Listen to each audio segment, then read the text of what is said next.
Pabrika kung kayaan niya na mapag-usapan muna ng maayos ang mga naging paglabag ng retailers at madaan muna sa warning ay ganun na muna ang ipapatupad. Mas mainam kasi anya na mas madaan muna sa mabuting usapan at pakiusapan kaysa umabot pa sa mga sanctions. Ani pa ng opisyal kung talagang magmamatigas at magiging makulit ang mga retailers sa pagbebenta at pagsunod sa naitalagang MSRP ay tsaka na lamang ipapatupad ang mga sanctions at kaukulang mga parusa para sa mga lalabag nito. Inaayos at nakikipag-ugnayan naman sa kasalukuyan ng departamento sa kanilang legal team para sa mga tamang sanctions at parusa na matatanggap ng mga anyay makukulit na tendera. Okay, kung pwede, pakiusapan muna. No? Pwede naman sigurong mag-usap na nakaupo kaysa nakatayo. So, for the meantime, usapang nakaupo muna. Tapos, pagka merong medyo makulit, lalagyan na natin ng usapang patayo. Inaayos namin ng aming legal department kung ano pa ang pwede natin isang pa sa mga lumalapag sa MSRP. Samantala, ikinatuwa naman ng ahensya ang naging pagsunod ng karamihan sa mga retailers sa iba't ibang pamilihan. Ani Palabrika, may mga tindera o retailers ngayon na mas nagbebenta pa ng mas mababa sa itinakdang MSRP sa mga produktong baboy na siyang lalong ikinatuwa ng departamento. Nakikita naman ng ahensya na isa itong magandang simulain para sa kanilang naturang hakbangin na mas pababain pa ang presyo ng mga basic commodities sa mga pamilihan. So far, natutuwa ako na sumunod sa MSRP ang mga tindahan. Pero may nakikita pa ako bumababa pa ng hanggang 340. May nakita na ako na bumaba ng 295. So, magandang sinyal nito na pagsimula dahil Lunes lang ito pinatupad. Sa ngayon naman nananatili sa presyohan ng 400 pesos kada kilo o pataas pa ang presyo ng mga produktong baboy sa ilan pang mga pamilihan. Pagtitiyak ni Palabrika, ito ay agad din namang mawawala dahil sa market forces sa merkado. Para sa Bombo Network News, Bombo Bea Peniza nag-uulat para sa #1 and most trusted radio network in the country, Bombo Radio Philippines. Basta radio, Bombo! Dako muna tayo mga kabombo sa mahalagang panayam sa umagang ito. Kapiling natin sa ating linya ng komunikasyon ang International Criminal Court Assistant Counsel, Attorney Cristina Conti. At counsel din po siya para sa mga petitioners doon sa reklamo laban kay former President Rodrigo Roa Duterte. Magandang araw po sa inyo. Ano na ho ang inaasahang kasunod? Naaresto na ang dating Presidente Rodrigo Duterte and ngayon ay nando na sa The Hague. Ano po mga inaasahan para humasubaybayan din ng ating mga taga-subaybay, mga tagapakinig dito sa Bombo Radio Philippines and we are nationwide and worldwide, Attorney? Okay. Ang development dito o ang susunod na inaasahan ay may verifikasyon tungkol sa aresto niya. Ang kanyang pagkaka-aresto ay sisilipin ng isang competent local court at iti-check kung merong anomalya tungkol sa pag-aresto sa kanya. Pagkakataon ito na questionin dahil kanya, ikaw ba talaga ito? Alam mo ba ang naging proseso at tama ba ang naging proseso ng pag-aresto sa iyo? At kung naintindihan mo ba ang charges laban sa iyo? Kung meron bang nalabag na karapatang pantao? Ang verification nito ay importante para talaga pagdiinan yung tinatawag na due process o karampatang proseso na ito yung hindi naranasan o nalasap ng mga biktima ng war on drugs. Ang due process o kung ano dapat ang natatamasa ng bawat akusado, ito yung ini-implement sa kanya. Yung partikular lang na punto na ihaharap ka sa korte ay ayon sa Article 59 ng Rome Statute. Partikular ito na provision na may ganung gagawin muna ang isang tinatawag na custodial state bago i-surrender, quote-unquote, kumbaga yun yung term nila na i-surrender sa International Criminal Court. Sa International Criminal Court ay, ayun, pwede magsisimula dyan sa booking na tinatawag natin sa Pilipinas, di ba? Yung registration ng tao na bilang bagong inmate sa detention facility.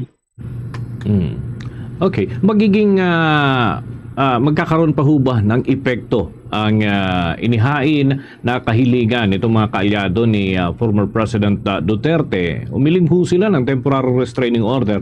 Kaya lang hindi ho ito na ilabas bago pa man lumipad ang eroplanong pinaglululanan dito kay former President. And yung anak po ni dating Pangulong Duterte na si Veronica Kitty Duterte ay humiling din ho. Meron din siyang inihaing writ of habeas corpus. So may epekto pa ho ba ito if ever na magkaroon ng ruling ang korte dito po sa Pilipinas?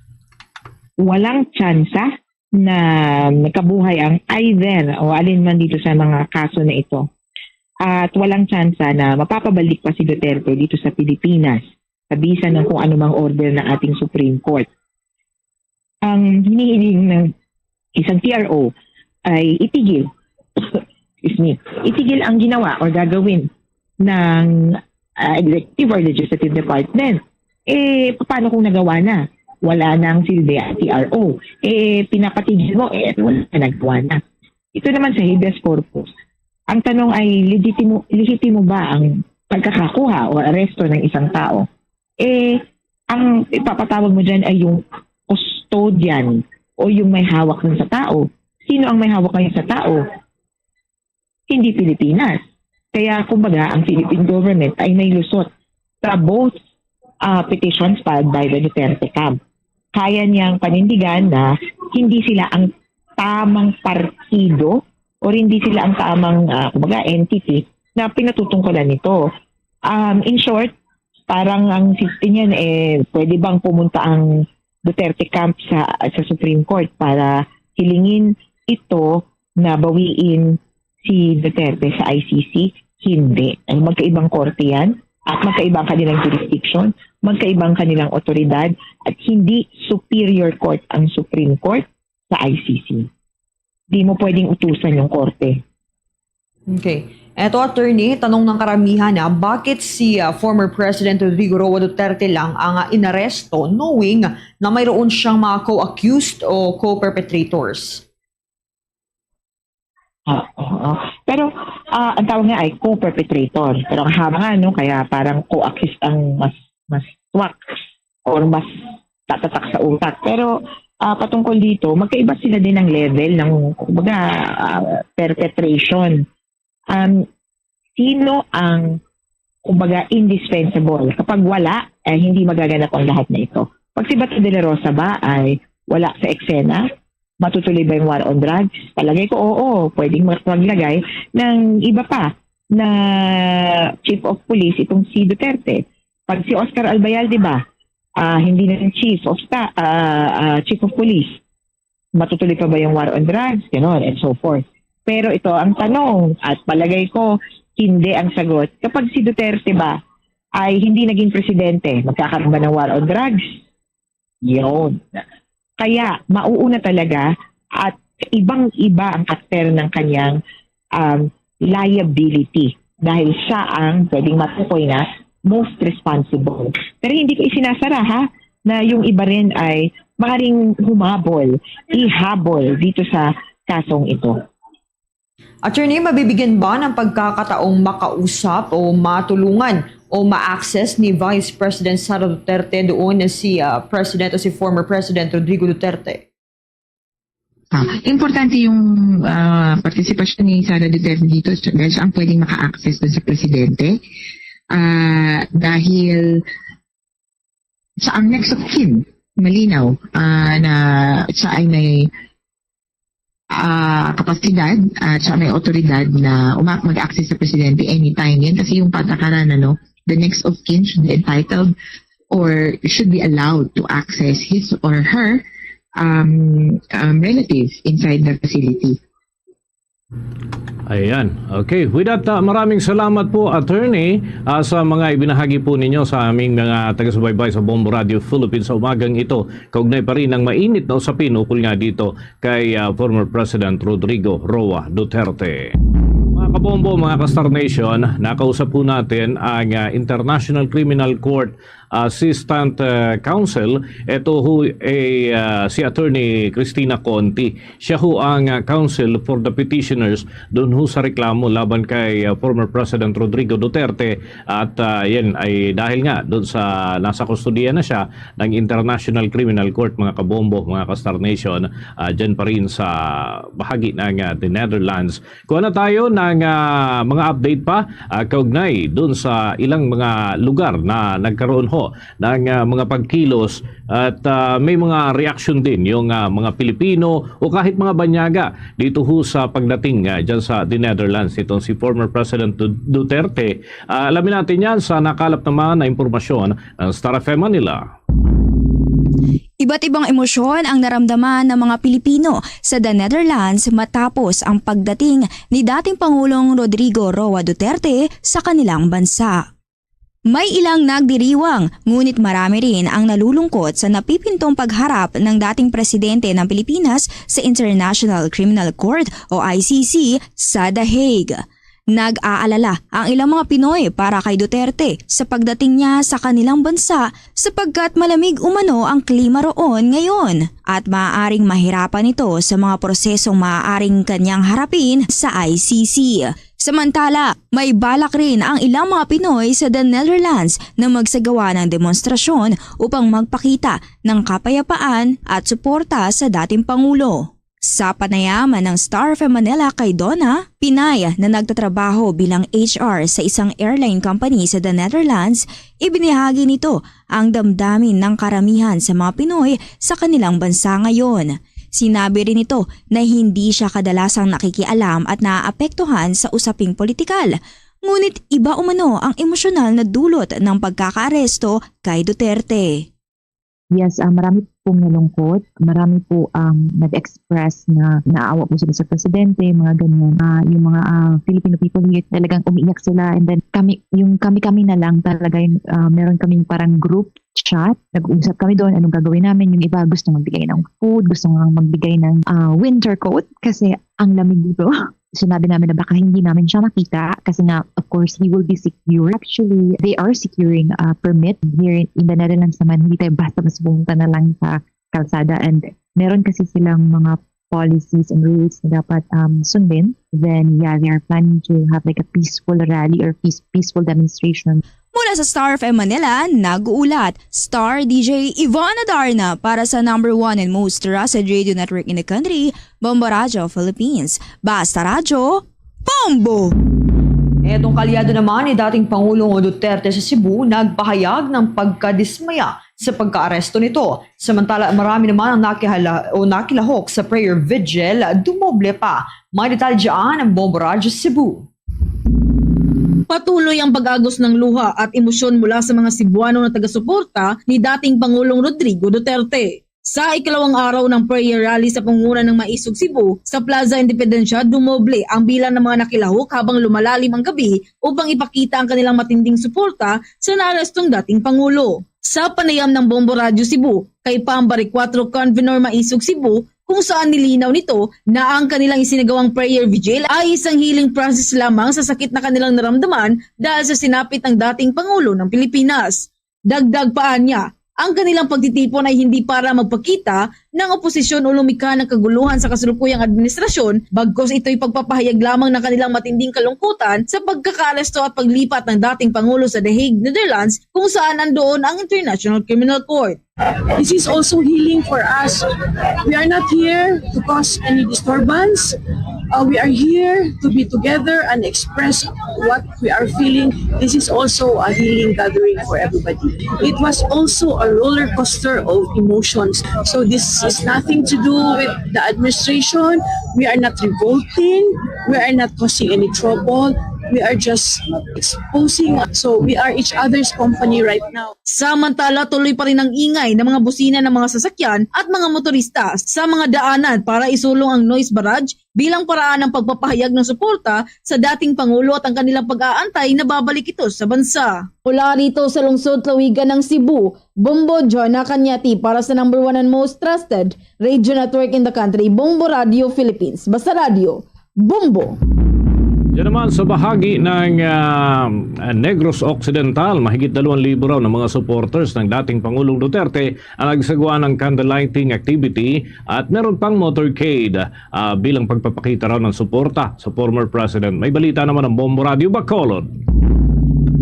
Nagsagawa ng candlelighting ang mahigit 2,000 na supporters ni dating Pangulong Rodrigo Duterte sa Bacolod City Government Center grounds kagabi. Ito ay upang ipaabot ang kanilang mga saloobin sa pag-aresto sa dating Pangulo sa pamamagitan ng pag-serve ng warrant of arrest na inilabas ng International Criminal Court. Ayon kay Police Major Elmer Bonilla, Station Commander ng Bacolod City Police Station 4, walang nai-record na untoward incident sa isinagawang pagtitipon para sa pagsindi ng kandila upang ipakita ang suporta sa dating Pangulo. Ayon kay Bonilla, ang mga participants sa candlelighting ay ang grupo ng mga riders mula sa lungsod ng Bacolod at kalapit na bayan at lungsod sa probinsya ng Negros Occidental. Ang mga ito ay nagsagawa din ng motorcade na mula sa Bacolod Government Center grounds papuntang Bacolod City Plaza kung saan naging matagumpay din. Dak ng Tricorida motorcade, yung group of riders dito sa City of Bacolod, composing ito ng different riders coming from north and south sector. So nakagather sila Bumbudindel, more or less mga 2,500 na mga personality to voice out ng mga hinaing nila regarding sa arrest sa presidente. Yan ang ulat mula rito sa lalawigan ng Negros Occidental. Para sa Bombo Network News, ito si Bombo Glory Faith El Shario. Para sa number 1 and most trusted radio network in the country, Bombo Radio Philippines. Basta Radio. Bombo! Ito namang iba't ibang sektor sa Iloilo, ikinatuwa ang pag-aresto kay dating Pangulong Rodrigo Roa Duterte. May detalye dyan ng Star FM Iloilo. Itinuturing isang tagumpay para sa mga Pilipino ang pag-aresto kay dating Pangulong Rodrigo Roa Duterte dahil sa kaso nito na Crimes Against Humanity. Ito ay ayon kay Elmer Poro, Secretary General ng Bayan Panay, kasabay ng isinagawang protesta sa Iloilo Capitol Grounds. Sa panayam ng Star FM Iloilo kay Poro, sinabi nito na hindi sila tutol sa paglaban sa illegal na droga pero kailangan may batas na dapat sundin o due process. Aniya, maraming hindi makataong pagpatay sa madugong war on drugs na nauugnay noong nakaraang administrasyon kung saan libo-libo ang naging biktima ng extrajudicial killings. Kabilang naman sa kanilang grupo na nagsagawa ng protesta ay ang mga manggagawa, magsasaka, tsoper, kabataan at iba pa. Ay natutuwa po tayo para sa dahil unti-unting nakakamit yung hostisya na matagal nang sinisigaw ng mga biktima ng mga Duterte sa war on drugs. Para sa Bombo Network News, ito si Star DJ Ronnie, nag-uulat para sa number 1 and most trusted radio network in the country, Bombo Radio Philippines. Basta Radio. Bombo! Bombo Sports News. Mga kabombo, mga ka-Star Nation, ang star ng golf na si Tiger Woods ay inaasahan na patuloy sa pagpapagaling sa kanyang natamo na injury at hindi pa ito makakapaglaro agad doon sa kanyang mga inaasahan na appearances. Ganun man ay maaasahan umano ang kanyang patuloy na pagtugaygay at pagsisikap na makarecover mula naman sa kanyang dinanas na injury at yung operasyon kung saan ay sumailalim ang naturang golf superstar. Dito mga kabombo ay naasahan din ang mga schedule. Pagsapit ng susunod na taon ay mas hectic na magiging schedule. Gayunman, magiging maingat ang panig ni Tiger Woods para naman sa kanyang tuloy-tuloy na pagaling at pag-recover mula sa kanyang natamong injury. Bombo Foreign Exchange Update.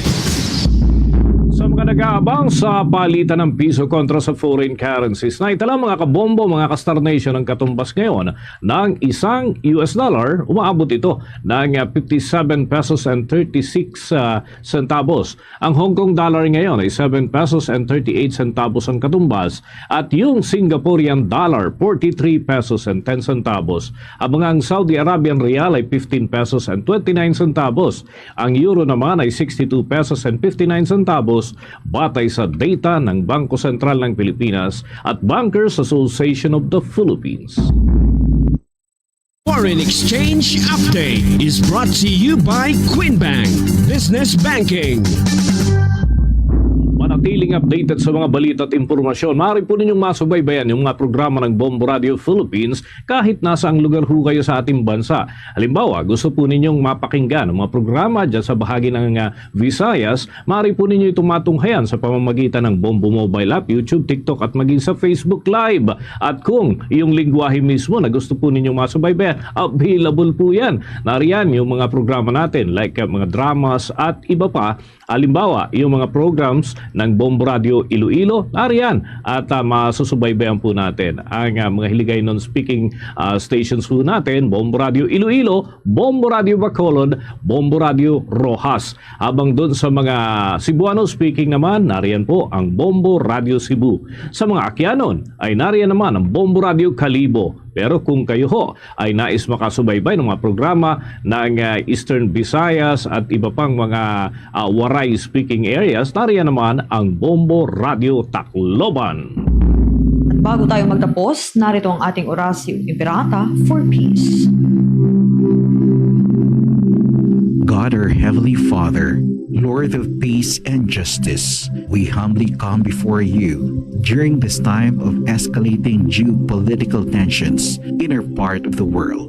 Through the years, you have sustained our faith in you as a nation. It is our faith in your divine providence that has made us survive the countless natural and human-caused calamities that have come our way in our history as a people. Spare us, Lord, from the horrors of war. Hear our pleas as we cry out to you. Have mercy on us, Lord. Rescue us from the malevolent forces that influence world leaders. For we believe that our struggle is not against flesh and blood, but against the rulers, against the authorities, against the powers of this dark world, and against the spiritual forces of evil in the heavenly realms. We pray for your leaders entrusted with making crucial decisions for our nation. We place all our hopes in you, seeking your forgiveness and mercy for the times when our fears and suspicions have tainted our perceptions with ethnic biases and prejudices verging on racism. We earnestly pray, Lord, that you make us instruments of your peace. Where there is hatred, let us bring love. Where there is injury, pardon. Where there is doubt, faith. Where there is despair, hope. Where there is darkness, light. Where there is sadness, joy. Through our Lord Jesus Christ, your Son, who lives and reigns with you in the unity of the Holy Spirit, God, forever and ever. Amen. Our Lady, Queen of Peace, Pray for us. Saint Michael the Archangel, Pray for us. Saint Joseph, Pray for us. Saint Francis of Assisi, Pray for us. Saint Lorenzo Ruiz, Pray for us. Saint Pedro Calungsod, Pray for us. Luzon, Visayas at Mindanao, yan ang kalipunan ng ating mga balita para sa pang-umagang edisyon ng Bombo Network News. Para sa Bombo News Center, Makati, para sa #1 and most trusted radio network in the country, Bombo Radio Philippines. Basta Radio, Bombo!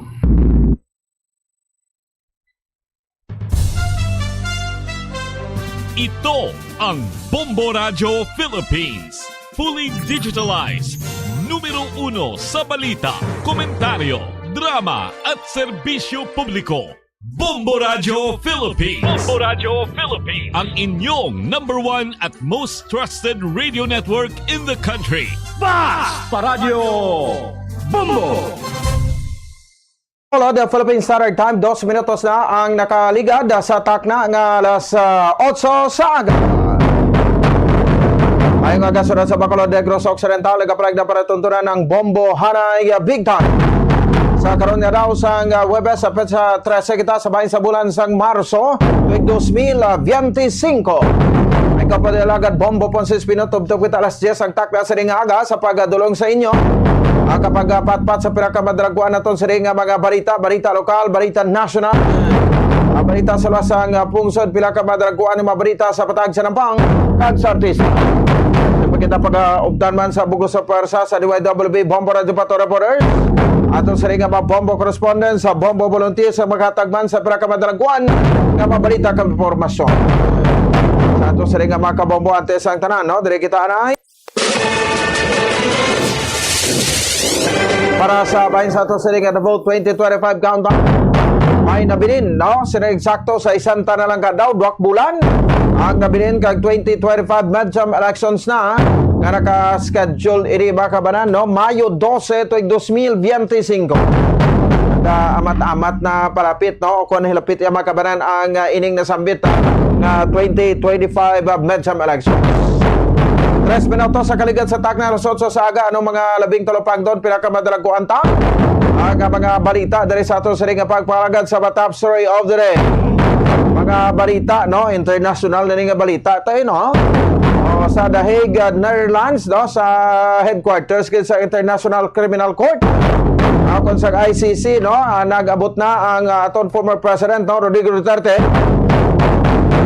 Sakay sinidri makabaran sa chartered plane, no? Nga kung sa diin ginaparangiyahan iya makabaran sang no? Sa mga politiko, no? Diri sa pungsod Pilipinas, no? May ara iya makabaran, no? Sa diri sang tawag sa gani, no? Sang ginapahayag, no? Nga pag welcome or I mean ang pag-provide sang eroplano do dako pa ning no nga pala isipan, no sa ato sa nga mga kulturan, no kay ti may mga nagwa ng pangalan, no ti nag-deny na ding, no si anay Committee on Appropriations sa head Elizalde chairman Elizalde ko, no nga siya kuno ang nagapanag-iya sa diri makabaran sang siring eroplano agagin sakyan sang ato siring former president pakadto dito iya sa bahin,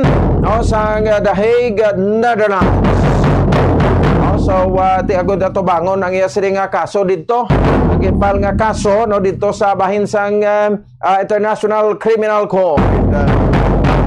Pero prior pa man sina, no, ang aton former president, no, ti no, nag-stop over sa bahin sang Dubai, United Arab Emirates, no, kag nagpatigan sang refueling, no. So after sina, no, sang refueling, no, naglupad sila ti eksakto oras diri sa Pilipinas ko lang tawon naton. Sa diri makabaran sa ato sa ring mga kabombo lapak dito sa bahin sang The Hague, Netherlands, ang aton sa ring former president, no, pod sa iya sa ring ana executive secretary, no, kag nagatindog sa bungas lawyer, no, attorney Salvador Mijaldía.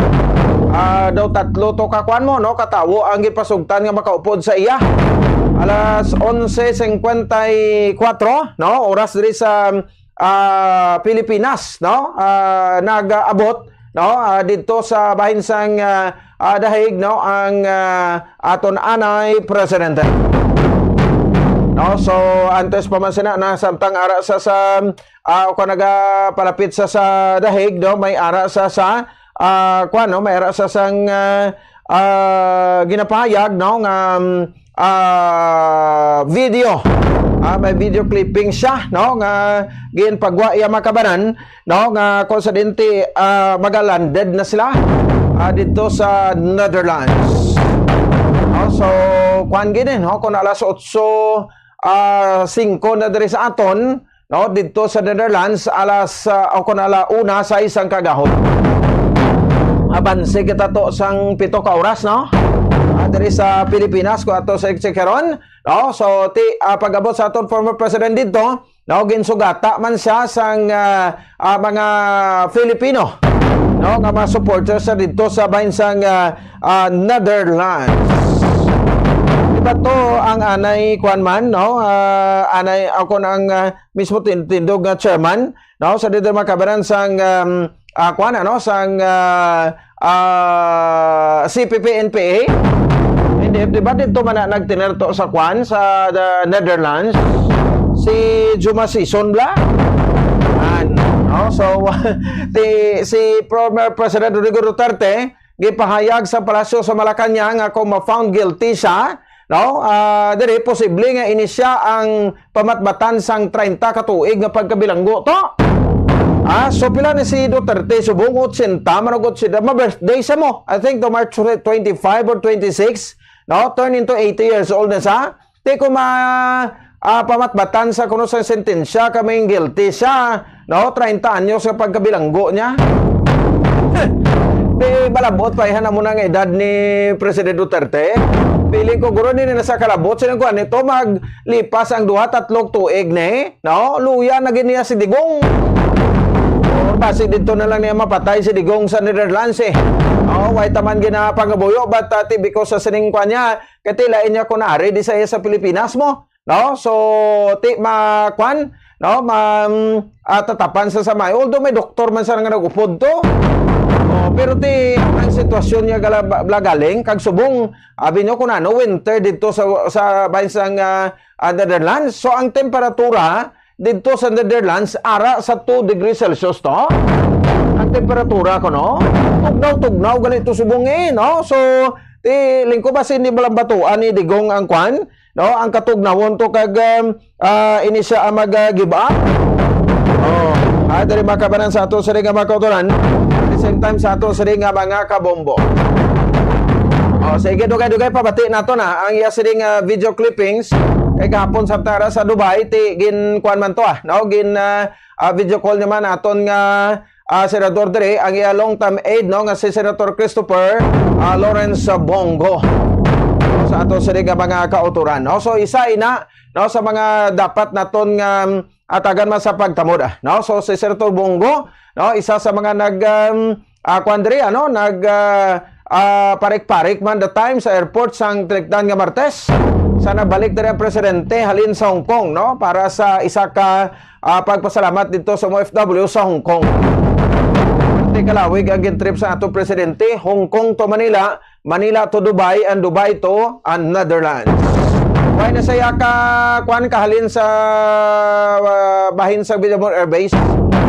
Daman sa nila International Airport. Ano sa nakapauli sa hometown niya dito sa Davao. Sige, no, so ibaloonin naton iya makabanan, no, ang ini mga latest karon no, kay ti sa Bongo, no. So isa man sa magin balabagan at the time, no, nga makasulod dito sa airport nga masugata sa tani upod sa doktor, no, ni former President Rodrigo Roa Duterte. Sa bahin sang sining mga senaryo, no, so isa man sa maginalantaw naton dira, no, ang iningti siyempre no, dogi deprive ko nung iya sini kay matarong, no, ang ining maproseso kay may ara kuno sa maproseso nga wala ginsunod sa aton nga mga otoridad, like abi nga ti after pagdakop to sa iya, no, iton over sa local court, may mo sa maremedisya man para kina matarong naman kagulaton ang desisyon kung magpabor sa iyo kun hindi. Kung hindi, amo na ang time nga pag-transport sa iya dito sa bahin sang headquarters sang ICC. Wala, no? Why gani ginulat ang desisyon sang Supreme Court nga kung wala pagwa sa pabor sa TRO kung hindi. Subong na nabalaan nga ang TRO sang kampo ni Tatay Digong kag ni Senator Bato de la Rosa gin-deny sang Korte Suprema. Pa-speaker ta na dugang karon no, ang mga proseso.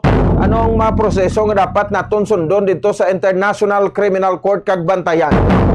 Pamangkot sino mag-update rin sa ato, no? Anyway, may mga Bombo International correspondent kita dito sa bahin sang The Hague, the Netherlands, no? Agod nga mag-update ya sa aton sang latest ang mga sitwasyon dito karon iya makaberan. So pamangkot pagid, no, upod kay ato ni Salvador Medjaldia, no, so pamangkot kung mag-upod sila to ni Digong sa isa ka kwanto do prisuhan, anong type sa prisuhan na to man, no, sa International Criminal Court, no. So ti hasta sano kay dubati ta do 15 days lang ang approved nga visa, no, ni Medjaldia nga makatiner sa dito sa Netherlands. Upod sa mga nag-ulupod man to kay President Digong, no? So ti pagbalik ni nila ano matabo, no, magapabili na lang dito sa Digong. Pero ang bata niya, no, Vice President Sara Duterte Carpio, no, na magalupad naman subong from Dubai kay stop over sa dito sa Dubai, magalupad from Dubai to the Netherlands. Subong nga daw. Sige. Oras sa Bombo Radio Bacolod Philippine Standard Time, 13 minutos sa kaligan sa tak na alas 8 sa aga. Ang aton siring pila ka mga kuhan, ano? Pila ka mga ginbatayan kagabi, no? Mga candlelighting nga pagtililipon, no? Dari makabanan sa aton siring mga kabombo, no? Ti kon lantawon ta, no? So mas o menos mga 2,000 man ko, no? Ka mga katapo sa Duterte supporters, no? Ang didto iya makabanan karon, no? O kon kagabi sa may bahin sang area sa Bacolod City Government Center grounds, no? Kag tapos nagpadigayon pa rin sila sang kwan, no? Sang caravan, no? Kagabi, no? Sa didto makabanan sa aton siring mga obserbasyon. Grabe, oh. No? So, ti isa na, no? Sa abahin sa Butuan, no? Bacolod, sa abahin sang Pulumulok sa South Cotabato, no? May ginpatigayon man dito nga mga candlelighting, no? Sa kuan pagid, ano? Sa iban pagid sinidri nga mga lugar, no? Base man sa impormasyon nga ato sa ring nabaton, so do ka damo-damo ni ka gabi mo, no? Nga mga candlelighting nga patigayon, no? So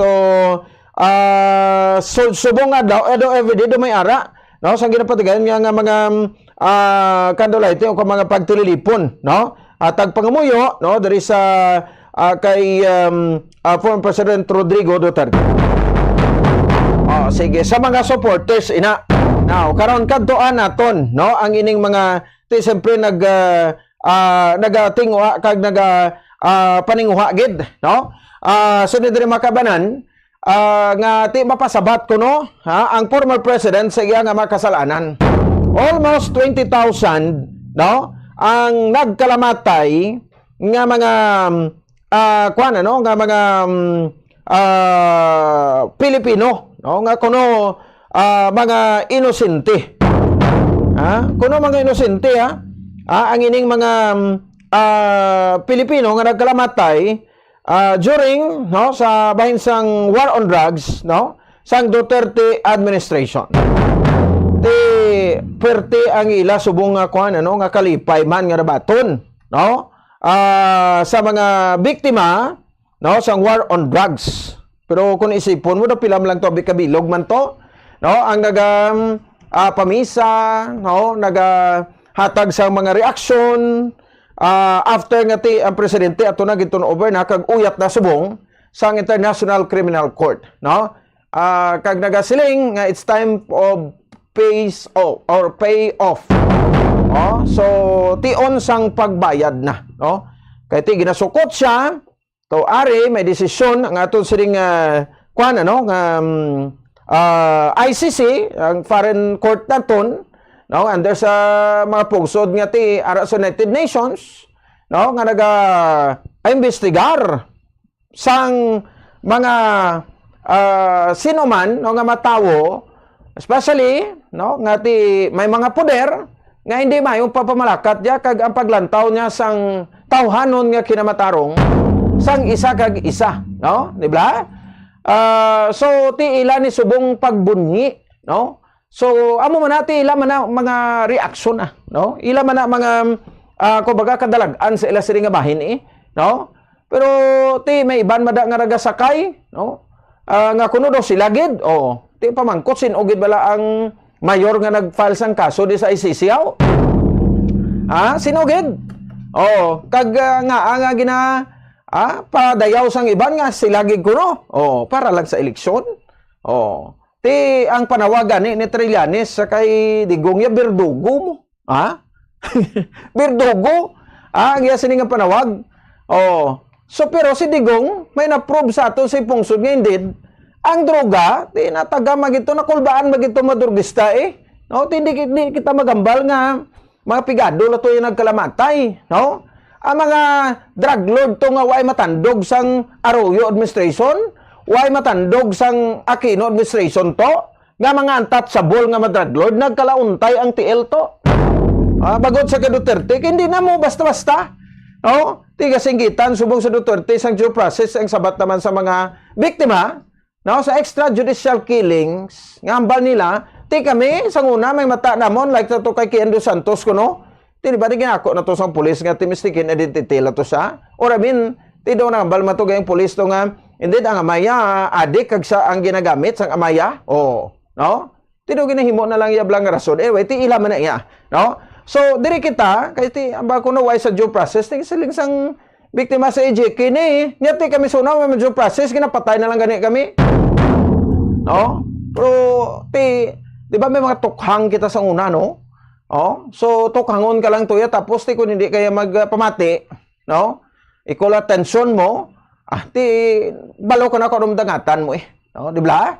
Oh, so, ti diri, reklamo ang kampon digong kuno kidnap nga kunano na wala warrant of arrest, no? So legal ako naman di battle, no? Ato sa nga bantayan sa dire. Magadepende ini sa mga battery of lawyers, no, ni digong kung paano nila idepensa, no? Ang ining illegal arrest nga tay daw hindi ko na insakto kapag arestar sa iya kadaw gindali-dali lang nga dalon sa didto sa Bayan sa International Criminal Court, ha? So, ang natingalahan lang sa halos kadamaan, kati ang ato siring kuan bala, no, ang nag-provide sa aeroplano, sino nang nag-provide, sino ginatag iya sini, mo nang dapat akuon man, no, sa Marcos administration. No, kay kung babalaan naton nga within sa circle sa Marcos, ati way na itatapos na. Finish na. No, kati ila magigusto da, no? So, anong punot dulo sir? Anong puno? Ang puno sinidre, no, nga ti hawanan sa mga Marcoses. Kay balo kamong punteriya sini politika man ni, no? 2028 presidential election. Ang balon ta na kamo subong, no? Nga ang punteriya sini 2028 presidential election. So, halin pa sa nigad, no, sa kalas, no, ang Duterte, unahan sa vice presidente, hala sagad kay guta kasabad sa baba ni Digong, no? Nga buhi sa istorya against sa Marcos administration naglalainay, no, ang unit team. Ti masig binasulay subong sino kuno ang una nga naguba, no, sa unit team, no? So ti kun wala gani unity, why gid sang strength, no? Kun wala sang unity, why gid sang development? Why gid sang maayo nga kayuhan nga madulot sa mga pumuloyo, no? Amo ginaya ang usual, no, kapag insinde naton, no? Kay subong kinaburigal, ha? Pamulitika ang obra sang Marcos kag sang mga Duterte, no? So pinsaran nyo bala, no? Bangod sang mga tinaga man nagagwa sa baba Digong, hasta nagkala si Sara sa Marcos administration, no? Ano nagkalanabo, no? So ginhawanan sang Marcos administration ang alagyan niya padulong sa 2028 presidential election.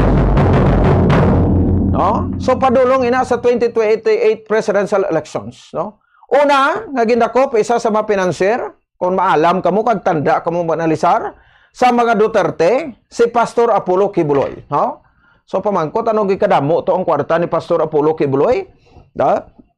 Ginimbestigahan man siya, no? Gin-refile ang kaso niya nga nagkuwala ubos man ni-dismiss, no, sa prosecutor, kag ini ang kuan ano nang gin-imbestigahan sa Senado kag gin-paparugan sa DOJ sa warrant of arrest.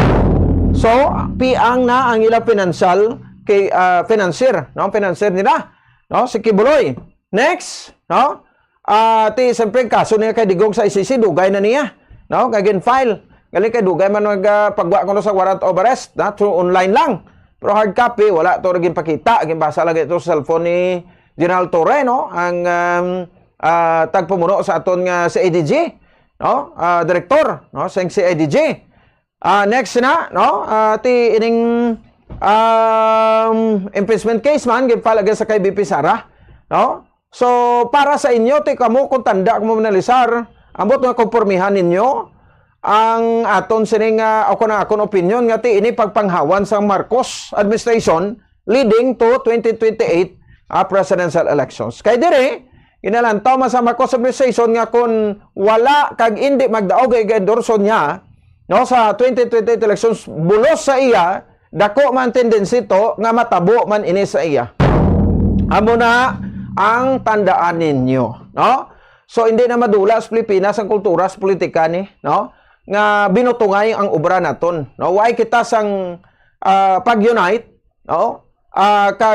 Ti ang problema nga dapat kasolbaron naton hindi ta masolbar, no? Para sa aton sa nga mga pumuluyong Pilipinhon, no? Kuning kaugalingon na interes sa muning ilayay nga tutukan, no? So sa impeachment why pa ni mahiring subong kay manug eleksyon na probably after election laban-laban gid, no?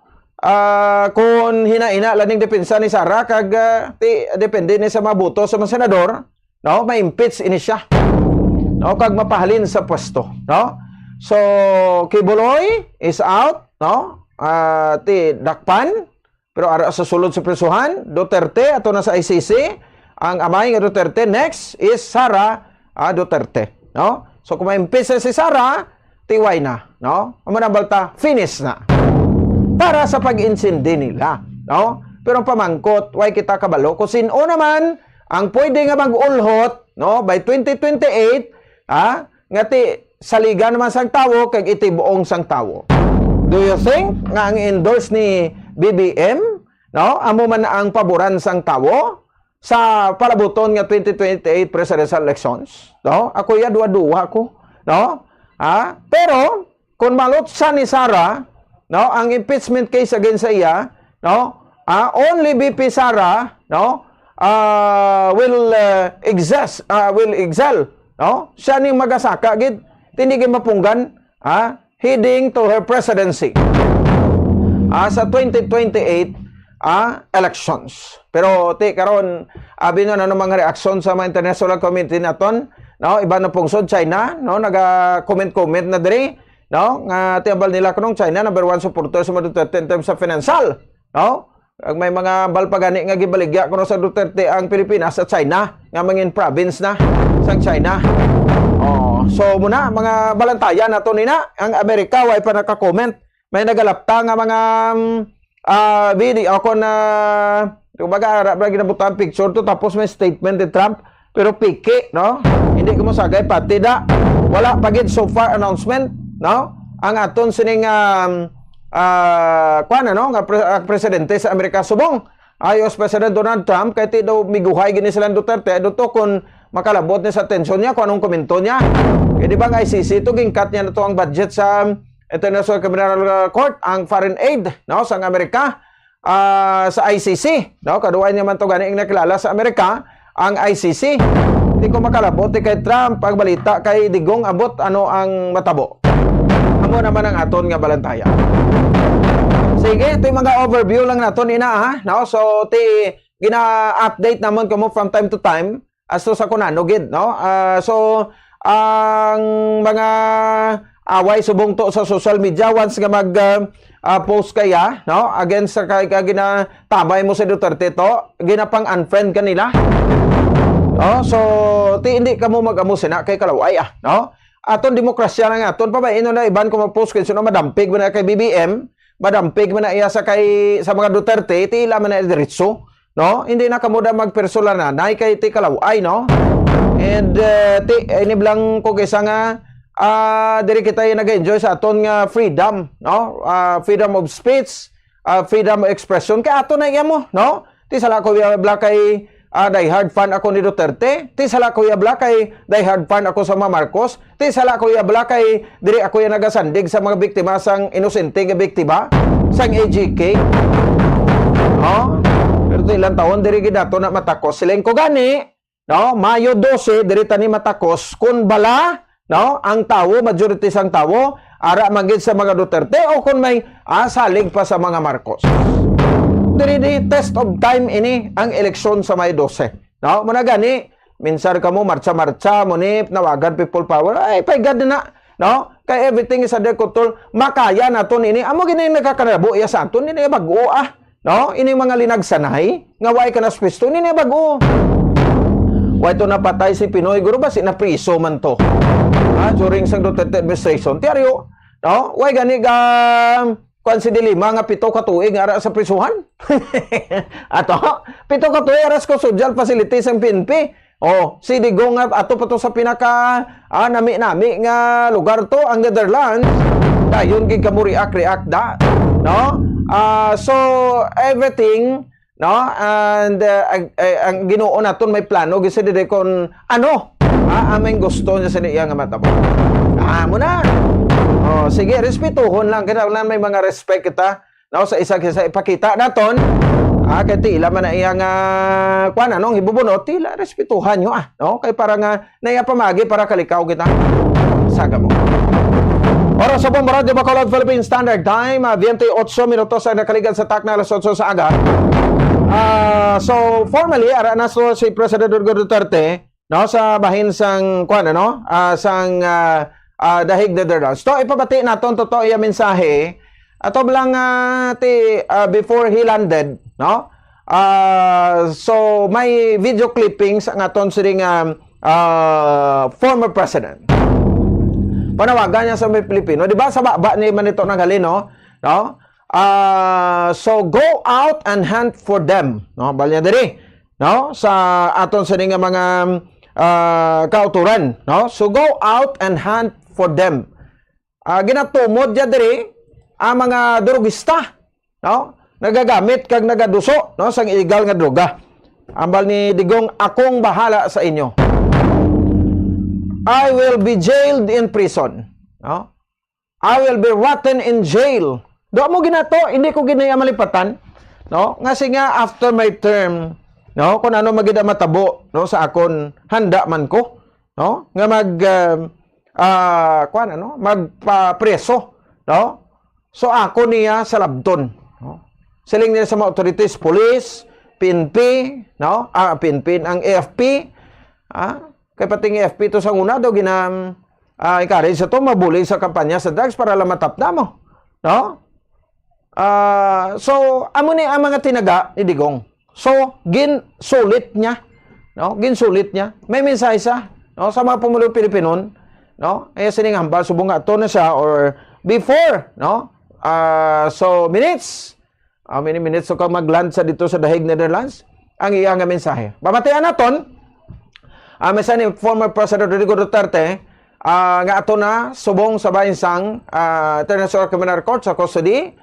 May nakita na ta mga pictures da nga ti ginsugat na sa kaisalakyan sulod dito sa compound sang ICC kagin custody, no? Pero sa airplane lang ni siya, no, before they landed, no, dito sa Netherlands. Si former President Rodrigo Duterte. To my countrymen, just to give you the current situation, I am about to land sa Hague. Galing ako Dubai, Stockholm Airport. It's a long haul, it's a long flight. Okay ako. Doon na Torre. And I think this is something to do with the law and order noon. At sinasabi ko naman sa mga polis, military na trabaho kayo at ako ang managot. So ito na nga, for all of the whatever happened in the past, ako na yung fraud sa ating law enforcement pati military. Sinabi ko na I will protect you and I will ako ang managot sa lahat. This will be a long legal proceedings. But I say to you, I will continue to serve my country and so be it. Oh, ganun lang. Destiny ko. Salamat. Alright. So medyo magaud-gaud din na kay ti ara sa sulod sa eroplano. naga-travel no kag palanded ni makabaran no sa bahin sang Netherlands. Sige no, so singati destiny ko ini no kandenti sigati salabton ko niya. Sa diri sa aton sa nga makota di same time sa aton sa nga makabopo. Sige, no pagbalik naton may kaupunta no isa sa mga lawyer man no so do bag-o naman ini no ka bisita naton so that nga makuha ta man ang pila ka opinion na nila regarding sa sining pag-arrest sa kay Duterte adi ma proceeding sa Balantayan ta dito sa International Criminal Court o kon ICC sa pre-trial sa iya sa war on drugs sa Duterte administration. May kapag na ito, pabalik tayo ni John Diles. Maghatag tanay sa pila ka mga panamdom. Standby, pagbalik na ito, no? Dugang mabalita ka mga impormasyon.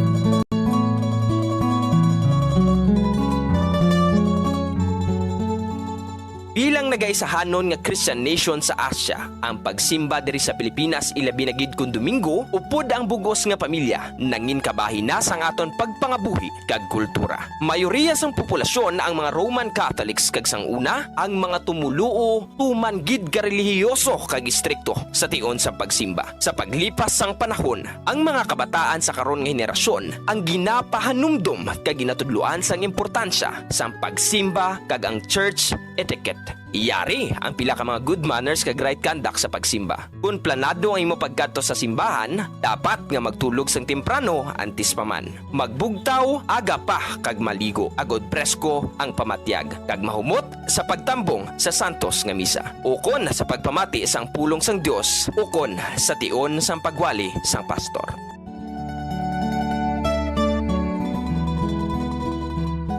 Dress modestly. While expressing yourself can be healthy and fun in a casual setting, it's good to keep it modest and professional at church.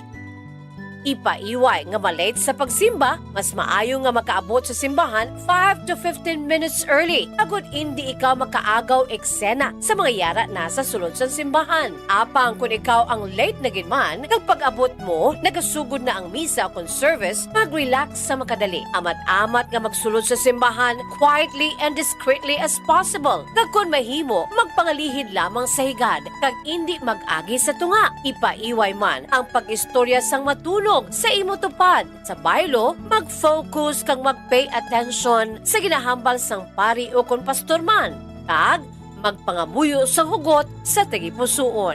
Yara ikaw sa simbahan to commune with the Lord, kag hindi para mag-date o kon magpaduding. As the saying goes, fervent prayers to God produce phenomenal results.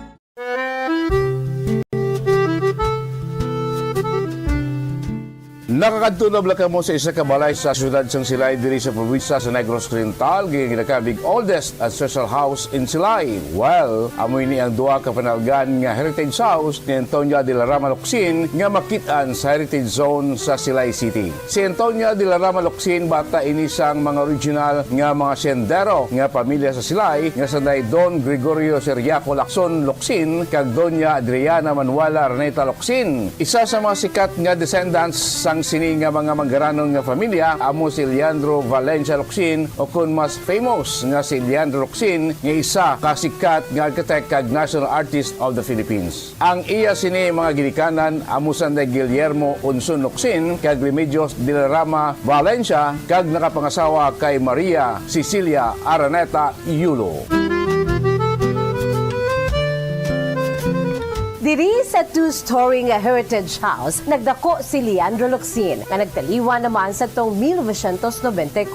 Apisar nga daan na ang ini nga balay. Apang makitaan pa sa gihapon ang original structure sini. Kaangay sa mga bintana, ukon ka piece, sliding windows, ka ventanillas. Ang ini nga ancestral house sang aton national artist nagapaidaro na karon sang mas sobra 150 anyos, isa ka traditional nga bahay na bato nga puti ang pinta sa karon. Apisal sang kadugayon na sa gihapon intact ang mga original balustrades kag metal window grills sang Antonia de la Rama Locsin Ancestral House, believed to be the oldest in Silay City.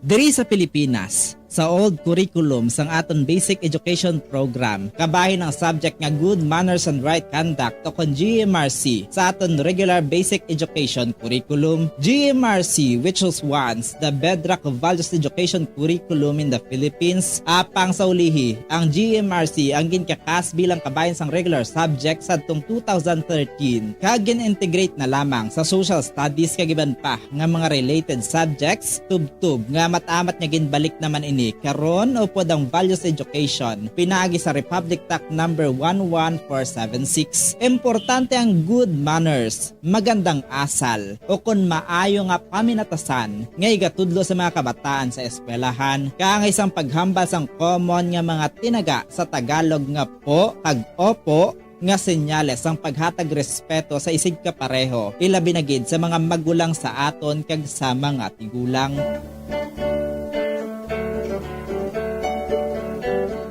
Kung diri sa aton, kita nga mga Ilonggo, ginatudloan man kita nga magsabat sa aton mga ginikanan sang tarong kag may respeto kaangay sang ano tani nay? Ukon ano tani la? Kag hindi lamang ano? Ang isabat naton kung ginatawag kita o kung ginapamangkot o kung ginasugo kita. Samtang yara man ang pagtudlo sa mga kabataan nga magbisa sa mga tigulang. Pagmano o kung bless, isa man ka honoring gesture nga kabahin sang aton Filipino culture as a sign of respect to older people, a way of requesting a blessing from the elder.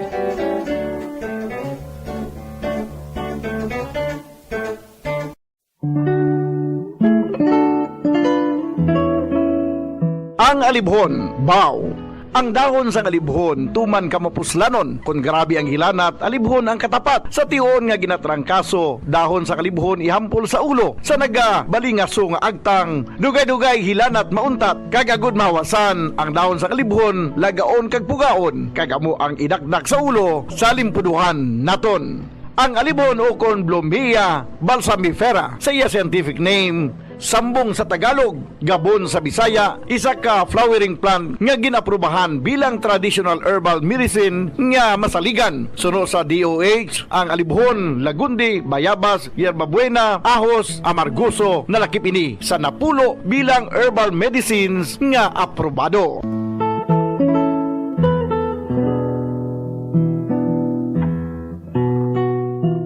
Alibhon ginahimo manti, maayo nga antibacterial kag antifungal ini. Bulong sa hypertension, nagaserbe bilang diuretic kag antipyretic. Makabulig man patunaw sang bato sa kidney. Ay abaw, grabe. Kung ikaw ginarayuma, imni sang alibhon ti. Kung gina-UTI, ginaubo, diarrhea kag tiyan nga nagaalboroto, yara ang dahon sang alibhon. Mapuslanon, gani magtanom kita sang alibhon sa aton og saran kag palibot, agos sa tion sang emerhensya within reach o kon may malabot. Sa kamahal karon sang tanan, a simple and free alibhon leaves will go a long way.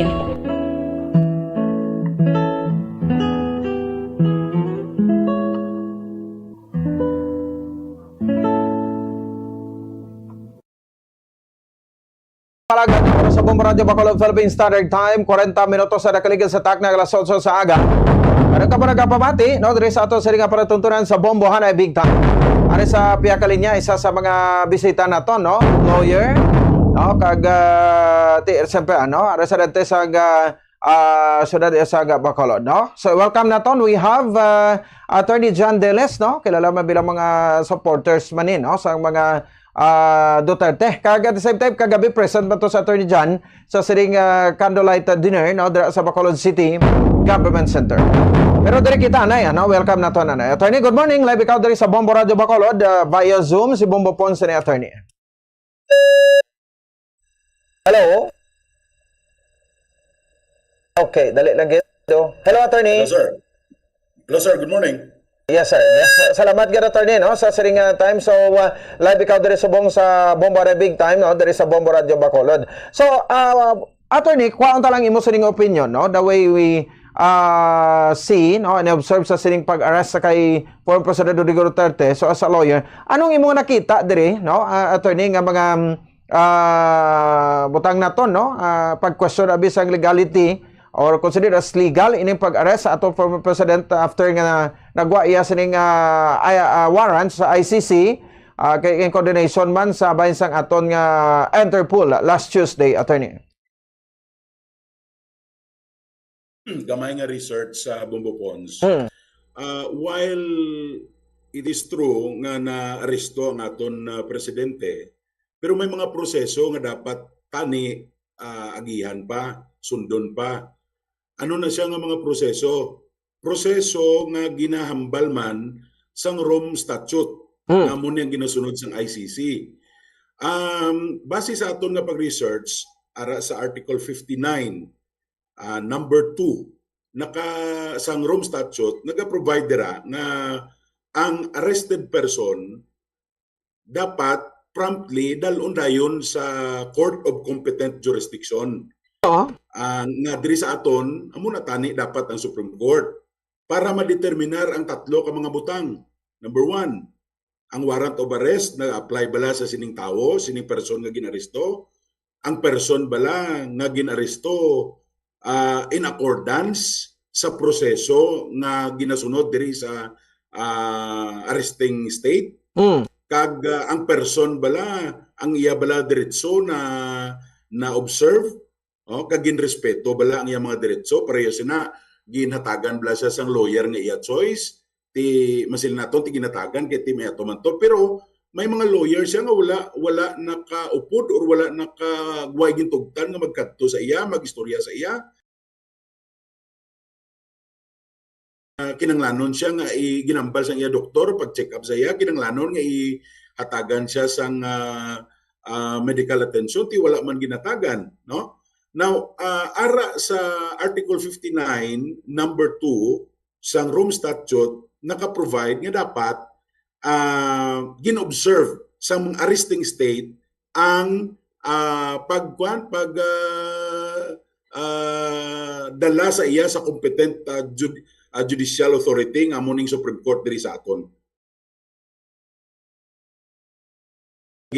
Padala dito. So ako lang tao kung i-observe sang ICC ang iya mismo rules, ang iya mismong statute nga among naghimo sini sa iya. Kung i-observe yun matyagan ko basi maibalik or mapadala balik diri si President Duterte because wala na observe ang due process nga para sa iya Bobo. Okay, ti damo to mo no, tanan nakatutog to like ining pag kuha sa direkta to sa airport ining gidala sa Villamor Air Base kag ito gibasahan sang iya Miranda Doctrine kag warrant of arrest ginpatpat didto no niya guro do hindi ta na ma-question kay pwede man na mahimo abi sa aton law enforcers no, pero ang ginapangita pagid diri attorney ang hard copy. So ano kinanglanon gid ang hard copy sa warrant of arrest once nga may dakpon ka nga isa ka subject person? Sa under sa rules ng aton nga jurisdiction diri sa Pilipinas, ang ginaresto mo ang dokumento nga among basihan sa pag-aresto niya, may diretso ang akusado or kung ang person arrested nga maglantaw sina.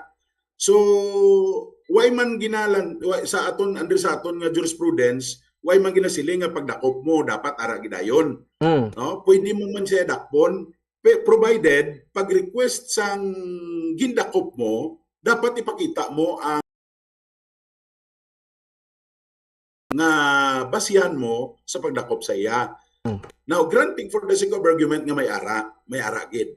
But the Rome Statute itself provides that a person arrested shall be brought promptly before the competent judicial authority in the custodial state which shall determine in accordance with the law sa itong mga ginapangambal ko kay na. So dapat, why mo anay gindrikta to ginpursa nga dalon mo gito siya. Kay may mga diretso pa natin siya. Dugay pa na nga mga proseso, kay may right pa sa gani yang magpangayo sang interim release mo. No? Iringon pa na gani diri sa arresting state. So why na matag kay President Duterte?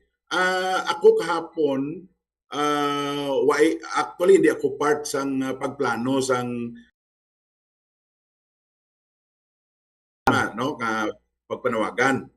Di ako part, but nagkadto ko to ya kay nakita ko sa Facebook, sa Messenger, Facebook, na may mga activities. So, as one of the supporters nga nakita ko yung mayara problema ang pag-aresto sa iya, no, ang pagdala sa iya, ang pagpursigi nga pagdala sa iya, muna nga naga-support ko. So, kung ginsunod ang ini nga proseso, attorney, meaning to say, former President Rodrigo Duterte, ara Japon sa kusuri sa MPPNP, provided nga nagapadayon ang pag-enjoy niya the way he kwansang mga proseso diri sa pagdakop sa iya, no?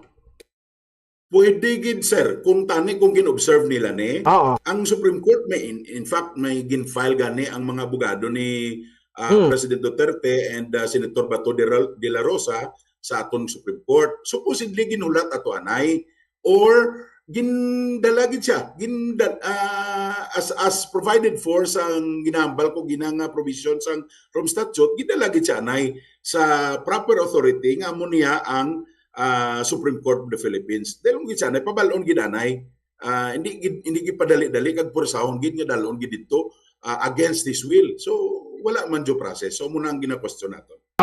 So pero i-custody gid sa ida anay sang PNP.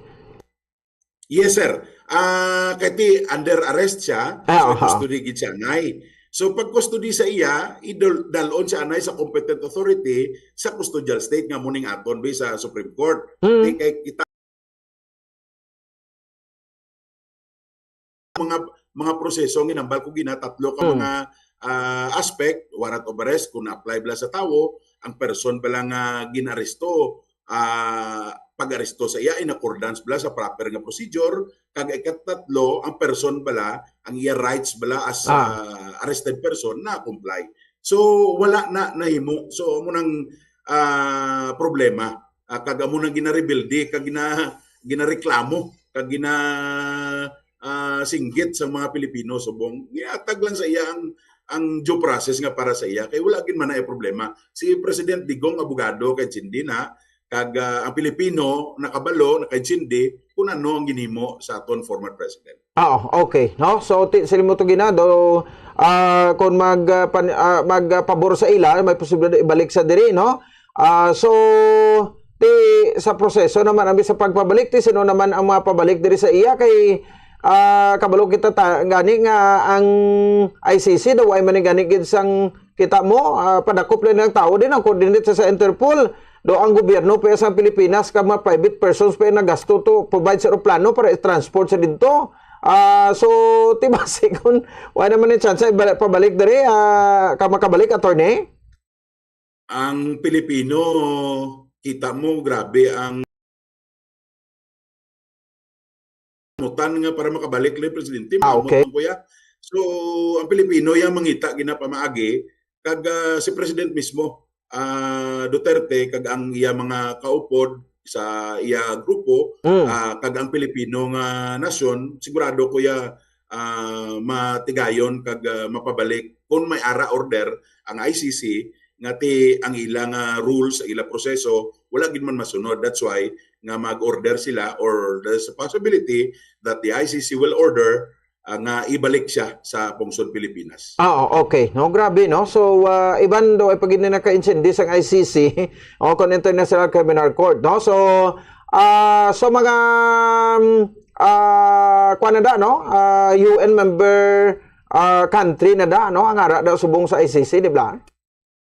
Yes, Bombo Pons, dapat member state ka sa ICC, nagperma ka, kita nag-withdraw na kita. And besides, may isa pa ganyan naka-question kay may isa ko ka na encounter na decided jurisprudence sa Supreme Court nga nagasiling wala man gani ma-ratify sang Senate ang Rome Statute nga ginpermahan sang Pilipinas. So kung treaty ini siya, kaginpermahan sa Pilipinas, dapat may proseso ta na after nga masaynan, i-ratify gidanay sa Senate. Kung wala ratification, hindi dapat ma-execute or ma-implement as part of the law of the land sa Philippine Republic. So, tiyan mo man ang gina-insist nila kay investigation is started by November 2011 no, up to 2019, no. So may jurisdiction so to ka lawig ining kuan debate ang jurisdiction sa ICC diri sa Pilipinas considering nga nagwa lagi kita iya, no. Investigation ti ara sulod, no, ara pa ta member samtang may investigation. Pero nagwa kita ya ti anong kasi din sugpunan lang pagwa naton sa room statute gumo man awaran to bares, so that is applicable gid ban siguro, no, kung sa pagpati nila, attorney. May duha ka school of thought kada mo ning ginatindugan sa naga-akusar kay President Duterte nga ti ang crime nga ila nga ginakusar nga ara pa kita sa ICC, member or signatory state pa kita sa Rome Statute, no.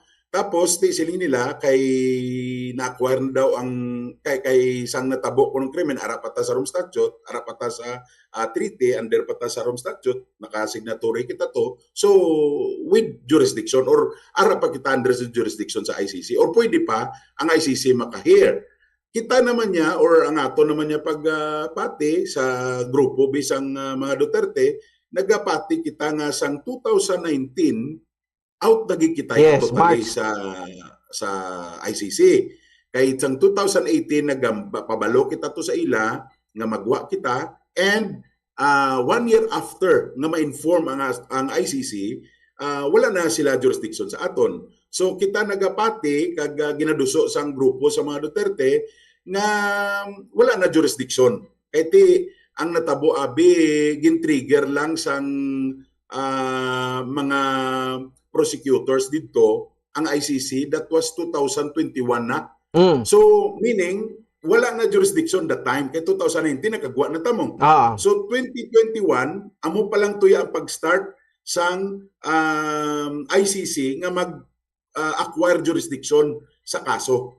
So ang point naton is that sang mga grupo sa mga Duterte, sang mga legal experts sa mga Duterte nga siling wala na kita tuya. In fact, amo nang dilema subong sang aton nga abogado sa gobyerno naton, si attorney former naton ng secretary sa Department of Justice. Sa una sang siya ang abogado sa gobyerno, Guevara. Siya. Guevara. Secretary Guevara. Ang stand niya nga wala jurisdiction kay 2021 na trigger ang ICC sang pagreklamo na sang panel prosecutors. Karon subong ti way ko kabalo kung anong stand niya subong kay ti ara siya sa gobyerno subong. Proseso sa ICC lain gid no. Like diri sa aton niya nga ti pailan kaso, no, tagaan sa mapasabat, no, and then i-weigh sang prosecutor kag makita may probable cause, no, raffle ang kaso ang ila to ya papanugan kanay warrant and then dalon to kag dito imbestigaron because na siguro sang kuano sang distance siguro, no. Oo. Jurisdiction Bombo Pons, right sila makasulod sa isa ka nasyon nga ensigida mo. Kay may ara sila sa ginatawag nga ara sa Article 1 sa Rome Statute mismo na may complementary complementary principle sila nga ang Rome Statute naga-complement lang sa rule man or sa law sang isa ka nasyon. So amo na gani isa man sang gina-question naton kay ti may tani kun wala naga-function aton Supreme Court, wala naga-function aton korte diri. So isa pa na sang argument sang Duterte group nga ti wala pa jurisdiction kag hindi dapat maka-acquire jurisdiction because naga-function niya ang aton korte diri sa Pilipinas. And according to Article 1 sang Rome Statute nagasiling nga may complementary lang niya ang Rome Statute sa kung ano ang law nga ara sa isa ka nasyon nga dira ang subject sang ginareklamo. So amo na gani nga siling ko dako ang posibilidad nga i-consider ini sang ICC because ila man ni mismo mo ila ni mismo nga before ila ni rules nga before mo i-surrender ang tao sa ila jurisdiction or sa ila proseso, dapat may proseso gid-anay sa nasyon nga kung sa diin dira naga-host o dira na tabo ang pag-aresto sa tao. Siling sa number 7 sa ginahambal ko kay na, number 7 siling niya, once ordered to be surrendered by the custodial state amo ni Pilipinas, the person shall be delivered to the court as soon as possible. Why pa ni maproseso ang process diri sa aton Court of Jurisdiction diri sa Pilipinas. So amo nang stand naton, kag amo nang lantaw man naton bilang isa ka abogado base sa aton gin research nga wala pa jurisdiction ang ICC nga ipadayon ang proseso because wala na observe ang due process diri sa custodial state nga muning Republic of the Philippines sa Bongo Bonds. Okay. So Ario, so ang first thing first no, ang imoon guys ang ICC ko no is to clear whether nga nag-agi sa nagakaigo ang proseso ang pagdakop kay former President Digong, no? Mo gini ang unahon nila to, attorney, resolve? Yes, correct na. Ila ni rules, ila ni ang Rome Statute, sila ni amo ni ginasunod nila. So most probably, ako nagalantaw nga dako ang posibilidad nga kung patas lang, kag ako ga-expect nga patas gid ang mga panel of judges dito. May 3 sila ka mga hukom dito, judges. So, kung i-observe kag iplastar ini sang mga lawyers, of course, gina-expect naton nga nakita naman ini sa mga lawyers dito ni President Duterte sa the Netherlands. Ano ba, granting, abi ko magpabor kay Digong, pagbalik dito sa Pilipinas, mangin effective pa ihan ang ining warrant of arrest? Ako nagalantaw nga sundon gid ang proseso okay. Kabalo ka kung illegal ang proseso, may ginatawag kita nga principle of fruit of poisonous tree. Once illegal ang spring kuno kana try sa babit source mo. Pag kuha sa iya, illegal ang proseso sa iya, illegal na tanan, libre siya na isupong pasunodon, ipadayon gina na yung proseso antes matigayon na pwede na siya nga idakpon ulit kag i-turnover kung masunod ang proseso. So, daw may kuana di si Digong, may laban kung idusok sa ICC nga legal ang pag-aresto sa iya, no? Attorney, dako nga chance sa kagpabor sa iya. Bombopon sa ako nagapati nga grabe na iya ang ICC, ang ilang ginalantaw na ang human rights ng tao mo. Diretso sa tao. Grabe ang ila pag they are meticulous enough to see to it that the rights of every individual is observed. Rules or provision sa Rome Statute nga muna ginasunod sa ICC, justice will be given and due process will be given to the former president who is the most beloved president of the Republic of the Philippines. Sige. Salamat ka, attorney, no, sa sining mga insights at opinion nimo, no, as a lawyer man, so that nga buli kita, no, pa-insende sa aton sining nga matag parmati. Good morning, attorney. Bumbupon, salamat gid. Good morning sa tanan. Mabuhay ang Pilipinas. Salamat gid. All right. Now si Attorney John Deles sa mga siyempre no, daw makuha man nato ni supporter man no ni former President Rodrigo Duterte.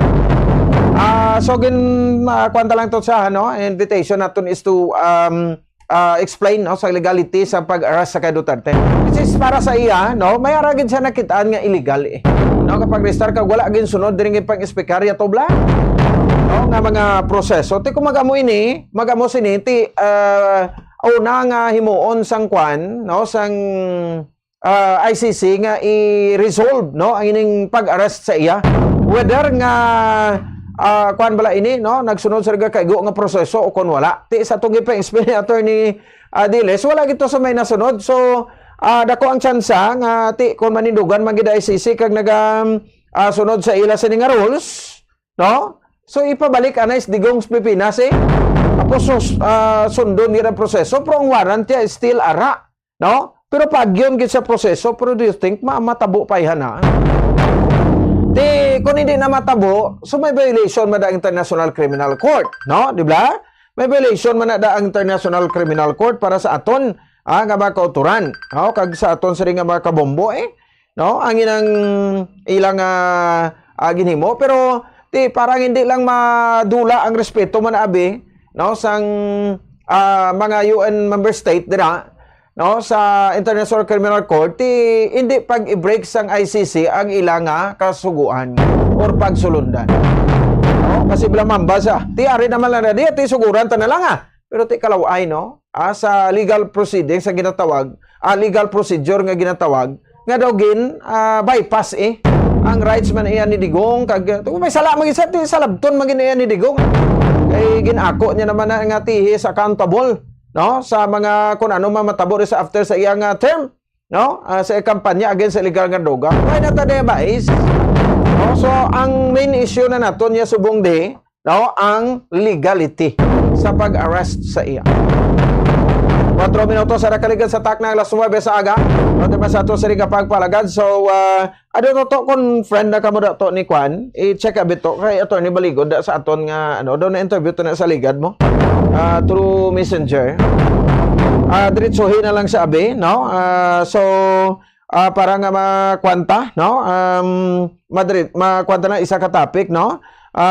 Ang ining nasambit yang issue, no? So kuan ta man isa mga lawyers ini nga the way they interpret sang rules sang ICC, no? Mayari gani kudi gani nga nabasahan, no nga kudi lawyer niya si Digong, no?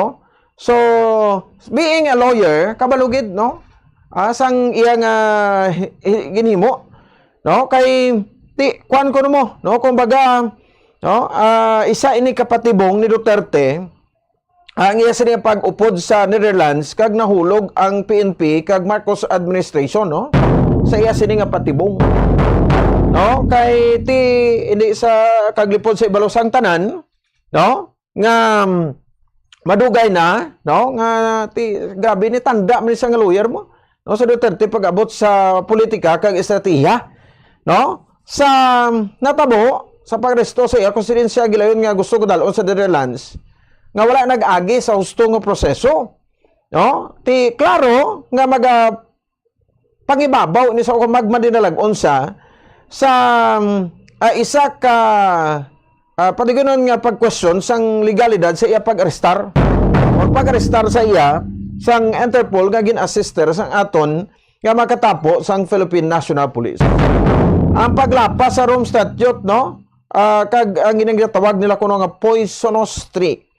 So isa sa pinaka-importante respeto diri sang kasugan sa National Criminal Court ang i-explain man ni Attorney Diles ang pagsunod sa Article 59 Section 3 sang Rome Statute nga diri nabutang nga kung sino man, no, ang maaresto may ara sang kinamatarong nga mag-agi sa korte ang sang ila guling nga pungsod para sa interim release, no, o kung ining temporaryo nga paghilwayin samtang nga proseso kung ginakayo ang proseso sang pag-surrender.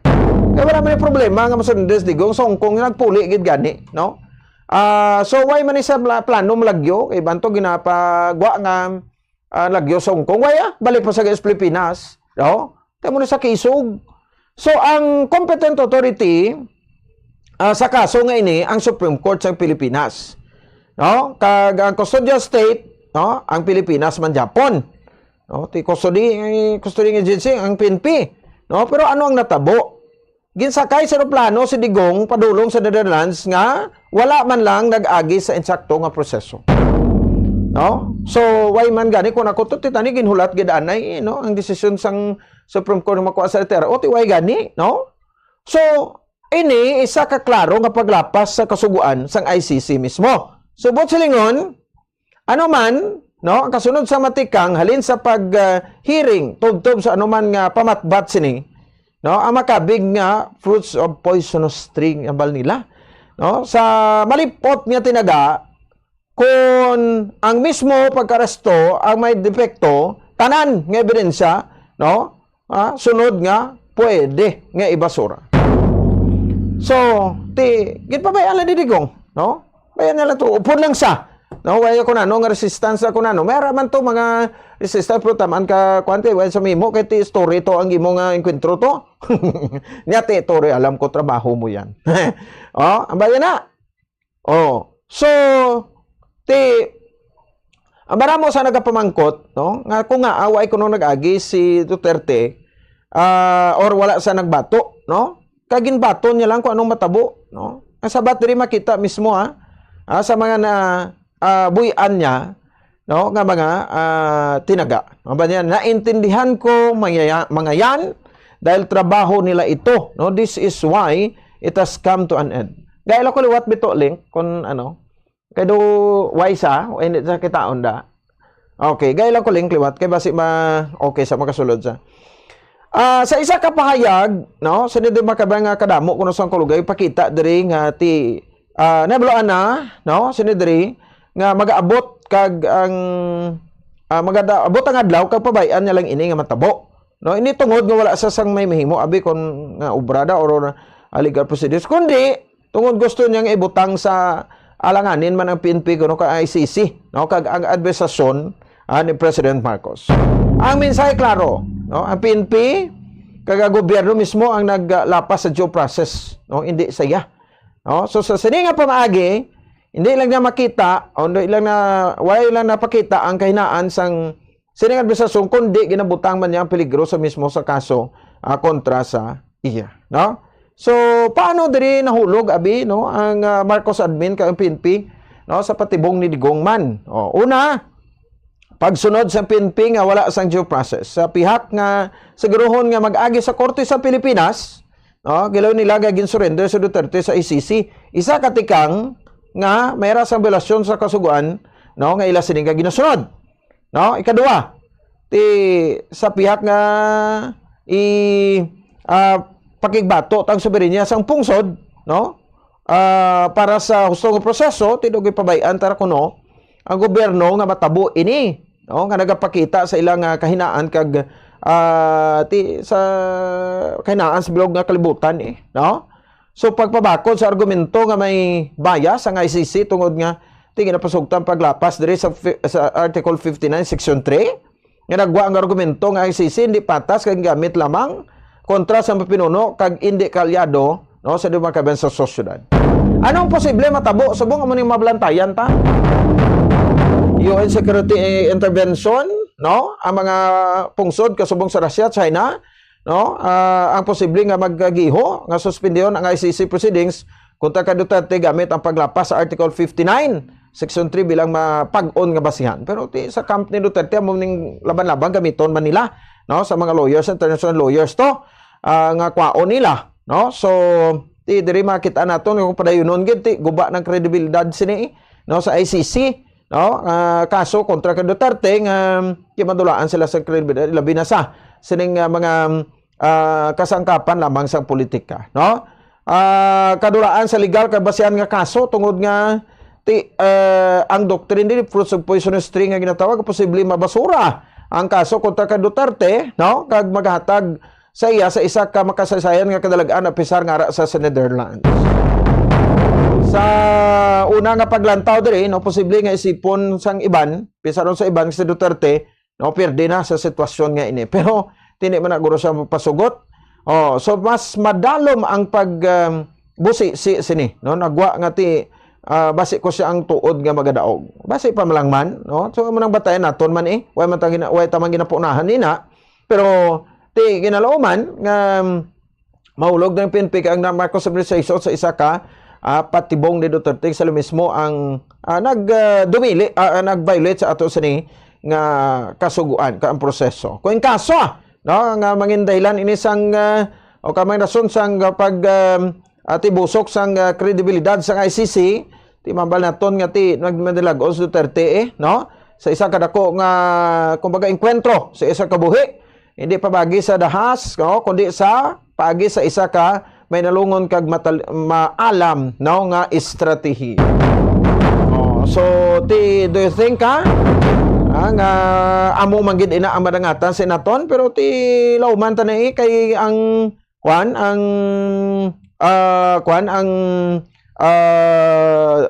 kampo sa Duterte tini man ni magpaymuyong no nga madepensahan man no sa didri makabanan ara to gai ko liwat link. Oo, abi ko atag mo na sa akon liwat no ay sa mapagi na nga panindugan Manila ining illegal arrest. Pero kung hindi na mamati ang ICC, dati sila mismo nag-violate sa ila kaugalingon nga kasuguan. So diyan ang pilion sa ICC, no? Ang pag-maintain sa ila kredibilidad o kung pag-say sorry. No? Nag-violate o kung may violation ko ay nag-agi sa nagaygayo nga proseso. Anyway, no? Saying sorry is not difficult. No? Hapos ay hambal sorry, no? Di ba? Di na ibalik sundon. Kag may proseso kitang ginatawa gani no sa ato nga rule of law damo magambal nga kun ato na to sa kustudiya sa ICC tigong hindi na kuno ya ka intervene ng Supreme Court. Hindi na ya kuno ka intervene dira ang Supreme Court no sa aton sa nga mga kabombo. Pero may mga proseso pa man no nga balantayon naton didto sa bahin sang International Criminal Court. Kasi lang taga ni una gid nga i-determine no whether nga nag-agi sa nagkakaigo nga proseso ang pag-aresto sa kay former President Rodrigo Duterte o kon wala. Sige, oras sa Bombo Radio Bacolod Philippine Standard Time 15 minutos nakaligan sa takna ng alas 9 sa aga. Set up lang ni siguro to no ang aton connection kay Attorney Libito Baligod. Balikan naton no, quick break lang kita to. Magabalik kita pagkatapos gilamang sini.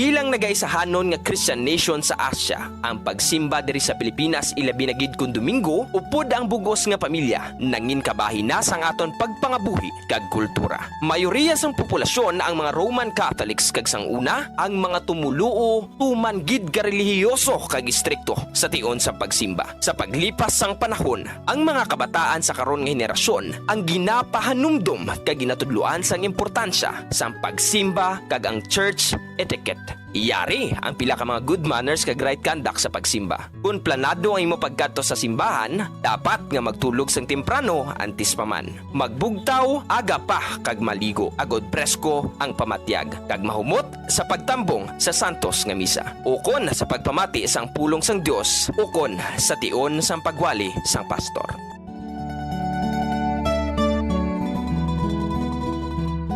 Dress modestly. While expressing yourself can be healthy and fun in a casual setting, it's good to keep it modest and professional at church. Ipaiway nga malate sa pagsimba, mas maayo nga makaabot sa simbahan 5 to 15 minutes early. Agud hindi ikaw makaagaw eksena sa mga yara na sa sulod sa simbahan. Apang kung ikaw ang late na ginman, pag-abot mo, nagasugod na ang misa o service, mag-relax sa makadali. Amat-amat nga magsulod sa simbahan quietly and discreetly as possible. Kag kung mahimo, magpangalihid lamang sa higad, kag hindi mag-agi sa tunga. Ipaiway man ang pag-istorya sang matunog sa imo tupad. Sa baylo, mag-focus kang mag-pay attention sa ginahambal sang pari o kon pastor man. Kag magpangamuyo sang hugot sa tagipusoon.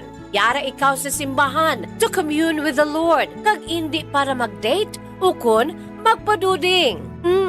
As the saying goes, fervent prayers to God produce phenomenal results.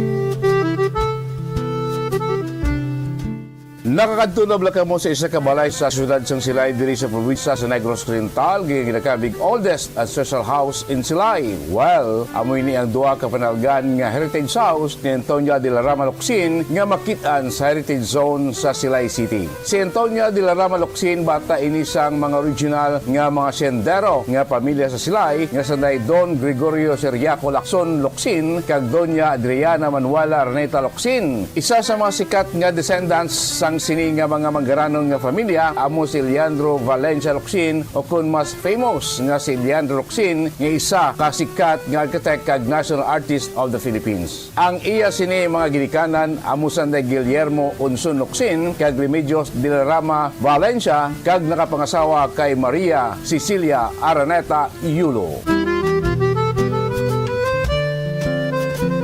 Diri sa two-story nga heritage house, nagdako si Leandro Locsin nga nagtaliwan naman sa tong 1994.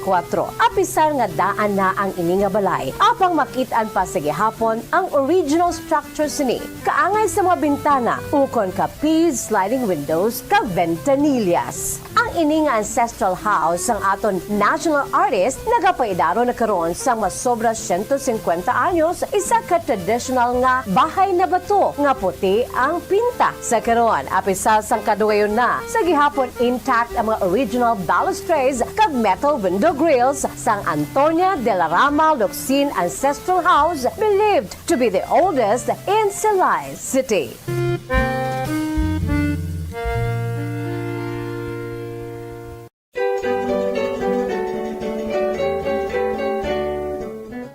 Diri sa Pilipinas, sa old curriculum sang aton basic education program, kabahin ang subject nga good manners and right conduct o kon GMRC sa aton regular basic education curriculum. GMRC, which was once the bedrock of values education curriculum in the Philippines, apang sa ulihi, ang GMRC ang ginkakas bilang kabahin sang regular subject sa atong 2013 kag gin-integrate na lamang sa social studies kag iban pa nga mga related subjects tub-tub nga matamat nga ginbalik naman ini karon upod ang values education pinaagi sa Republic Act number 11476. Importante ang good manners, magandang asal o kon maayo nga paminatasan nga igatudlo sa mga kabataan sa eskwelahan kaangay sang paghambal sang common nga mga tinaga sa Tagalog nga po kag opo nga senyales ang paghatag respeto sa isig kapareho ilabi na gid sa mga magulang sa aton kag sa mga tigulang.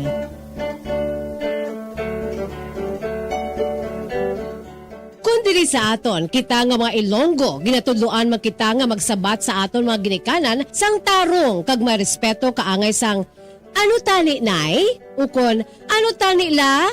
Kag hindi lamang, ano? Ang isabat naton kung ginatawag kita o kung ginapamangkot o kung ginasugo kita. Samtang yara man ang pagtudlo sa mga kabataan nga magbisa sa mga tigulang. Pagmano o kung bless, isa man ka honoring gesture nga kabahin sang aton Filipino culture as a sign of respect to older people, a way of requesting a blessing from the elder.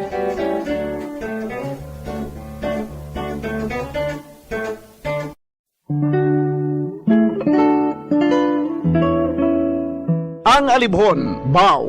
Ang dahon sa alibhon, tuman kamapuslanon. Kung grabe ang hilanat, alibhon ang katapat. Sa tion nga ginatrangkaso, dahon sa alibhon ihampol sa ulo. Sa nagabalingaso nga agtang, dugay-dugay hilanat mauntat. Kagagod mahawasan, ang dahon sa alibhon, lagaon kag pugaon. Kagamo ang idakdak sa ulo, sa limpuduhan naton. Ang alibhon o kon Bloemia balsamifera sa iya scientific name, sambong sa Tagalog, gabon sa Bisaya, isa ka flowering plant nga ginaprubahan bilang traditional herbal medicine nga masaligan. Suno sa DOH, ang alibhon, lagundi, bayabas, yerbabuena, ahos, amargoso, nalakip ini sa napulo bilang herbal medicines nga aprobado.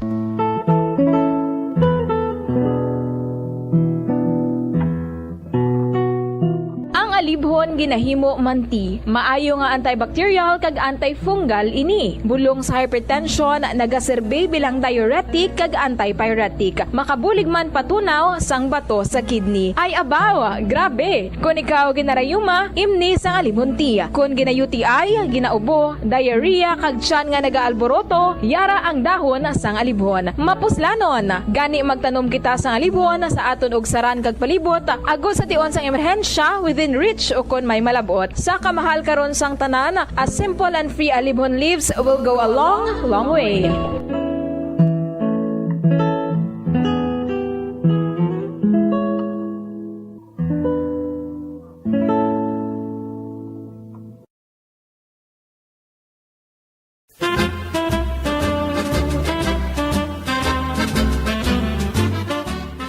Nakahibalo-bala ka mo kung ano ang origin sang halambalanon sa Ingles nga pulong nga don't wash your dirty linen in public?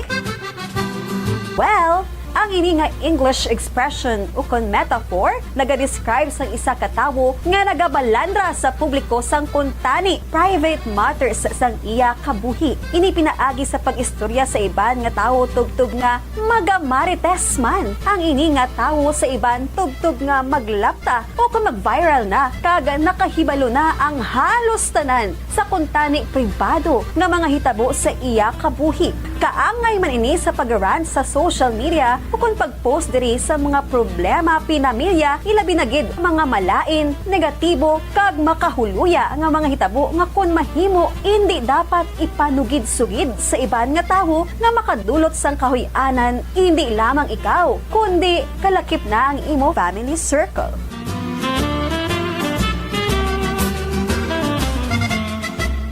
Nakaibalo-bala ka mo nga ang ginsuguran sa sining nga figure of speech nga don't wash your dirty linen in public among French proverb nga nagasiling sa French nga pulong il faut laver son linceul aux famille o kung sa Ingles nga pulong one should wash one's dirty linen at home kag indi sa tubangan sa publiko. Kag nakaibalo-bala ka mo nga ini nga French proverb nga il faut laver son linceul aux famille ginhambal mismo sang famous nga French military officer kag statesman sa itong nag-ibwal ang French Revolution, ang putot ukon manubo na si Napoleon Bonaparte sa nagbalik siya sa pungsod France gikan sa pagka-exile sa isla sang Elba sa pungsod Italia sa itong 1814 tubtob nga gin-translate ini nga French proverb sa English sa itong tuig 1867.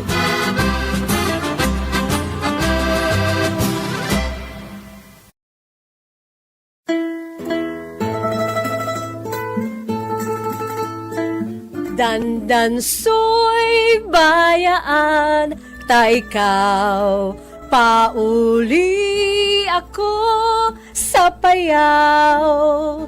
Amo ini ang ambahanon sa mga Ilonggo nga ginatiguluhan Dandansoy, isa ka famous traditional Ilonggo folk song naging compose sa isa ka taga-Banwa sa Binalbagan nga si Augurio Marañon Abeto, isa ka famous ka Ilonggo poet kag Hiligaynon essayist sa tong golden age sa Hiligaynon literature. Si Abeto ang naging alkalde man sadto sang Banwa sa Binalbagan kag naging kongresista sa ikatatlo nga distrito sang probinsya sa Negros Occidental sa tong 1940s. For your information, ukon FYI, ang Hiligaynon song nga Dandansoy angot inigali sa kahagugma nga babayi nga nagpaalam sa iya kahagugma nga Makabalan sa aton nga pagbalangan sa Bombo Radio Bacolod Philippines Standard Time 25 minutos na nakaligal sa takna ng alas 9 sa aga. Sige lang, unahon talang ko to, ano? I-welcome muna natin, no, si Attorney Levito Baligod, sa makilalang lawyer rin, no? So magiging bisita natin ngayong umaga. Attorney, magandang umaga po. Live po kayo sa Bombo Radio Bacolod, sa Bombo Hanay Big Time. Si Bombo Pons po ito, Attorney.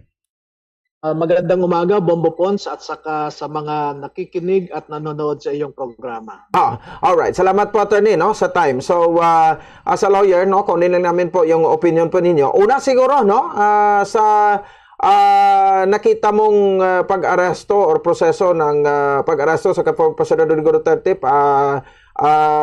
sa warrant of arrest. So, ano bang mga nakita mo doon na mga, siyempre, ano, kung nasunod ba, no, itong pag-aresto sa kanya, Attorney?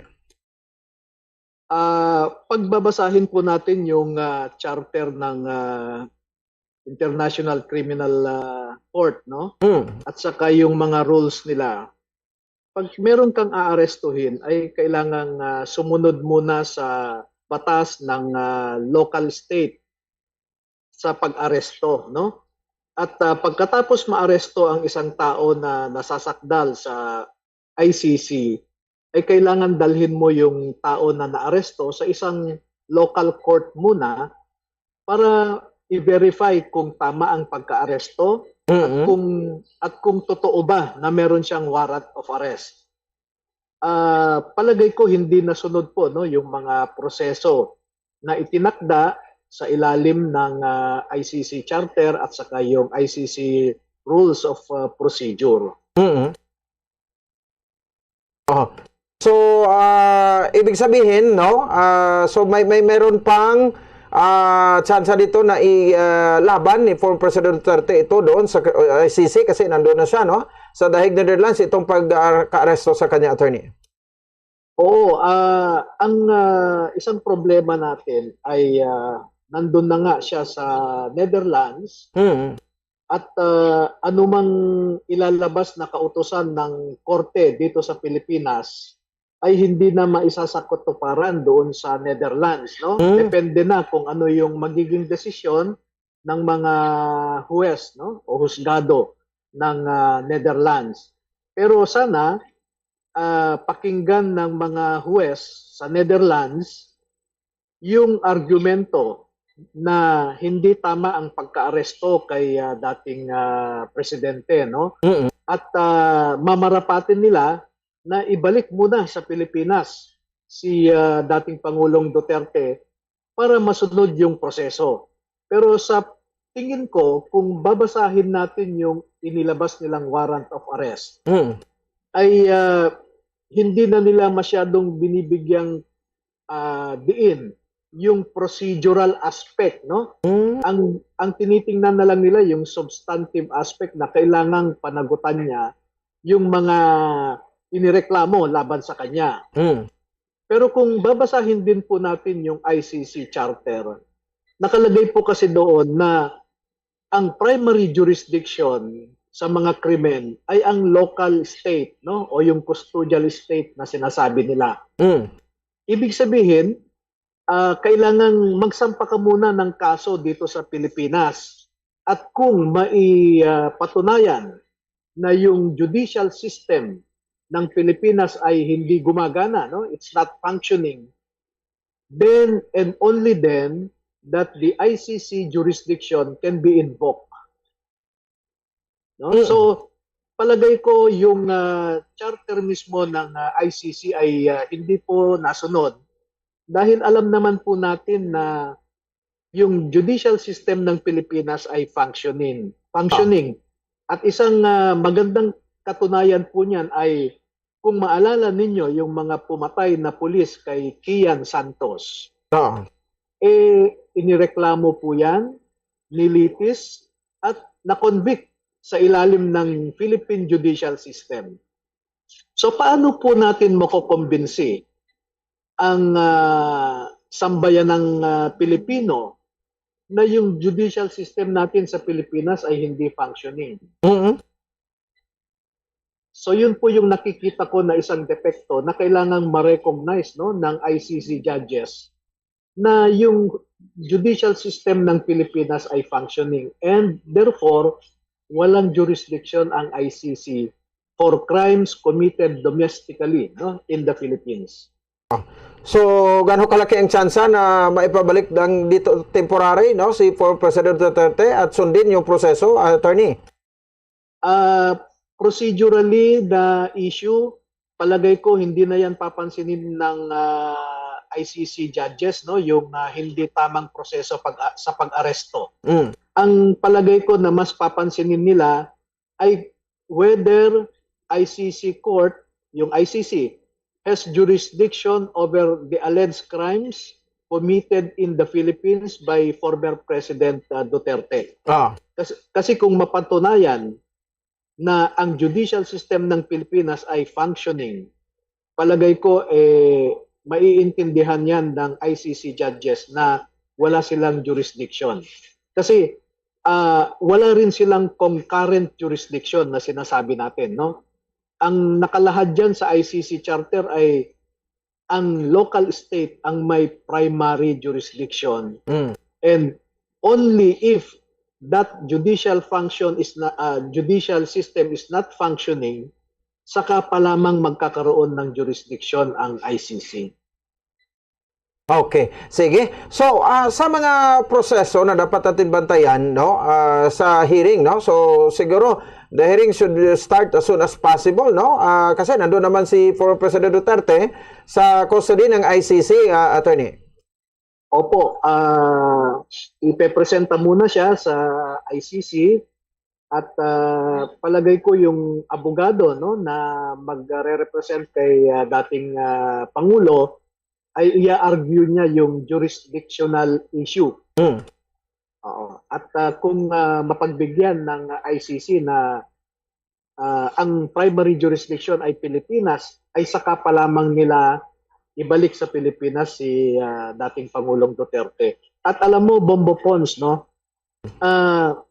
Gusto ko lang itong panggitin na yung mga nagreklamo sa ICC, katulad ni, ang nagpasimuno dyan si dating Senator Trillanes na pinondohan ng isang medyo malaki ring negosyante na Pilipino, no? Siya ang nagpondo.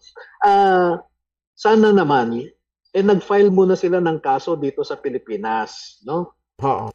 Para naman hindi mapahiya ang buong bansa. Dahil pag nag-file ka ng kaso sa ICC, para mong inaamin at para mong kinokondem ang judicial system ng Pilipinas na hindi nagfa-function.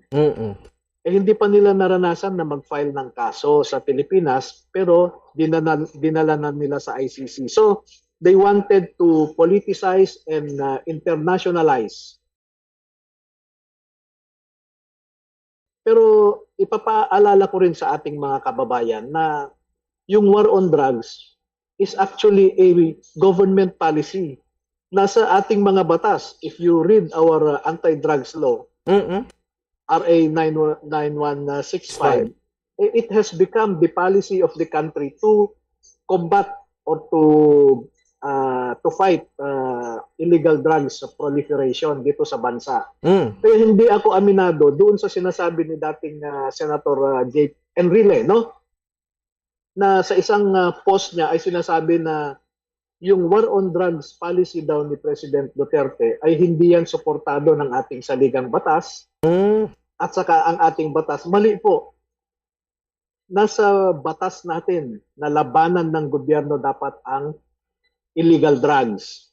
At nanumpa ang sinumang Pangulo na ipatupad ang ating mga batas.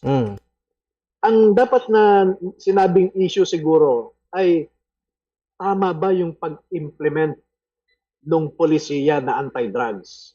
Alam mo ang Pangulo ay nagbibigay lang yan ng marching order sa mga security forces katulad ng kapulisan. Sabi niya, labanan nyo ang droga.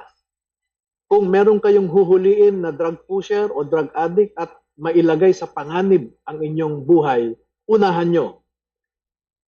Lahat yan, naaayon po yan sa ating batas. Manlaban. At sa saligang batas. At naaayon din po yan sa Biblia. No?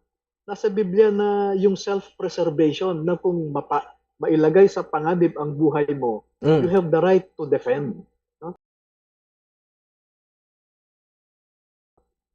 Ang problema daw ni Pangulong Duterte ay hindi sa batas ng Pilipinas, kundi batas ng ICC. Hindi rin po totoo yun. Dahil hindi na nga tayo subject or governed by ICC. Dahil hindi na tayo miyembro ng ICC.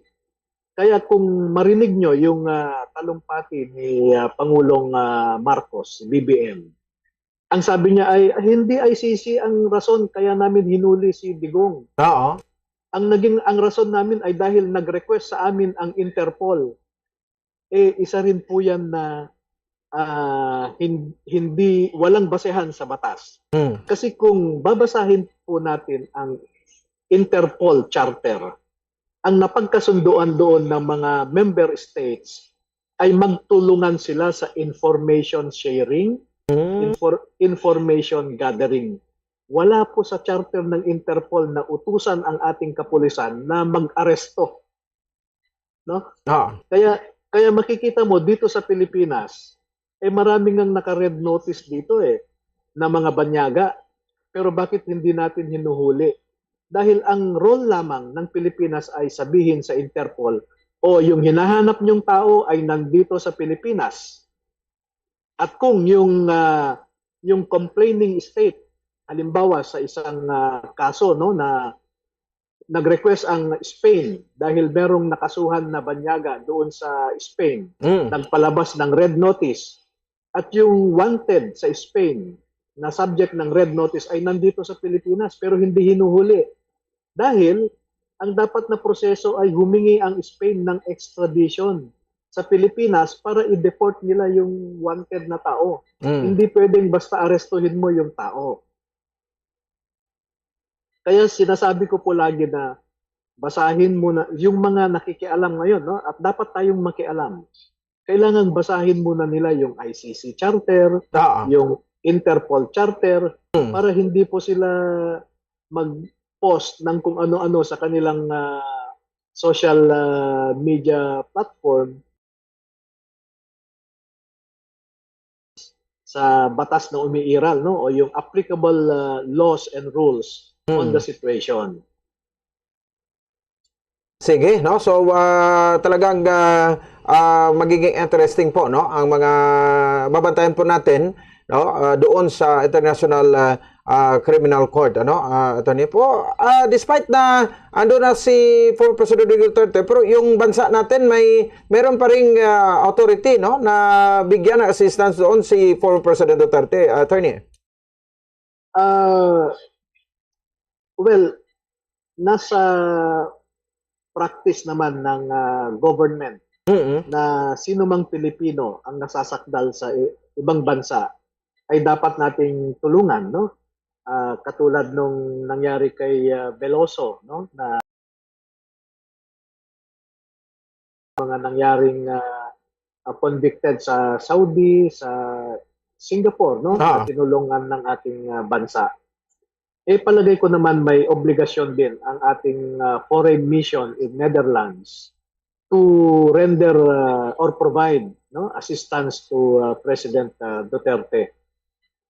Pero palagay ko naman yung detention facility nila sa ICC ay maayos naman, no? Yes, so okay. Maayos.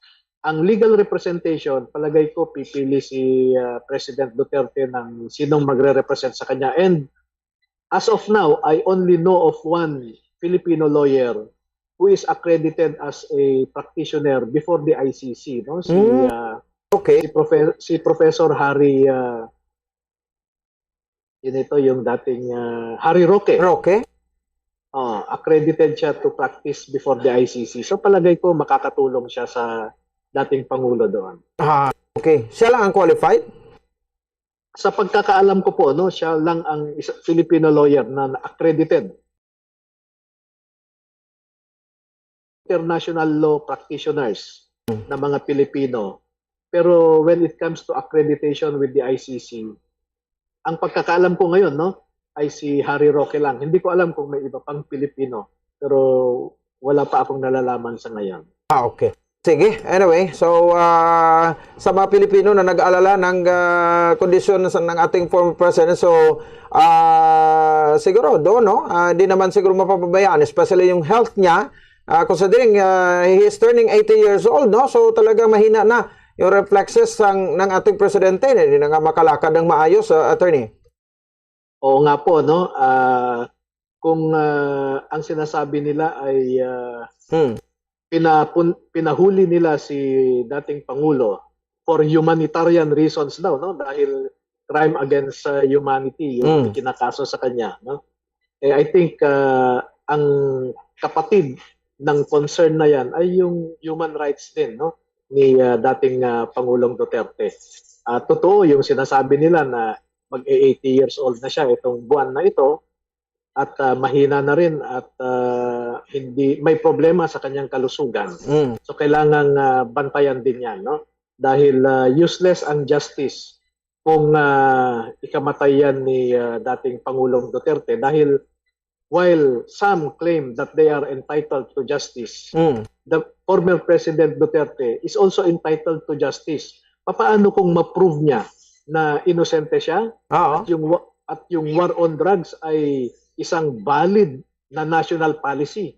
Dahil makita mo sa Colombia, sa Mexico, sa Guyana, sa Venezuela, kinokombat nila ang war on drugs. Ang Amerika, kinokombat nila ang war on drugs. In fact, merong sinasakop ang Amerika dahil lang sa problema nila sa droga. Pinapasok nila ang Colombia, ang Nicaragua, Mexico, El Salvador, yung mga South American countries, pinapakialaman ng Amerika ang kanilang gobyerno dahil sa paglaban nila sa droga.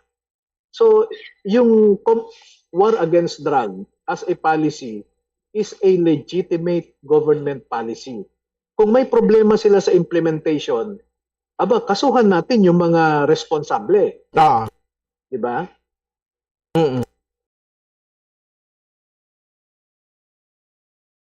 Process pa, nababantayan po natin.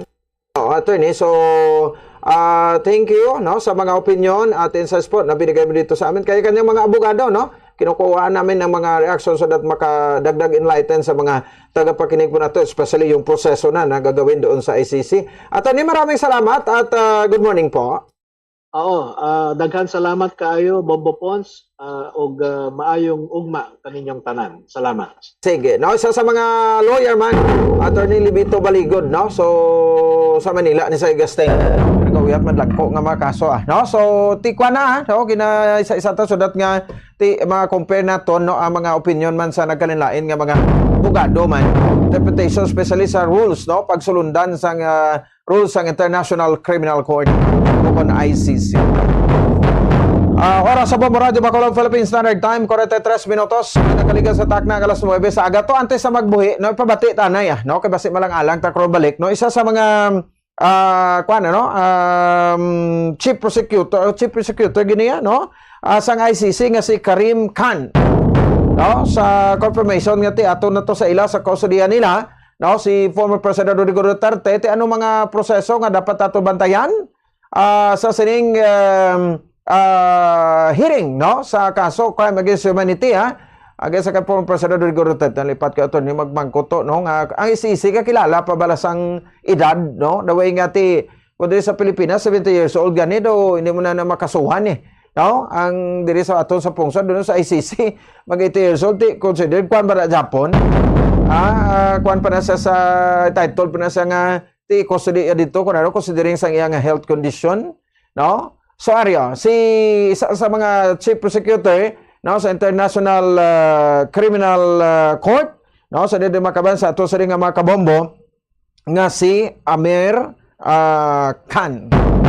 So pamatian naton to ang iya sa nga confirmation regarding sa sining Karim Khan. Sorry Karim Khan. Well, the arrest of the former president of the Philippines, Mr. Rodrigo Roa Duterte, is an important moment. The office has been investigating the situation of the Philippines for some time in relation to the so-called war on drugs. Last month, under the supervision of Deputy Prosecutor Manjay Niang, the team submitted a warrant application to the judges of the pretrial chamber.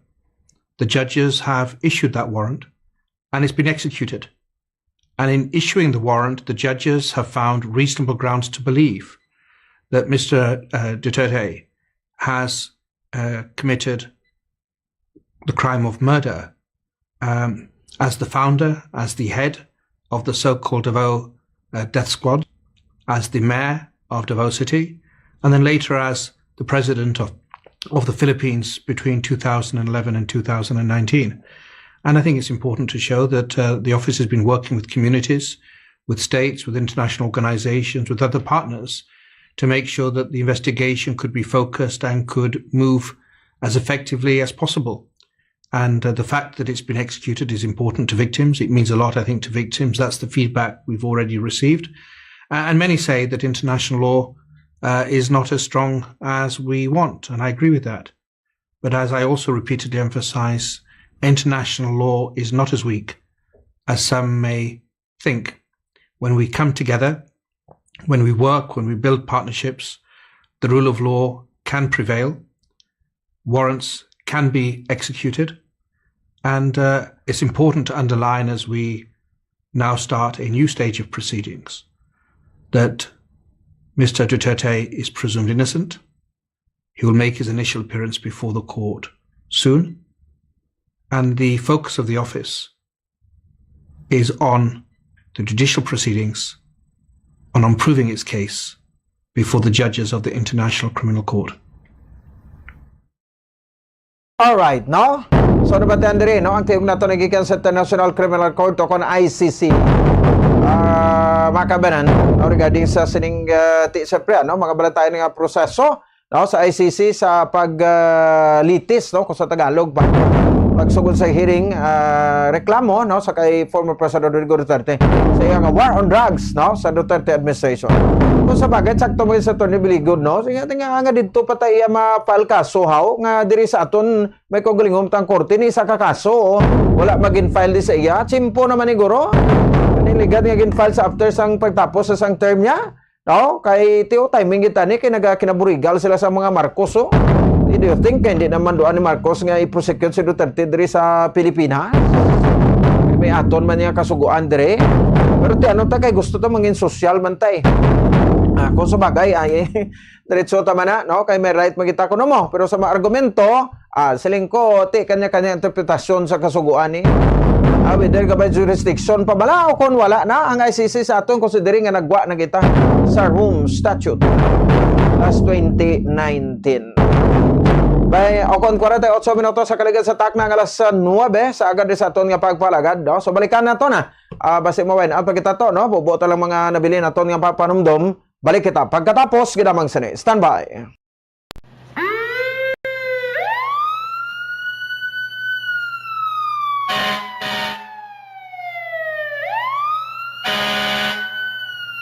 Yari ang mga tips agud nga malikawan ang sunog sa balay. Ini pagpabayaan ang kusina samtang nagaluto. Kung kinahanglan nga magbiya sa kusina, siguruhon nga may mabantay sang pagkaon nga imo ginaluto bangod sinigundos lang ang pag-ibwal sang kalayo. Taguon ang anuman nga flammable products sa husto nga lugar.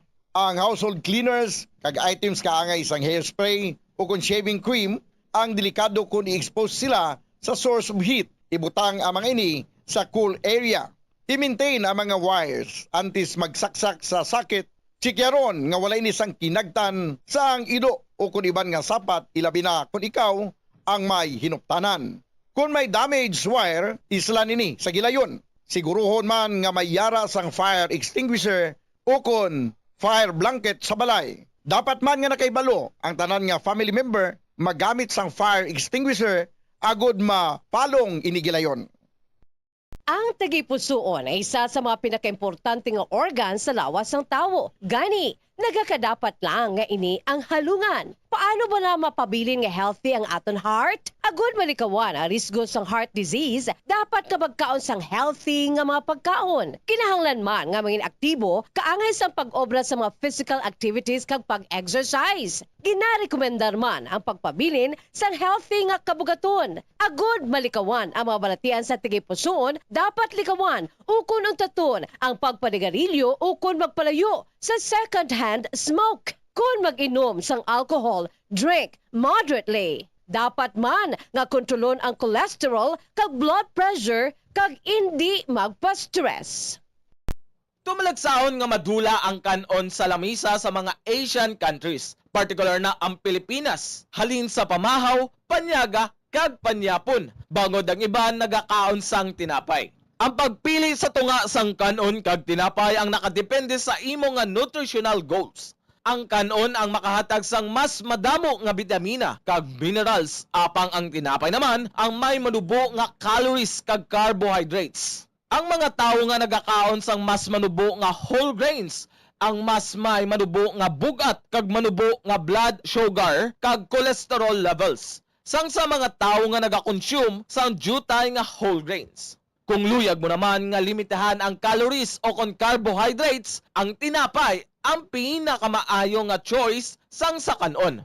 Ang tunga sa baso sang brown rice ang nagaunod sang 108 calories, 3 grams sang protein, 1 gram fat, kag 22 grams sang carbohydrates. Samtang ang isa ka slice sang whole wheat bread ang nagaunod sang 69 calories, 4 grams sang protein, 1 gram fat, kag 12 grams sang carbohydrates.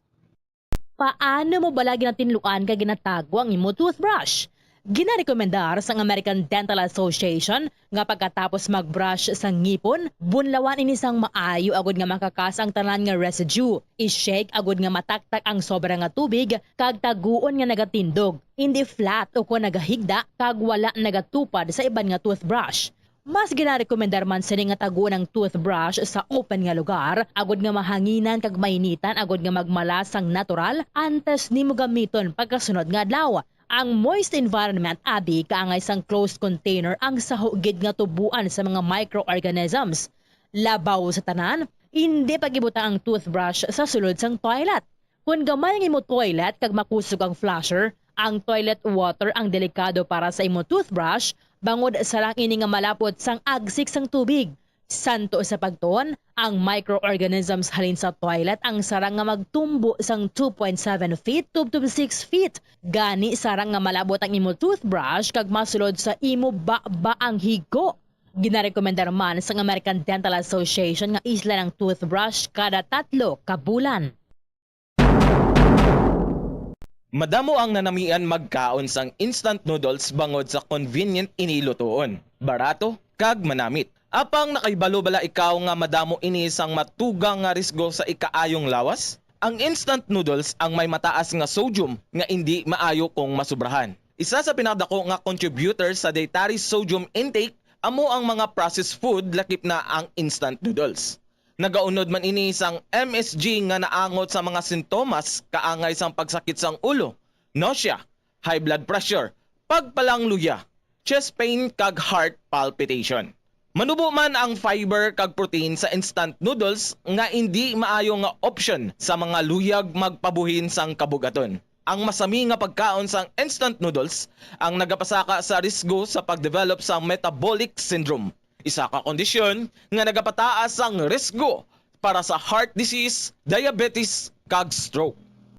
Stress ka bala kag kinahanglan mo sang break? Ang pagsaka sa bukid ang makabulig agud madula ang stress apang nakahibalo ka bala nga magluwas sa mental health, mayo manini para sa lawas. Ang hiking isa ka cardio workout nga makapanubo sang risgo sang heart disease. Makabulig manini sa pag-improve sang blood pressure kag blood sugar levels. Ang pagsaka sa bukid ang makaboost man sang density bangod ang paglakat, ang isa ka weight-bearing exercise. Magluwas diri nagahatag manini sang kusog sa glutes, quadriceps, hamstrings kag muscle sa hawak kag tiil sang isa ka tawo. Nagapa-improve man ini sang balance, nagapakusog sang core kag nagabulig agud makontrol sang isa ka tawo ang iya kabugaton.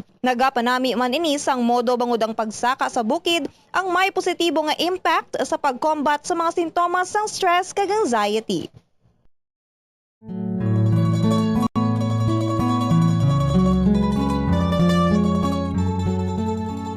Bilang nagaisahanon nga Christian nation sa Asia, ang pagsimba diri sa Pilipinas ilabi na gid kun Domingo upod ang bugos nga pamilya nangin kabahin na sang aton pagpangabuhi kag kultura. Mayoriya sang populasyon ang mga Roman Catholics kag sang una ang mga tumuluo tuman gid ka relihiyoso kag istrikto sa tion sa pagsimba. Sa paglipas sang panahon, ang mga kabataan sa karon nga henerasyon ang ginapahanumdum kag ginatudloan sang importansya sang pagsimba kag ang church etiquette. Iyari ang pila ka mga good manners kag right conduct sa pagsimba. Kung planado ang imo pagkadto sa simbahan, dapat nga magtulog sang temprano antes pa man. Magbugtaw aga pa kag maligo agod presko ang pamatyag kag mahumot sa pagtambong sa santos nga misa. Ukon sa pagpamati sang pulong sang Dios, ukon sa tion sang pagwali sang pastor.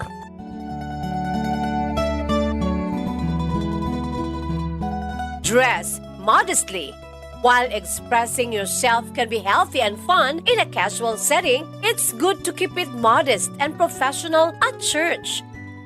Ipaiway nga malate sa pagsimba, mas maayo nga makaabot sa simbahan 5 to 15 minutes early. Agud hindi ikaw makaagaw eksena sa mga yara na sa sulod sa simbahan. Apang kung ikaw ang late na ginman, pag-abot mo, nagasugod na ang misa o service, mag-relax sa makadali. Amat-amat nga magsulod sa simbahan quietly and discreetly as possible. Kag kung mahimo, magpangalihid lamang sa higad, kag hindi mag-agi sa tunga. Ipaiway man ang pag-istorya sang matulog sa imo tupad. Sa baylo, mag-focus kang mag-pay attention sa ginahambal sang pari o kon pastor man. Kag magpangabuyo sa hugot sa tagipusoon. Yara ikaw sa simbahan to commune with the Lord, kag hindi para mag-date o kon magpaduding. As the saying goes, fervent prayers to God produce phenomenal results. Sempo na to, no? Pasaysagid sa aton nga mga balita nga way naton makuha. Kasi patrol ka sa mga beat area naton. At nakaroon na, no? Sa pagpakalagad sa bomba na isod. May na-notice na tato bala sa gimpregento bala nga kwan, no? Kumbaga daw peaceful rally sa mga supporters ni former President Digong, no? May mga politiko to gali yato nga nagkwan ma to, no? Nagpagalo-galo. Nanong papel nila to, nagsurusinabad mas la to. Oh, so tani pabayaan nyo lang ng mga supporters, hindi nga daw gamiton nyo lang sa kagulingon nyo lang nga intereses da. Ang kwa ito nung pangampanya pa kamo to. Inano man yang kuha ka mo nagpray mo yung saployan nyo to, no? Ang sagad kapag kamo ka entrada ka magpapansin-pansin. Oh, sino to nga tutuaw, no? So ti daw nakitaan ta to. Senatorable nga si Attorney Jivinlo kag si Wantan Palangka. Okay? Ginimo nila ang rally ito nga daw nangampanya to sila iya. Ay, nako naman yung mga KSP nga mga politiko ni daw ay gid sang kuana, no? Di pabayaan na mga supporters do mahambal pa nga tingala nga ti kadamo gali no. Damo na di. Galing silent lang sila while lang sila sagad giga pa kuan ka pa epal. Pareho sa inyo nga mga kabalan man. Kag mga damol guya mga kapal moks, no? Oh, bayan nyo da bala kay kabalo na yung tawo no? Hindi niya nga gamiton nyo ang kwan, ang rally di kag sakyan nyo da. Pero kung nabi do mapapansin mga kamuda. Muyong kamo ko mo brahon. Standby na, masunod na aton matawag mga madrama ang misteryo sa kabuhi alas 10 tubto alas 10 media once sa lab. Alas 10 media tubto alas 11 kang rekwerdo sa alas 11 tubto alas 11 media. Webes sa mga presentasyon, pensa 13 sa bulan sang Marso to'y 2025. Kailangan Bombo Ponce Espino, nagpasalamat sa papura pagmati para sa number 1 in most trusted radio network in the country, Bombo Radio Philippines, sa Basta Radio. Bombo!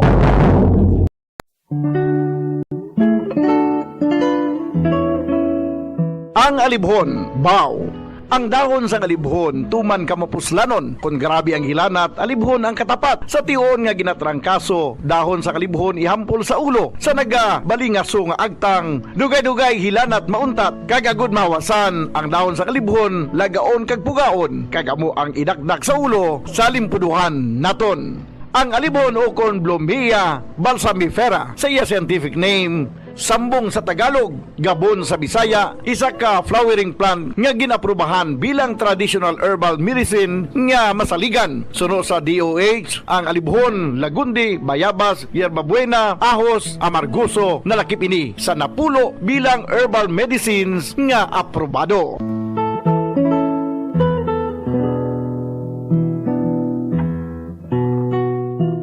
Alibhon ginahimo manti, maayo nga antibacterial kag antifungal ini. Bulong sa hypertension, nagaserbe bilang diuretic kag antipyretic. Makabulig man patunaw sang bato sa kidney. Ay abaw, grabe. Kung ikaw ginarayuma, imni sang alibhon ti. Kung gina-UTI, ginaubo, diarrhea kag tiyan nga nagaalboroto, yara ang dahon sang alibhon. Mapuslanon, gani magtanom kita sang alibhon sa aton og saran kag palibot, agos sa tion sang emerhensya within reach o kon may malabot. Sa kamahal karon sang tanan, a simple and free alibhon leaves will go a long, long way.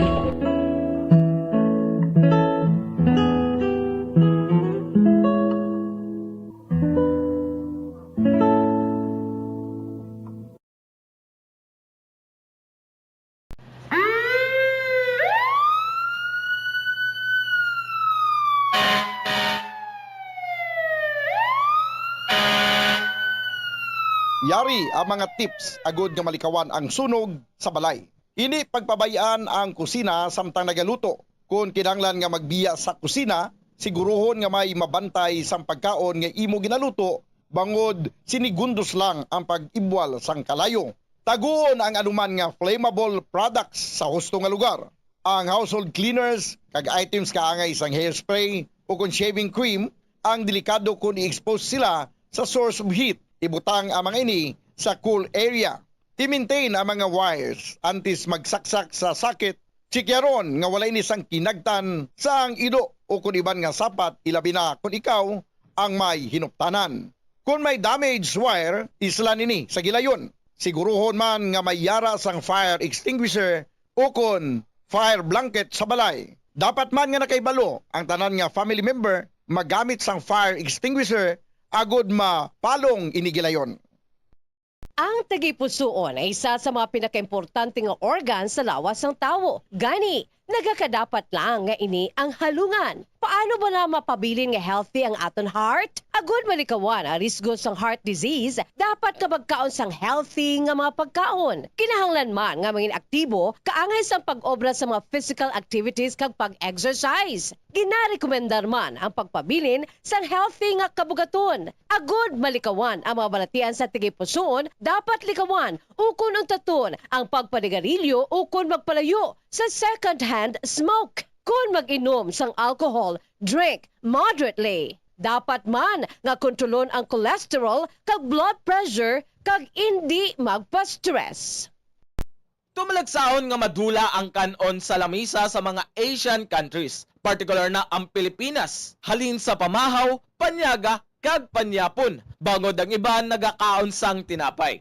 Ang pagpili sa tunga sang kanon kag tinapay ang nakadepende sa imo nga nutritional goals.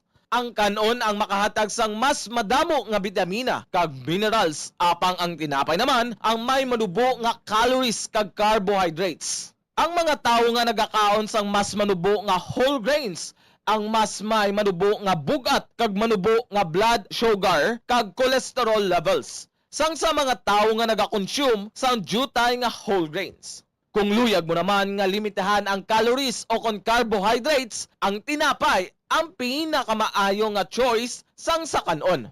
Ang tunga sa baso sang brown rice ang nagaunod sang 108 calories, 3 grams sang protein, 1 gram fat, kag 22 grams sang carbohydrates. Samtang ang isa ka slice sang whole wheat bread ang nagaunod sang 69 calories, 4 grams sang protein, 1 gram fat, kag 12 grams sang carbohydrates. Paano mo balagi na tinlukan kag ginatago ang imo toothbrush? Ginarekomendar sang American Dental Association nga pagkatapos magbrush sang ngipon, bunlawan ini sang maayo agud nga makakas ang tanan nga residue. I-shake agud nga mataktak ang sobra nga tubig kag taguon nga nagatindog. Hindi flat o kung nagahigda kag wala nagatupad sa iban nga toothbrush. Mas ginarekomendar man sini nga taguon ang toothbrush sa open nga lugar, agud nga mahanginan kag mainitan agud nga magmalas sang natural antes nimo gamiton pagkasunod nga adlaw. Ang moist environment abi kaangay sang closed container ang sahugid nga tubuan sa mga microorganisms. Labaw sa tanan, hindi pagibutang ang toothbrush sa sulod sang toilet. Kung gamay nga imo toilet kag makusog ang flusher, ang toilet water ang delikado para sa imo toothbrush, bangod sa lang ini nga malapot sang agsik sang tubig. Santo sa pagtuon, ang microorganisms halin sa toilet ang sarang nga magtumbo sang 2.7 feet to 6 feet. Gani sarang nga malabot ang imo toothbrush kag masulod sa imo ba ang higo. Ginarekomendar man sa American Dental Association nga isla ng toothbrush kada 3 ka bulan. Madamo ang nanamian magkaon sang instant noodles bangod sa convenient inilutoon, barato kag manamit. Apang nakaibalo bala ikaw nga madamo ini sang matugang nga risgo sa ikaayong lawas? Ang instant noodles ang may mataas nga sodium nga hindi maayo kung masubrahan. Isa sa pinakadako nga contributor sa dietary sodium intake amo ang mga processed food lakip na ang instant noodles. Nagaunod man ini sang MSG nga naangot sa mga sintomas kaangay sang pagsakit sang ulo, nausea, high blood pressure, pagpalangluya, chest pain kag heart palpitation. Manubo man ang fiber kag protein sa instant noodles nga hindi maayo nga option sa mga luyag magpabuhin sang kabugaton. Ang masami nga pagkaon sang instant noodles ang nagapasaka sa risgo sa pagdevelop sa metabolic syndrome. Isa ka kondisyon nga nagapataas ang risgo para sa heart disease, diabetes kag stroke. Stress ka bala kag kinahanglan mo sang break? Ang pagsaka sa bukid ang makabulig agud madulang stress apang nakahibalo kabala nga magluwas sa mental health maayo manini para sa lawas. Ang hiking isa ka cardio workout nga makapanubo sang risgo sang heart disease. Makabulig manini sa pag-improve sang blood pressure kag blood sugar levels. Ang pagsaka sa bukid ang makaboost man sang density bangod ang paglakat ang isa ka weight-bearing exercise. Magluwas diri nagahatag manini sang kusog sa glutes, quadriceps, hamstrings kag muscle sa hawak kag tiil sang isa ka tawo. Nagapa-improve manini sang balance, nagapakusog sang core kag nagabulig agud makontrol sang isa ka tawo ang iya kabugaton. Nagapanami manini sang modo bangod ang pagsaka sa bukid ang may positibo nga impact sa pag-combat sa mga sintomas sang stress kag anxiety.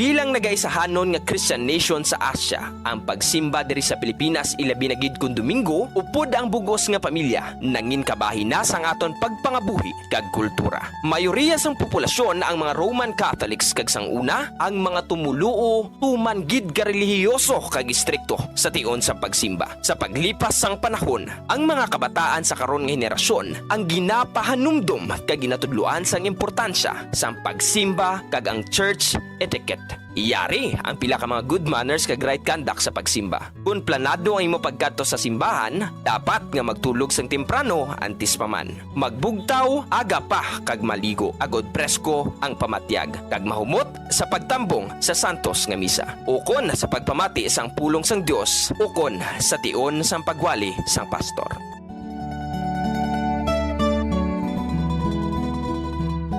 Dress modestly.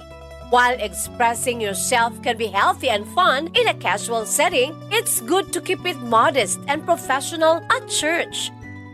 Ipaiway nga malate sa pagsimba, mas maayo nga makaabot sa simbahan 5 to 15 minutes early. Agud hindi ikaw makaagaw eksena sa mga yara nasa sulod sa simbahan. Apang kung ikaw ang late na ginman, pag-abot mo, nagasugod na ang misa o service, mag-relax sa makadali. Amat-amat nga magsulod sa simbahan quietly and discreetly as possible. Kag kung mahimo, magpangalihid lamang sa higad, kag hindi mag-agi sa tunga. Ipaiway man ang pag-istorya sang matulog sa imo tupad. Sa baylo, mag-focus kang mag-pay attention sa ginahambal sang pari o kon pastor man.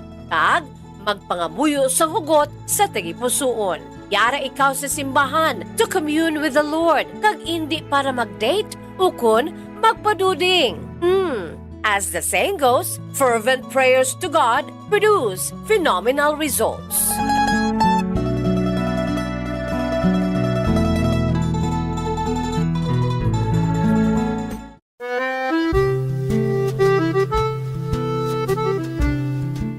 Nakakadtunab lang mo sa isa ka balay sa siyudad sang Silay diri sa probinsya sa Negros Oriental, ginagabig oldest at social house in Silay. Well, amoy ni ang duha ka panalgan nga heritage house ni Antonia de la Rama Locsin nga makitaan sa heritage zone sa Silay City. Si Antonia de la Rama Locsin bata ini sang mga original nga mga sendero nga pamilya sa Silay nga sanday Don Gregorio Seriaco Lacson Locsin kag Doña Adriana Manuela Reneta Locsin. Isa sa mga sikat nga descendants sang sini nga mga manggaranong nga pamilya amo si Leandro Valencia Locsin o kun mas famous nga si Leandro Locsin nga isa kasikat nga architect kag national artist of the Philippines. Ang iya sini mga ginikanan amo sanday Guillermo Unson Locsin kag Remedios de la Rama Valencia kag nakapangasawa kay Maria Cecilia Araneta Yulo.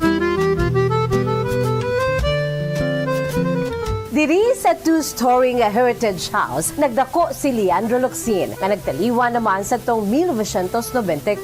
Apisar nga daan na ang ini nga balay, apang makitaan pa sa gihapon ang original structure sini. Kaangay sa mga bintana, ukon ka piece sliding windows ka ventanillas. Ang ini nga ancestral house sang aton national artist nagapaidaro na karon sang mas sobra 150 anyos, isa ka traditional nga bahay na bato nga puti ang pinta sa karon. Apisal sang kadugayon na sa gihapon intact ang mga original balustrades kag metal window grills sang Antonia de la Rama Locsin Ancestral House, believed to be the oldest in Silay City.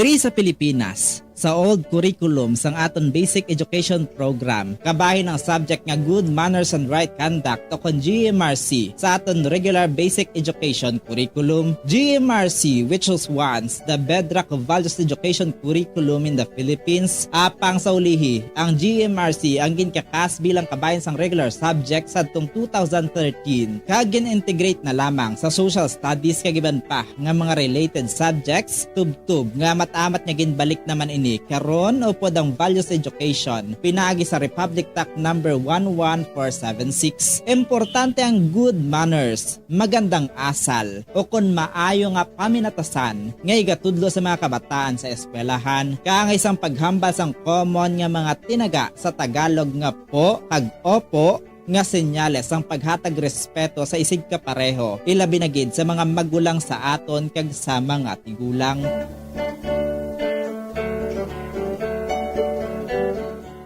Diri sa aton, kita nga mga Ilonggo, ginatudloan man kita nga magsabat sa aton mga ginikanan sang tarong kag may respeto kaangay sang ano tani nay? Ukon, ano tani la?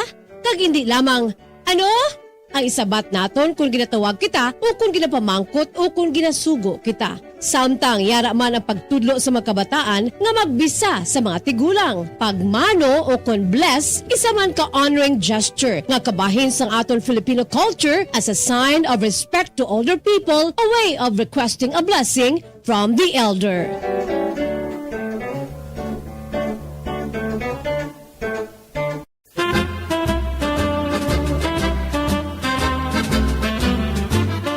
Nakahibalo-bala ka mo kung ano ang origin sang halambalanon sa Ingles nga pulong nga don't wash your dirty linen in public? Well, ang ini nga English expression ukon Ang Bombo Radio Philippines. Fully digitalized. Numero 1 sa balita, komentaryo, drama at serbisyo publiko. Bombo Radio Philippines. Bombo Radio Philippines. Ang inyong #1 at most trusted radio network in the country. Basta Radio Bombo! Bombo Radio Bacolod. #1 Basta Radio Bombo! Unsa tunga sang kadulom, may kasanag nga magtuhaw agon mangin gabay sang imo pagpanglakaton. Ini bala pagbuot sang kahitaasan, ukon natabuan lang. May maligno gidayhan? Kung ang isa ka patay hinali nga mabuhi, makasiling ka pala nga ini isa ka milagro, ukon kahimuan sang siyensya. May impyerno gidayhan? Ini nga pala mangkutanon, pagasabton sa siling nga palatuntunan, mga misteryo sang kabuhi, mga misteryo sang kabuhi, kasaysayan nga hindi mapatiyan. Apang nagakatabo, kung kamo may kasaysayan nga daw hindi kinaandan, ipadala lang diri sa atong panatuntunan, mga misteryo sang kabuhi. DYWB Bombo Radio, Mandalagan, Siyudad sang Bacolod, kag inaamon pagatagan sang kabuhi diri sa mga misteryo sang kabuhi.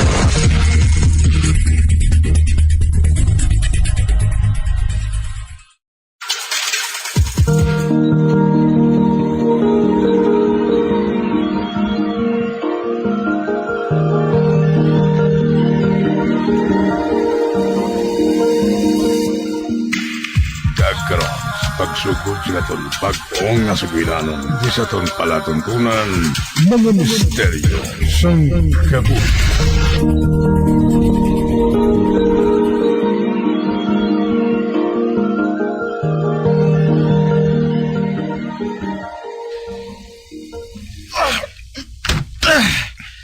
Ay nano, pulo lang gani kabag sang simento ginakot mo. Gahapo-hapo ka na migluisaw. Nano, makasarang ka pa? Kasarang pa? Para sa ekonomiya? Basi hindi na matadlong lakad mo karon sa pagpaulik mo sinyo, ha? Meg, kinahanglan ko gidang kwarta, subong. Gani samtang may nagatanyag sa akon sa makartahan, kalitan ko gidayon. Pero basta masarangan mo lamig, hindi lang pagulpi ang lawas mo. Kay hindi ka na bala huben, may edad ka na. Masarangan ko pang maghakwat Bisan tag 50 pa ka bag sa simento, Meg. Basta may bayad lang, okay na ko na.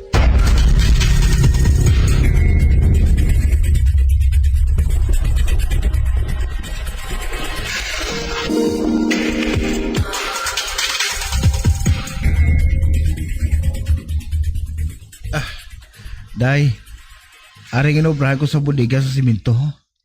400 lang ni. 400? Anon ko na sa pagtunga sa balon sang tatlo mo kakabataan man? College pang isa? Amo lang gid ang masarangan ko nga kitaon subong adlaw, day. Kung baskog bako tani, damo man ko nga makarga. Paligo na to Kabaho sa imo balhas. Pasensya gid day ha. Sa dason, painto ka naman sa mga abyan mo ha? Para makaon lang tabalas kag bato.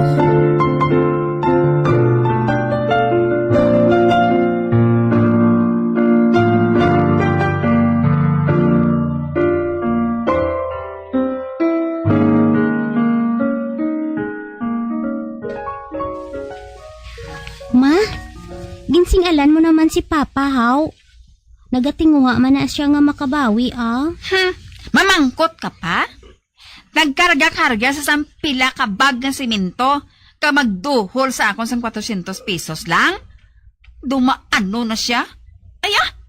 Anong ko sa pagtunga sa inyo sa mga manghod mo ang kita niya? Hindi na lang ko paghatagis ang balon, ma. Plite na lang gid pa eskwelahan ang kinahanglan ko. Isa ka gatos lang mahatag ko. Mabakal pa ko sang balalunon nga sudan sa mga manghod mo. Okay lang, ma. Ginapasalamatan ko na, ina. Basta, hindi na lang kamo mag-away ni Papa. Wala niya gin gusto nga maintuan siya sang iya mga abyan nga ginasaligan man niya. Nagabukal gid ang dugo ko. Gani ka mo, ha? Maghalong gid ka mo sa mga scam, ha?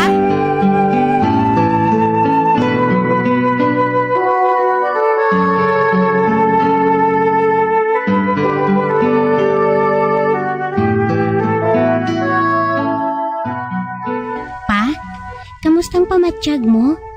Sigurado gid ko na nagapalanakit ang lawas mo sang panghakot sang pila ka bag nga simento sa bodega. Nagapalamoy po yung bilog ko nga lawas, matit. Ang mga kamot ko, daw wala nag-aalarangot sa baga ko. Banyo santa ka sang liniment pa Masahion ko sang gamay ang imo mga abaga. Ay, hindi bali na lang, anak. Basi kung kapuyon ka pa sina. Hindi okay lang ko pa Sige na lang gani. Kaya nagapamilit kagit.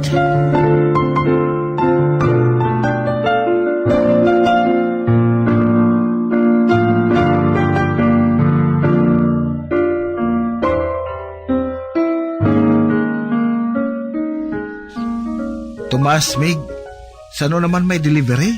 Boss naman, ipatawag talaga kung nagakinanglan naman kami sa dugang kargador, ha? Subunghaw, hindi niyo kinanglan extra? Pang plate lang tani sa mga anak ko pa eskwelahan? Ay, wala sabong damo nga halakoton. Pangita ka lang anay isang pwede mo marimidyohan, ha? Wala gid gani, Mig. Ari na lang, Gusto mo nga magbiyahe sang e-bike? Mabiyahe e-bike? Oo, may kilala ako nga nagaparkila sang e-bike. Pati gayunan ta ka. 120 ang adlaw.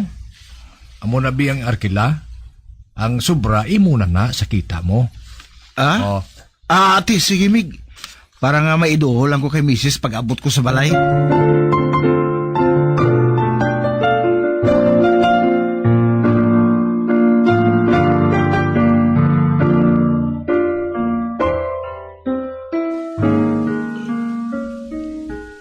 Anong siling mo? Nangapi ka sagwa? Oo, day. Kaya daw na idlaw man ko sang native nga kape mo. Maayo ka pa nakapangapi. Ang kamanghuran mo yung anak, isa ka bulan na nga wala nakainom sang gatas. Subong lang na, day. Ari gali, 250, nagbiyahe ko e-bike. Kaya nga, abala nga wala ka ng pangita sang matarong nga obra. Wala na gani sa may mabaton sa akon sa edad ko ngayon 51 na ko mo. Hey, ambot Luis Kung din ka pa nanigulang na sa obra mo, dito ka pa naghimo sa hindi amo. Ne, tanawa na. Kung di nagaantos kita tanan.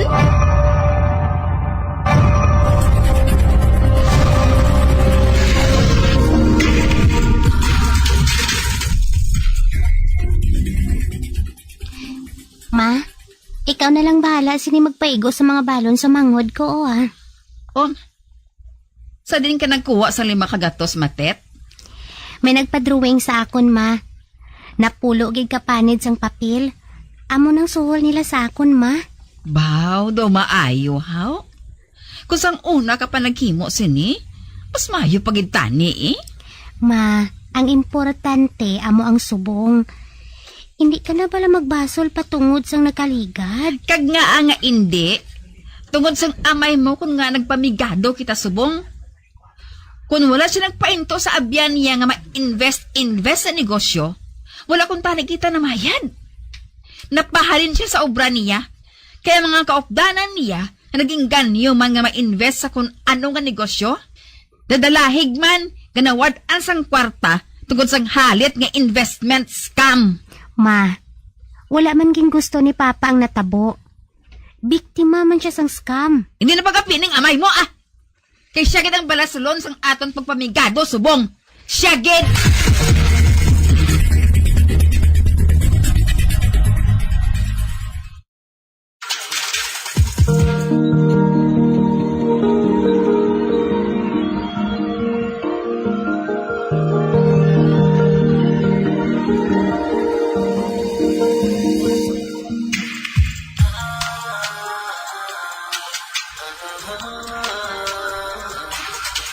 Luis, boss, makakadto ka sa budiga, ha? Kinanglan na mo ng ekstra nga kargador. Ate, sige. Makakadto ko, boss Mig. Oh, ba? Uy, na ano ka? Ginaubo ka gali? Gamay nga ubo, Ginsipon abi ako sang nagbiyahe ko e-bike nga nagaulan init mo. Abi mo, Mig, naluoy ko blasimo mo. Ay, pangamulan ni mabulig ko sa imo. Kamusta nagling kaso nga ginpasaka mo kay Arturo? Kundi na to siguro nagpalagyo si Arturo, Mig. Bawa nga animal nga to. Amo na sinang kaayo mo sa iya, gininto ka pa niya, no? Nabaan mo na sa gyapon, Meg, Naubos ka ng tinago ko nga kwarta sang pamayad sa mga kaupdanan ko sa obra nga nag-invest man sa iya tungod sa akon. Kabudlay gisang pangabuhi namon sa bungmig. Kung kay sabi mo, lumasurrender na ako. Mig Luis? Apang para sa 3 ko kakabataan, ibulatan ko nga makabangon liwat, Mig.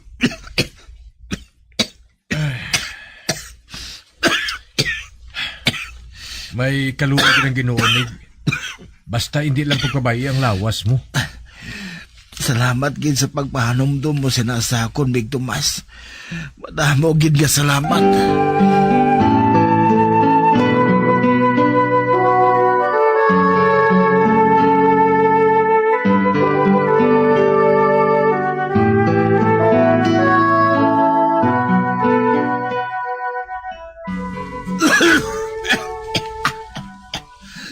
Ano nang ginaubo-ubo mo?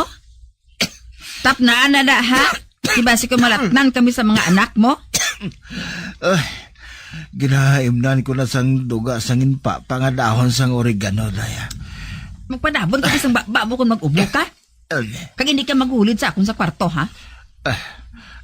Sige. Salas na lang ko matulong.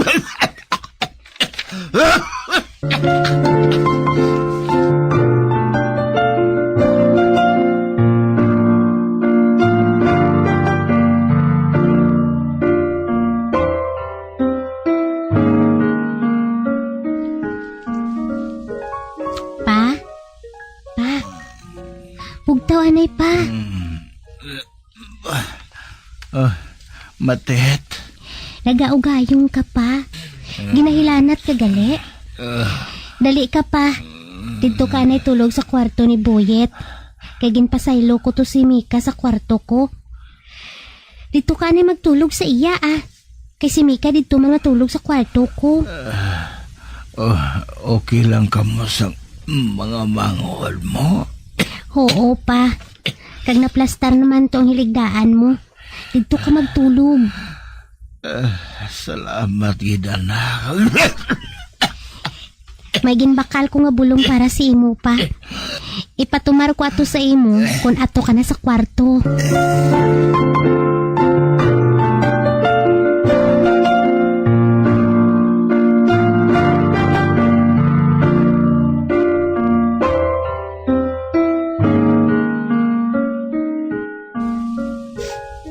Ma, din ka na si Papa?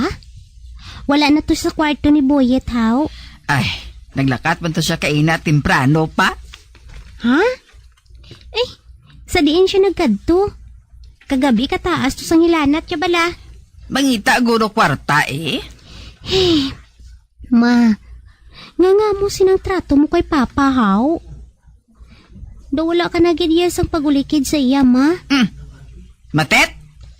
Kaayuhon mo ganing paghambal sa akon, ha? Sorry, ma. Ano abi kay do si Papa na lang gid ang may sala sang tanan. Sabay lo nga buligan mo siya. Ginabasol mo pa siya nga ginabasol. Subong nga hindi mo na masunod ang kapritso mo. Malain na si Papa sa mata mo. Matet?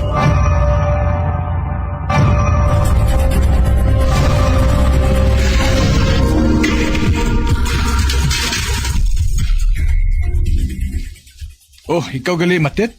Anong kinanglan mo? Tito, ara bala si Papa sa bodega? Oo, nagapangakot sa simento. Kaina pa? Ha? Nga, may problema bala? To, kagabi bala? Nagabagabaga na sang hilanat si Papa. Uy. Kaina sang aga. Ginkadtuan ko siya sa kwarto para paimnon tani isang bulong. Apang wala na siya. Nagkadto gali siya dire. Wala ko kabalong hindi gali mayong pamatsyag niya. To kasako masang pangakot niya kaina? Oo. Dali lang nga kay kadtuan ko siya sa sulod, ha?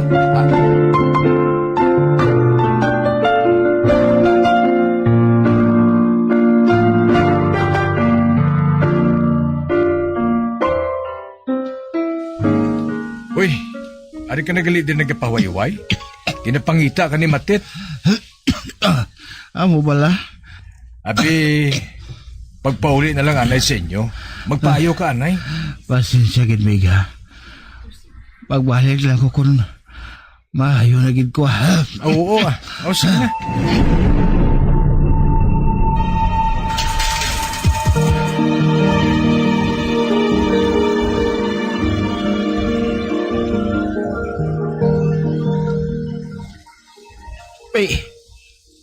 Ano ni? Para gid bala sa ako ng unos ang sobre ngayon, eh? Nga pa, haw. Sa imo man nakapangalan ang gindaho ni Tito Tomas nga sobre sa akon? 500 pesos ang unod sang sobre? Anong makatilingana, sinapa? Nakita ka niya kaina nga kaabtik sang parik-parik mo. Panghakot sa mga bagsang simento kaina. Wala gani siya kuno makapiyar nga nagalain galing pamatsyag mo. Paano man? Duwa ka baglang gid ganing nahakot ko kaina. Pa? Oo. Duha lang kabag? Oo. Duha gid lang kabag. Natulugan gani ako sa likod nga bayan sang bodega kaina. Lain sa pamatsyag ko. Kun amo, sinong nakita ni Tito Tomas nga nagaparik-parik panghakot? Kung hindi man ikaw ato pa? Amo lang dako nga pamangkot. Sino matuod ato?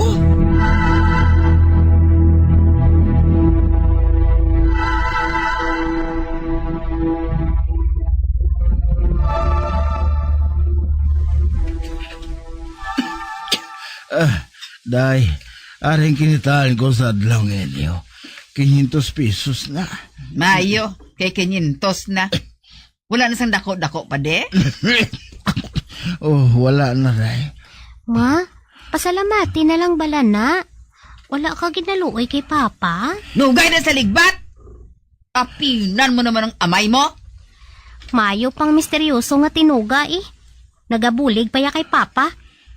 Ikaw yama, puro ka lang reklamo sa iya. Sumatit, hindi ka magsabat-sabat kay mama mo. Tataas ang respeto ko sa inyo ni Papa, ma. Tungod mga ginikanan ko kamo. Pero kung tani, hindi ka lang magsalig kay Papa, ma. Kung senyorita ka sang una, pues hindi na subong. Naka-adjust na kami tanan diri sa balay. Ikaw na lang ang wala.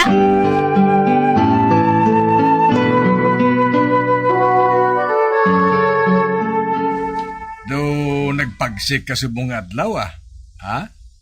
Anong sekreto mo, Meg? Ano nga sekreto man? Amugid lang ko gyapon. Kaya na sa nagapangakot ka sang simento sa budiga, doon nakainom ka sang energy drink? Napabilib man ko sa kusog mo ba? Amo na gali. Ate, sige. Meg, sugiran ta ka sa sekreto ko. Hindi ka lang manukid sa iban, ha? Para ta kapabalon, ang iban nga bag sa simento, hindi ako naghakot. Ang matuod, Meg, dos hindi man gani ako makapati. Apang may kung ano nga nagakopya sa nga ako ni Tsura. Kagamong nagabulo sa akon kung magpahuway-huway ako sang tago sa inyo. Siyang makita mo bilang ako nga nagaparik-parik hakot simento. Ano?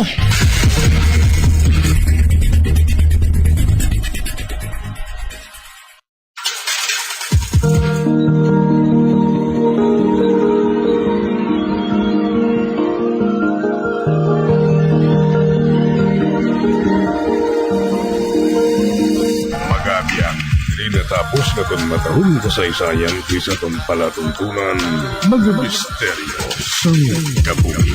Number 1! Bombo Radio Philippines. Patuloy na number 1 sa drama. Mas Paradyo Bombo!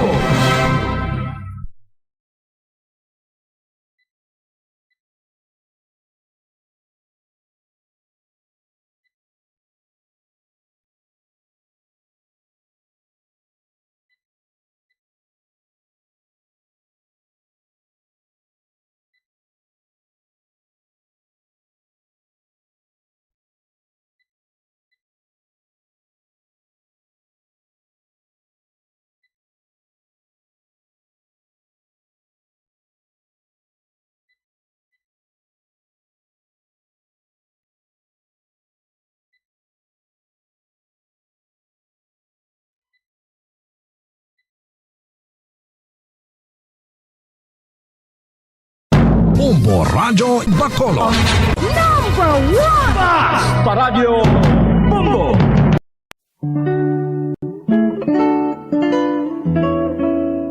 Ang alibhon, baw. Ang dahon sa alibhon, tuman kamapuslanon. Kung grabe ang hilanat, alibhon ang katapat. Sa tion nga ginatrangkaso, dahon sa kalibhon ihampol sa ulo. Sa nagabalingaso nga agtang, dugay-dugay hilanat mauntat. Kagagod mawasan, ang dahon sa kalibhon, lagaon kag pugaon. Kagamo ang idakdak sa ulo, sa limpuduhan naton. Ang alibhon o kon Blomia balsamifera sa iya scientific name, sambong sa Tagalog, gabon sa Bisaya, isa ka flowering plant nga ginaprubahan bilang traditional herbal medicine nga masaligan. Suno sa DOH, ang alibhon, lagundi, bayabas, yerbabuena, ahos, amargoso, nalakip ini sa napulo bilang herbal medicines nga aprobado.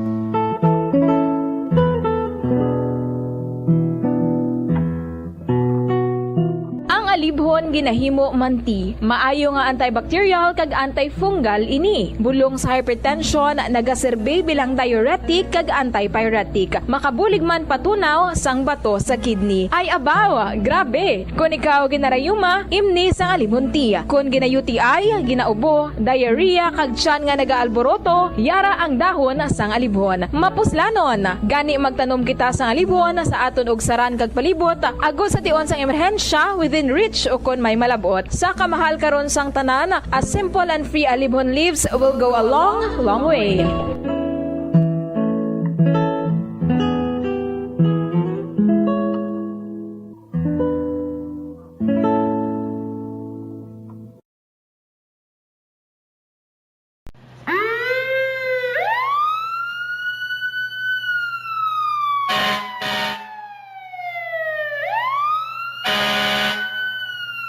Yari ang mga tips agod nga malikawan ang sunog sa balay.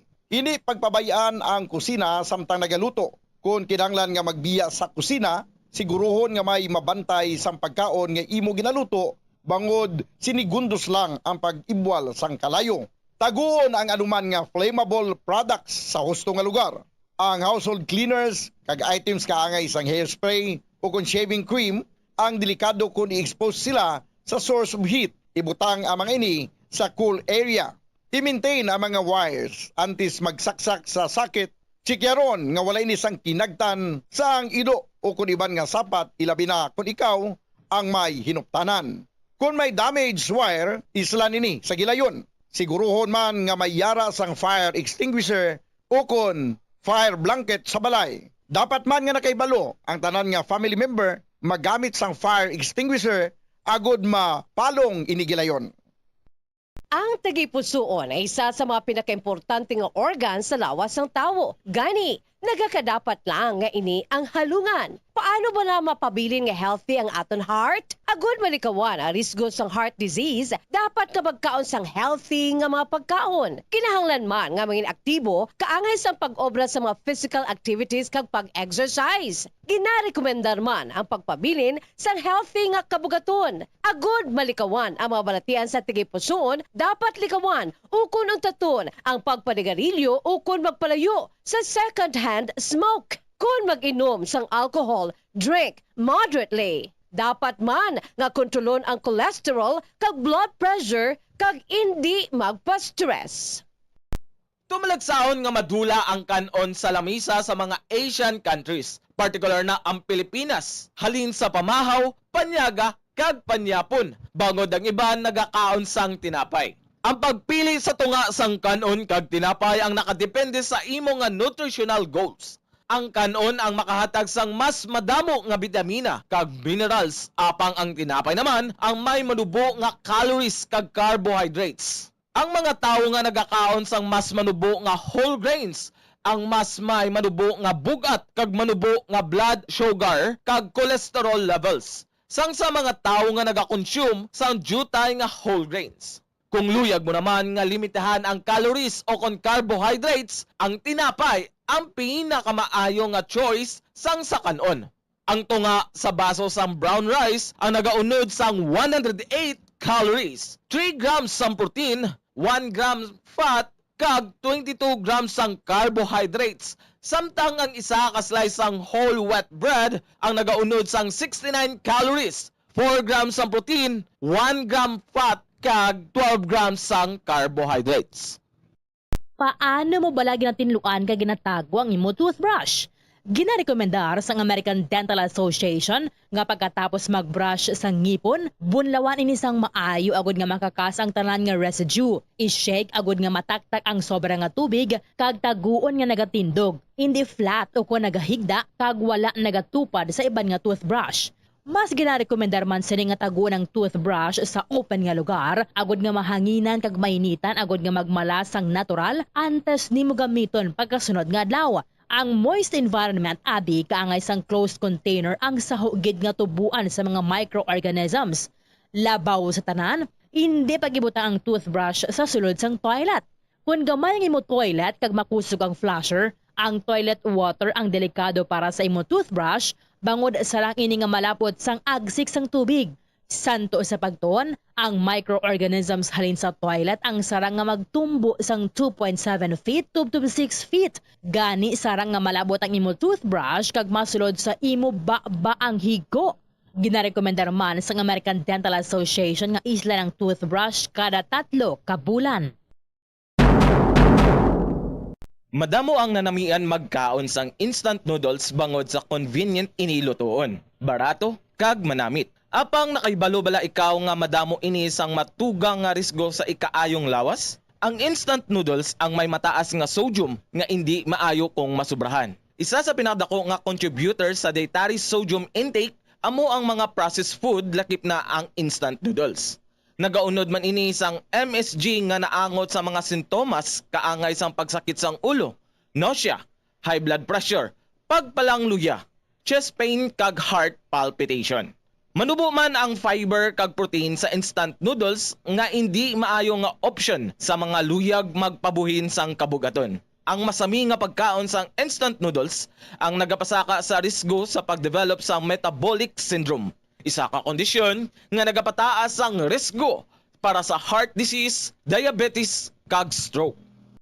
Stress ka bala kag kinahanglan mo sang break?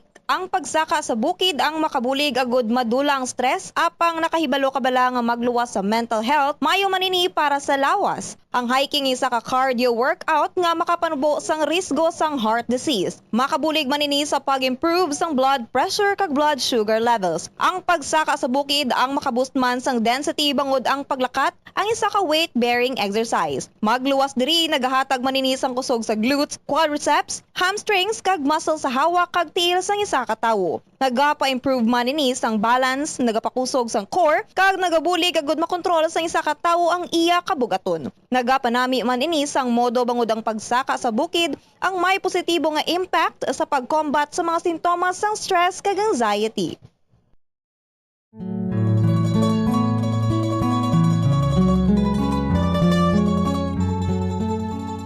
Bilang nagaisahanon nga Christian nation sa Asia, ang pagsimba diri sa Pilipinas ilabi na gid kun Domingo upod ang bugos nga pamilya nangin kabahin na sang aton pagpangabuhi kag kultura. Mayoriya sang populasyon ang mga Roman Catholics kag sang una ang mga tumuluo tuman gid ka relihiyoso kag istrikto sa tion sa pagsimba. Sa paglipas sang panahon, ang mga kabataan sa karon nga henerasyon ang ginapahanumdum kag ginatudloan sang importansya sang pagsimba kag ang church etiquette. Iyari ang pila ka mga good manners kag right conduct sa pagsimba. Kung planado ang imo pagkadto sa simbahan, dapat nga magtulog sang temprano antes pa man. Magbugtaw aga pa kag maligo agod presko ang pamatyag kag mahumot sa pagtambong sa santos nga misa. Ukon sa pagpamati sang pulong sang Dios, ukon sa tion sang pagwali sang pastor.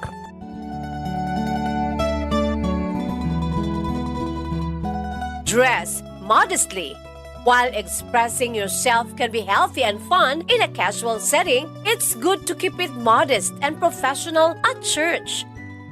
Ipaiway nga malate sa pagsimba, mas maayo nga makaabot sa simbahan 5 to 15 minutes early. Agud hindi ikaw makaagaw eksena sa mga yara na sa sulod sa simbahan. Apang kung ikaw ang late na ginman, pag-abot mo, nagasugod na ang misa o service, mag-relax sa makadali. Amat-amat nga magsulod sa simbahan quietly and discreetly as possible. Kag kung mahimo, magpangalihid lamang sa higad, kag hindi mag-agi sa tunga. Ipaiway man ang pag-istorya sang matunog sa imo tupad. Sa baylo, mag-focus kang mag-pay attention sa ginahambal sang pari o kon pastor man. Kag magpangamuyo sang hugot sa tagipusoon. Yara ikaw sa simbahan to commune with the Lord, kag hindi para mag-date o kon magpaduding.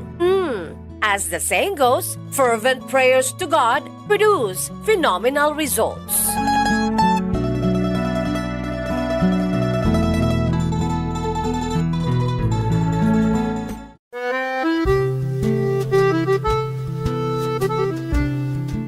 Nakakadto na blaka mo sa isa ka balay sa siyudad sang Silay diri sa probinsya sa Negros Oriental, ginakabig oldest at social house in Silay. Well, amoy ni ang duha ka panalgan nga heritage house ni Antonia de la Rama Locsin nga makitaan sa heritage zone sa Silay City. Si Antonia de la Rama Locsin bata ini sang mga original nga mga sendero nga pamilya sa Silay nga sanay Don Gregorio Seriaco Lacson Locsin kag Doña Adriana Manuela Reneta Locsin. Isa sa mga sikat nga descendants sang sini nga mga manggaranon nga familia amo si Leandro Valencia Locsin o kun mas famous nga si Leandro Locsin nga isa kasikat nga architect kag national artist of the Philippines. Ang iya sini mga ginikanan amo sanday Guillermo Unson Locsin kag Remedios de la Rama Valencia kag nakapangasawa kay Maria Cecilia Araneta Yulo.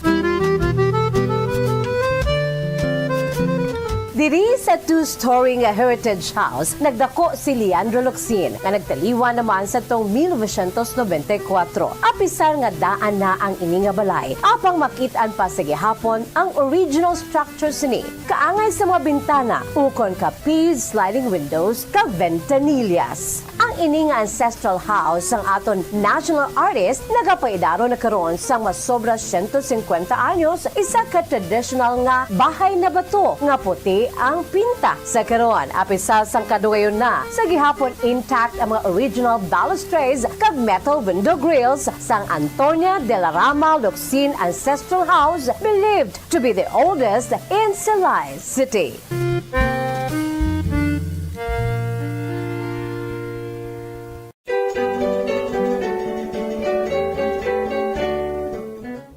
Diri sa Pilipinas, sa old curriculum sang aton basic education program, kabahin ang subject nga good manners and right conduct o kon GMRC sa aton regular basic education curriculum. GMRC, which was once the bedrock of values education curriculum in the Philippines, apang sa ulihi, ang GMRC ang ginkakas bilang kabahin sang regular subject sa atong 2013 kag gin-integrate na lamang sa social studies kag iban pa nga mga related subjects tub-tub nga matamat niya ginbalik naman ini karon upod ang values education pinaagi sa Republic Act number 11476. Importante ang good manners, magandang asal o kun maayo nga paminatasan nga igatudlo sa mga kabataan sa eskwelahan kang isang paghambal sang common nga mga tinaga sa Tagalog nga po kag opo nga senyales ang paghatag respeto sa isig kapareho ilabi na gid sa mga magulang sa aton kag sa mga tigulang.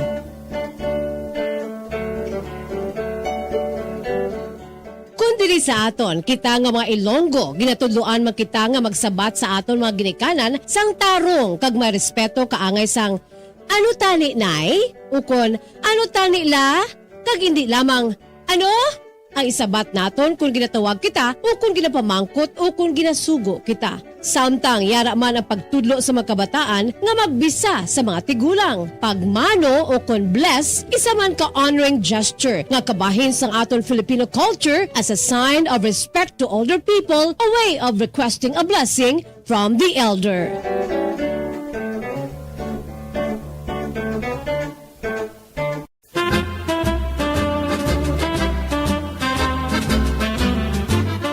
Nakahibalo bala kamo kung ano ang origin sang halambalanon sa Ingles nga pulong nga don't wash your dirty linen in public?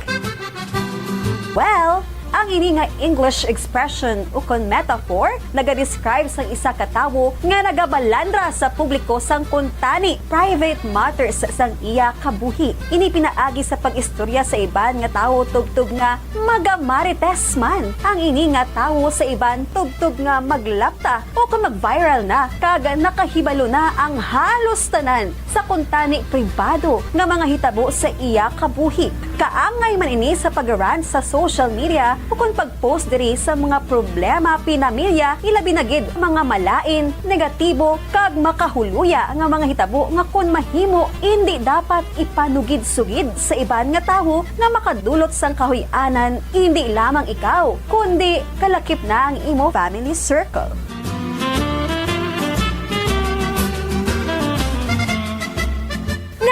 Kolor Number 1 Paradyo Bombo.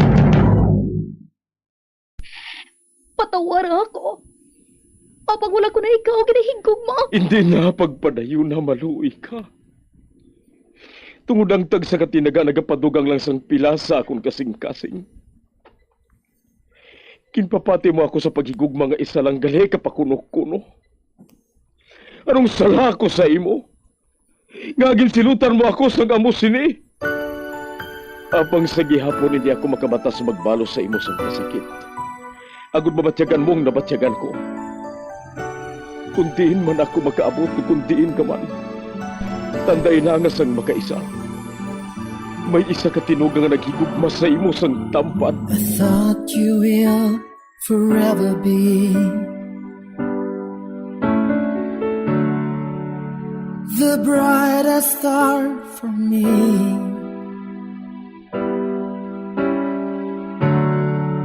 And I promise I will stay in love with you till the end. Once, there was a love. Sa tag sa kakabuhi sang tawo, Kag sa tag sa kabahin sa iya kasing-kasing, may isa kahandumanan nga matahong. Masadya, masakit, kag makahalamot nga durot sa paghigugma. Kung kamo may handumanan sa paghigugma nga hindi malipatan, ipadala lang diri sa aton palatuntunan. Once there was a love.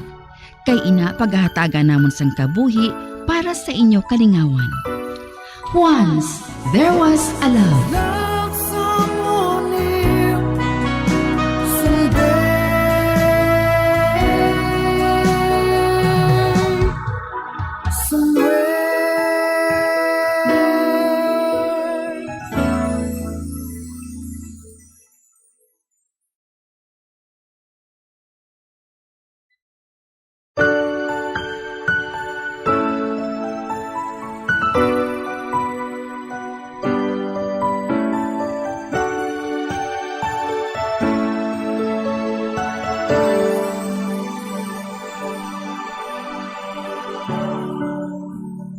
Thought you will forever be the brightest star for me.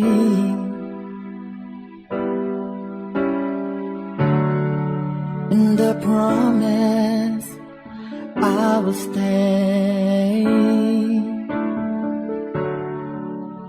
in love with you till the end. Kagkaron, sa kasugpon sang kasaysayan ni Connie, ngayagin pasakop, kagaton man ginhatagan sang kabuhi, diri sa aton palatuntunan. Once, there was a love, sa kasaysayan. Mando, sang kasing-kasing. Is this goodbye? I hate to say, be back in his arms, forget me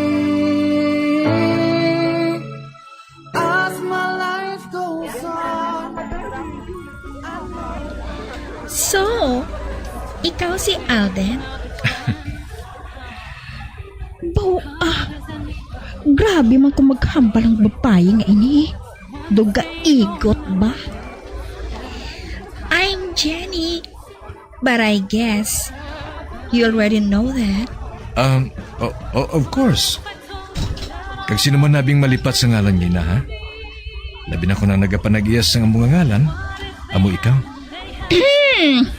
Excuse me. By the way, this is Tansya. She works with me. Hi, Tansya. Nice name, ha? Nagayom siya sa akon. Pero, amot ko man nga plastic. So, what can I do for you? Kuhaan ka sang laragway sa isa ka professional nga photographer. Samtang naga-posing ka sa gwa sang resto bar nga ini. That's nice.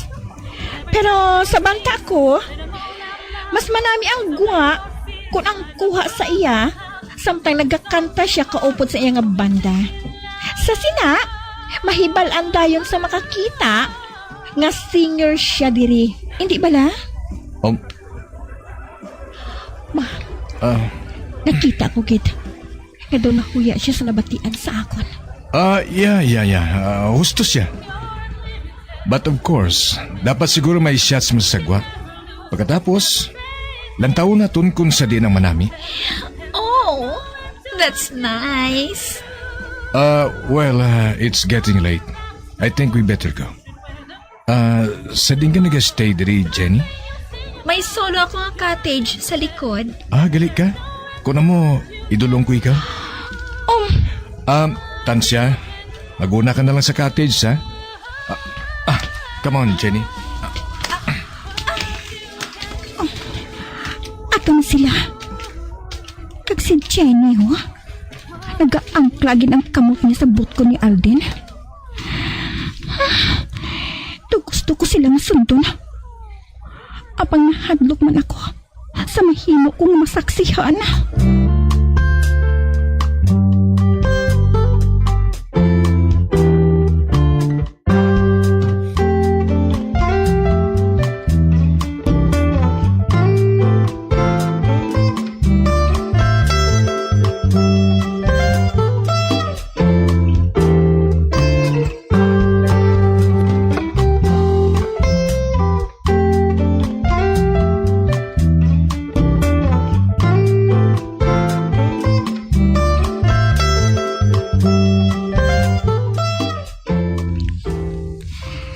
Naka-shower na ako. Kag nakailis ang pangtulog. Abang, wala paghihapon nakabalik diri sa cottage si Alden. Hindi ako gusto nga paminsaron kung anong ginahimo sinisaluyo ni Jenny. Ay, kung pinsaron, wala man sang problema sa akon. Ano man ang gusto nga buhaton ni Alden, wala na ako sang labot, no? Apang, hindi ako makahangop sa kaugalingon ko. Do gusto ko nga mag-wild. O kung hindi gani, makadto ko sa cottage ni Jenny. Kag paulanan inisang bato para nga magwa si Alden. Una nga kahigayonan ini, nga nagbatyag ako sang kaakig. Nga wala man lang sang basihan. May nagbukas ng portahan. Si Alden na ina. Anong oras na ini, ha? Oh, hala. Alas 4 na sang kaagahon. Do gusto ko siya magwaon kagsuyaan. Apang, magwa lang ako ng tangha kung buhaton ko ina.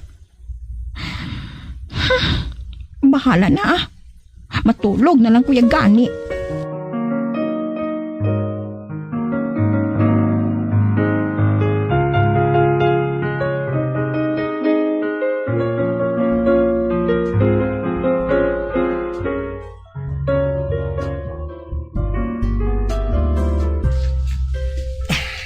Nainit ako sa ginbuhat ni Jenny. Gindulong ko man lang siya. Tungod na piran ko. Nga suya si Tansya sa iya. Isa pa, kanamigid man sa ideyay. Nga daon namon siya sa promosyon. Kaya matuod, manamigid man sang tingog si Jenny. Kag sexy pang lawas niya. Sigurado nga mangin atraksyon nina sa mga lalaki. Nga mahuyugon sa musika. Kagkaina. Hindi niya ako pagpabalikon diri sa cottage na munitan siya. Kagdaso nagsagad siya sang pamangkot kung sanong photoshoot. Kung sino ang ma-provide sang wardrobe. Grabe siya ba? Dawag pa niyang superstar eh. Grabe. Kadamol sang nawong sang babae nga to. Nagsuggest pa siya. Nga siya na lang kunong kuwaon sa TV komersyal. Kaya handa sa kuno nga magsuksos ang two-piece bikini kung kinahanglan. Basta ang dapat kuno. Nga sa iya gid permi ma-focus ang kamera. Ang dumdum niya kung siyang i-promote. Kag wala pa siya makontinto. Nagkuha pa gid sa papel kag ballpen. Kag in-drawing kung anong dapat nga buhaton sa komersyal. Kag naghimo pa gid siya sang kaugalingon niya nga storyboard. Kag sa magpaalam ako, ginpungga niya ako. Kag naghatag sa motibo. Para nga may magpatunga sa among nga duha. Gani napilitan na lang akong bayaan siya. Ay. Subong ako na ginulsol. Kung nga napinsaran ko pa nga intra sa saad. Basi bala kung siya pang makaguba sang resort? Na ano ni man? Basi bala kung mabutang ako sa lang-alang, haw? Ay, kabuisit, gid sa akon. Kabuang, gid sa akon, hoo.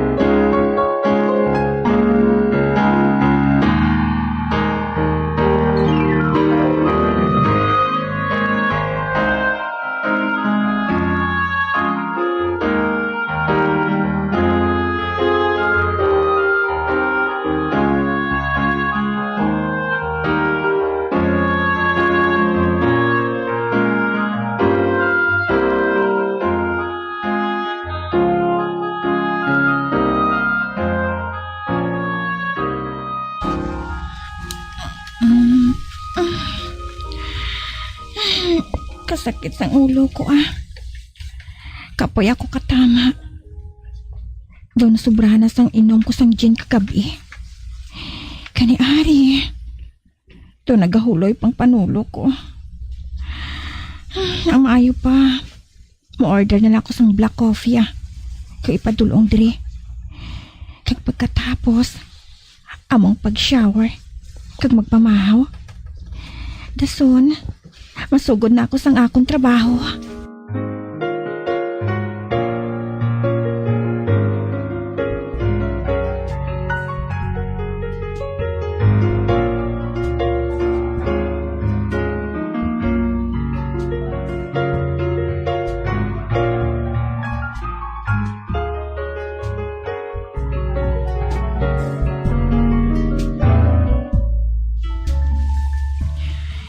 Kinahanglan, may matapos ako nga obra subong. Tansya? Ba? Si Alden? Ay, temprano pa siya nagbugtaw? Tansya? Buksan ko na lang ganing portahan.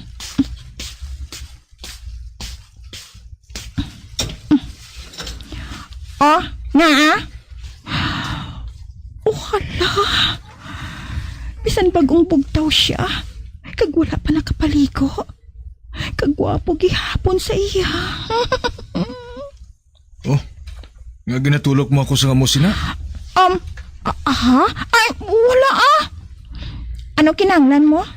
Palihog bitawag sa office ni Mr. Chan. Palihog pamangkot kung saan sa magkadto diri, ha? Sure.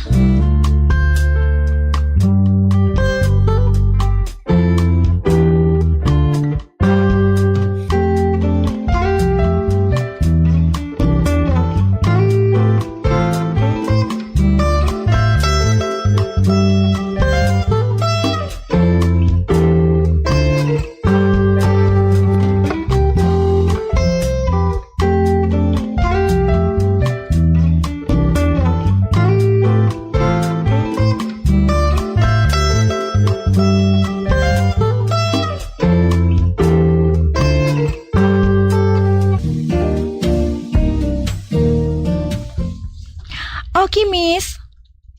Sige. Salamat. Bye.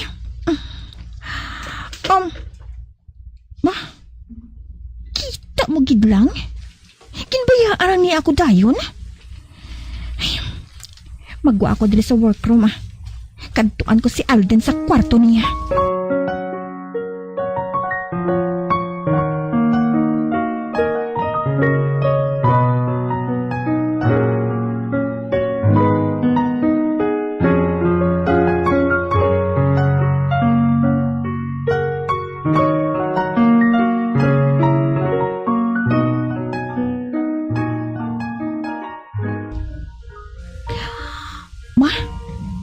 Nagapaligo na gali siya. Daw nakatalikod na siya sa higko niya. Matapos akong suguon ba? Babalik na lang ako sa workroom kag magpadayon sa pag-obra.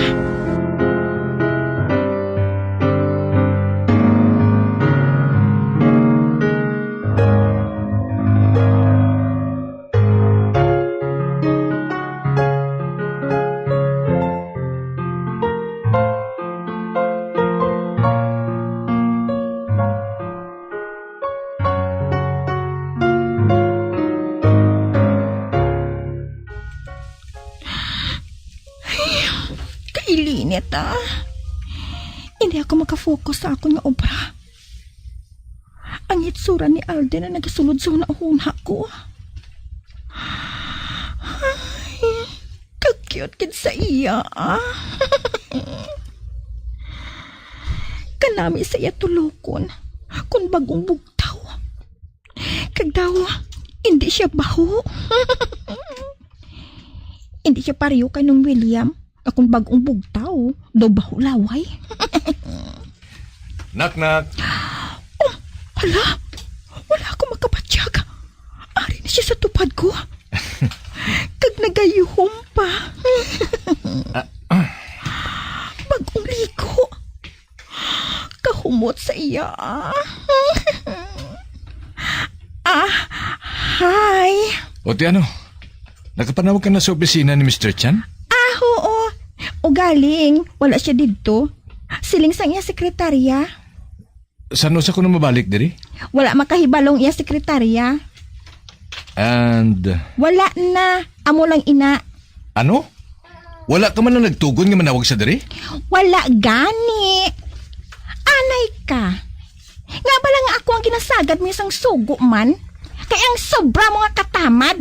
Pating obra mo sa ako mo pag ginasalig. Oh, ano ba lang ginapangambal mo? Ginapamangkot ko man lang ikaw Ano kay sobra ka kung maghambal Feeling mo, ikaw ang boss dire. Hoy, klarohon ko sa imo ha. Tawo ka man ni Mr. Chan pareho ko. Kag siguro, kung wala ka dire, base ko natapos ko ng obra ko. Naton hindi mo lang pagakuon. Nga hindi mo gusto nga gamito ng utok mo. Ano? Nga ba nagabalibad ka sa ginapangabay ko? Nga ikaw manawag ka Mr. Chan? Admit it. Nga ano? Nga wala ko sang utok? Hoy, kumlaw di ng kahambal mo toy. Ikaw yung wala sang utok. Mas may pulos pa sa imo ang utok sang manok. Kaya pwede inaya kaunon. Apang ining sa imo, wala pulos. Ang silingon mo, akong ginapantasyan mo aga pa. Amo na nga nagkakaurungan ka. Excuse me. Never ko ikaw nga pantasyahan, no? Base kung ikaw yung nag-ambisyon sa akon. Ano? Ikaw? Yak! Sa kulor pa lang sa buhok mo, damasukan ako. Ikaw ang yak? Kag pwede bala? Hindi paghilabti ang buhok ko? Ginlugom ko lang na karon. Tilawan mo Kay amo gini matilawan mo. Hindi. Gintayaan niya ko sang iya inumol. Buisit. Hindi ko na sa pagsapukon pa. Magwa na lang ko diri.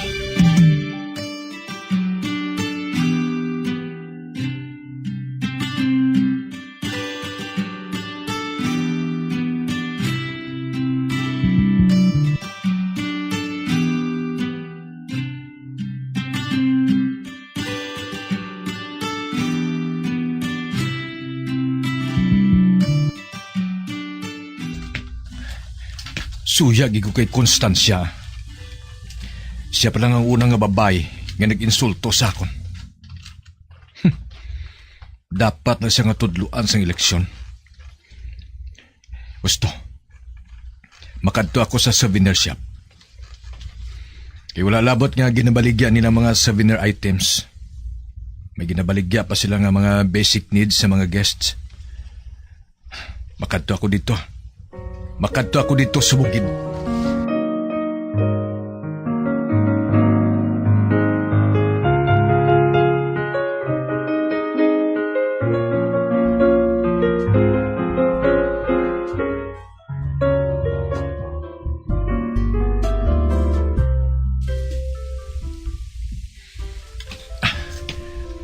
Uy, Arigid. Amo ning napanggita ko. Maganda ka nga tansya ka, ha? Makita mo gid karon. Ari. Bayaran ko na ini sa counter.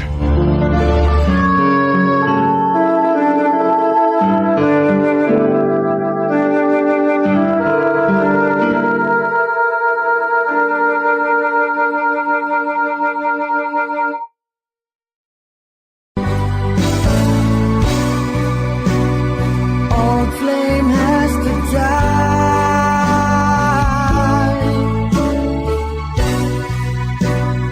No more tears to cry. Never cry. Just these broken hearts. Goodbye. Goodbye. Is this goodbye? Mga abyan, sundan ninyo sa pagpamati ang kasugpon sang kasaysayan ni Connie, nga iyagin pasakop, kagaton man ginhatagan sang kabuhi, diri sa aton paratuntunan. Once, there was a love sa kasaysayan. Mando, sang kasing-kasing. Sa direksyon ni Marnie Mungkal. Love someone new someday.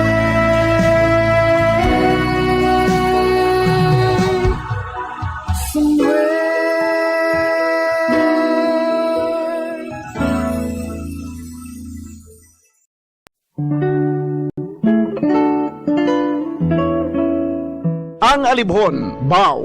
Ang dahon sa alibhon, tuman kamapuslanon, kung grabe ang hilanat, alibhon ang katapat. Sa tion nga ginatrangkaso, dahon sa kalibhon ihampol sa ulo. Sa nagabalingaso nga agtang, dugay-dugay hilanat mauntat, kagagod mawasan, ang dahon sa kalibhon, lagaon kag pugaon, kagamo ang idakdak sa ulo, sa limpuduhan naton. Ang alibhon o kon Blomia balsamifera sa iya scientific name, sambong sa Tagalog, gabon sa Bisaya, isa ka flowering plant nga ginaprubahan bilang traditional herbal medicine nga masaligan. Suno sa DOH, ang alibhon, lagundi, bayabas, yerbabuena, ahos, amargoso, nalakip ini sa napulo bilang herbal medicines nga aprobado.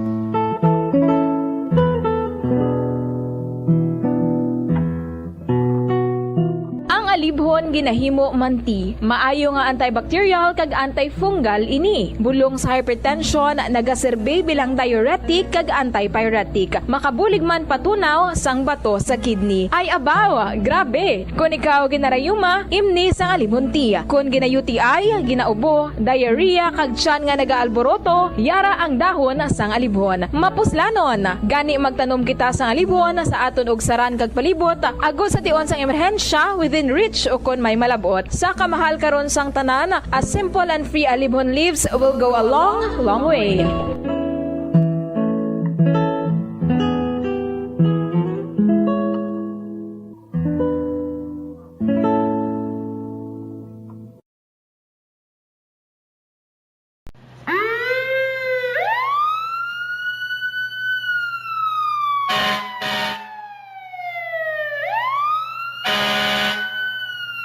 Yari ang mga tips agod nga malikawan ang sunog sa balay.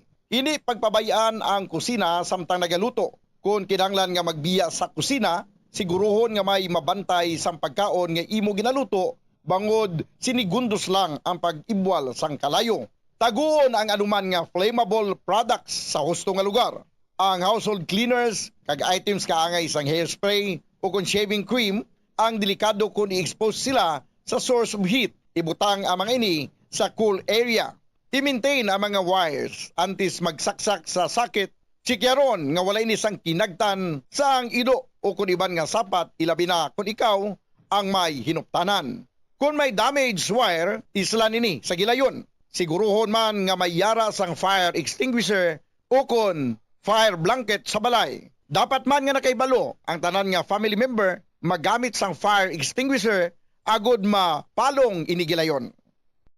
Ang tagipusoon ay isa sa mga pinakaimportante nga organ sa lawas ng tao. Gani, nagakadapat lang nga ini ang halungan. Paano ba na mapabilin nga healthy ang aton heart? Agud malikawan ang risgo sang heart disease, dapat ka magkaon sang healthy nga mga pagkaon. Kinahanglan man nga maging aktibo, kaangay sang pag-obra sa mga physical activities kag pag-exercise. Ginarekomendar man ang pagpabilin sang healthy nga kabugaton. Agud malikawan ang mga balatian sa tigipusoon, dapat likawan ukon ang taton ang pagpanigarilyo ukon magpalayo sa second-hand smoke. Kung mag-inom sang alcohol, drink moderately. Dapat man nga kontrolon ang cholesterol kag blood pressure kag hindi magpa-stress.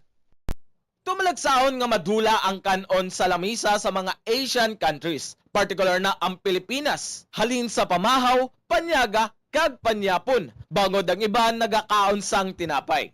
Ang pagpili sa tunga sang kanon kag tinapay ang nakadepende sa imo nga nutritional goals. Ang kanon ang makahatag sang mas madamo nga bitamina kag minerals, apang ang tinapay naman ang may manubo nga calories kag carbohydrates. Ang mga tawo nga nagakaon sang mas manubo nga whole grains ang mas may manubo nga bugat kag manubo nga blood sugar kag cholesterol levels. Sang sa mga tawo nga nagakonsume sang jutay nga whole grains. Kung luyag mo naman nga limitahan ang calories o kon carbohydrates, ang tinapay ang pinakamaayo nga choice sang sa kanon. Ang tunga sa baso sang brown rice ang nagaunod sang 108 calories, 3 grams sang protein, 1 gram fat, kag 22 grams sang carbohydrates. Samtang ang isa ka slice sang whole wheat bread ang nagaunod sang 69 calories, 4 grams sang protein, 1 gram fat, kag 12 grams sang carbohydrates. Paano mo balagi na tinlukan kag ginatago ang imo toothbrush? Ginarekomendar sa American Dental Association nga pagkatapos magbrush sa ngipon, bunlawan ini sang maayo agud nga makakas ang tanan nga residue. I-shake agud nga mataktak ang sobra nga tubig kag taguon nga nagatindog. Hindi flat o kung nagahigda kag wala nagatupad sa iban nga toothbrush. Mas ginarekomendar man sini nga taguon ang toothbrush sa open nga lugar, agud nga mahanginan kag mainitan agud nga magmalas sang natural antes nimo gamiton pagkasunod nga adlaw. Ang moist environment abi kaangay sang closed container ang sahugid nga tubuan sa mga microorganisms. Labaw sa tanan, hindi pagibutang ang toothbrush sa sulod sang toilet. Kung gamay ang imo toilet kag makusog ang flusher, ang toilet water ang delikado para sa imo toothbrush bangod sa lang ini nga malapot sang agsik sang tubig. Santo sa pagtuon, ang microorganisms halin sa toilet ang sarang nga magtumbo sang 2.7 feet to 6 feet. Gani sarang nga malabot ang imo toothbrush kag masulod sa imo ba ang higo. Ginarekomendar man sa American Dental Association nga isla ng toothbrush kada 3 ka bulan. Madamo ang nanamian magkaon sang instant noodles bangod sa convenient inilutoon, barato kag manamit. Apang nakaibalo bala ikaw nga madamo ini sang matugang nga risgo sa ikaayong lawas? Ang instant noodles ang may mataas nga sodium nga hindi maayo kung masubrahan.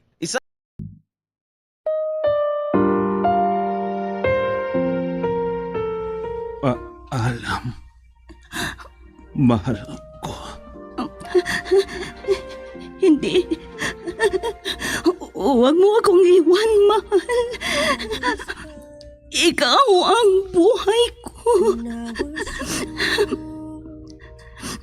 Oras na. Ang hiling ko lang. Alagaan mo sana ang alak-alak ng pag-ibig ko.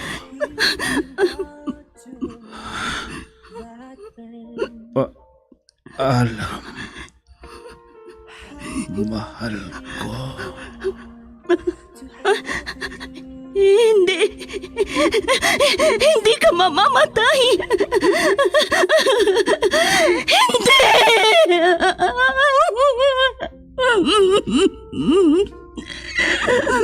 Wala na siya.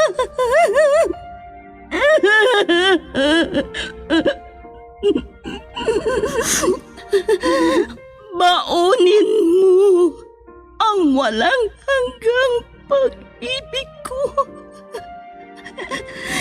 Saan ka man naroroon, mahal ko.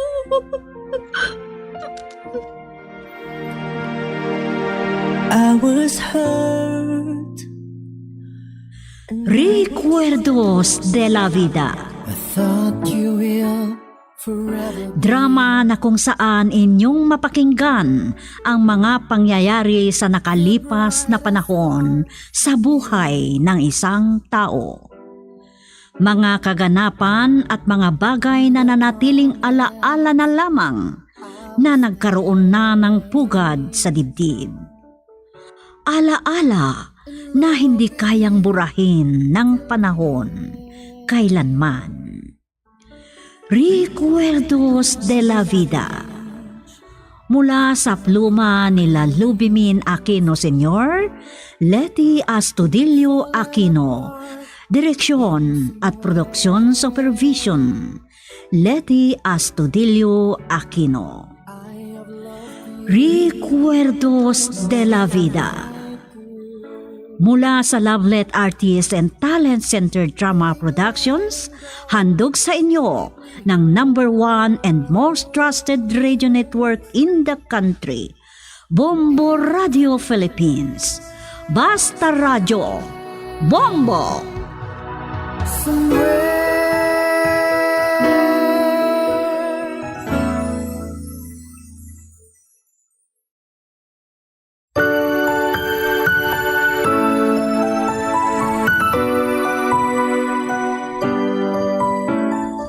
Magandang araw sa inyong lahat, mga masugid naming tagapakinig na mga drama mula sa Lovelet Artists and Talent Center Drama Productions na nasasahim papawid dito sa number 1 and most trusted radio network in the country, Bombo Radio Philippines. Sa pagkakataong ito, isa na namang sulat ang ating natanggap para bigyang buhay o isa sa dula natin dito sa Recuerdos de la Vida. Ang sumulat sa atin ay gusto niya magtago sa pangalang Lusing. At ganito ang sulat ni Lusing. Dreams falling apart. Dear Tia Sofia, bago ang lahat ay binabati ko kayo ng mainit na pagbati at maswerteng oras sa pamamagitan ng sulat kong ito. Lahat kayo dyan sa himpilan ng Bombo Radio at kasama na rin ang mga dramatista na bumubuo sa Lovelet Artists and Talent Center Drama Productions. Binabati ko rin ang gaya kong nakikinig sa inyo at hiling ko na itago nyo ako sa pangalang Lusing. Siguro po, hindi nagkakalayo ang edad natin, Tia Sofia. Ang gusto kong ikwento ay tungkol sa mga anak ko at ang aking manugang. Simulan ko nung nagkasunod na nag-asawa ang dalawa kong anak na lalaki. At ganito po ang mga kaganapan, Tia Sofia.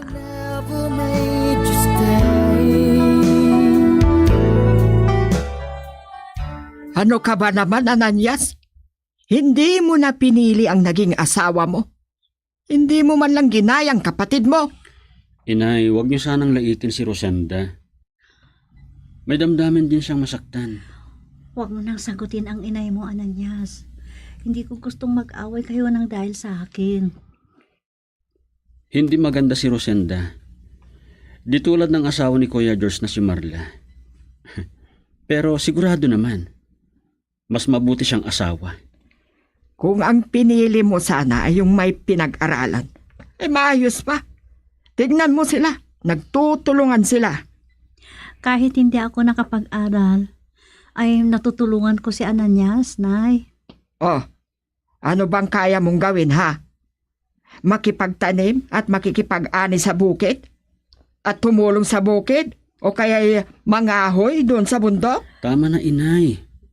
Sobra na yung panglalait niyo kay Rosenda, Walang di ko kayang gawin. Nagsasakripisyo po ako at nagtitiis.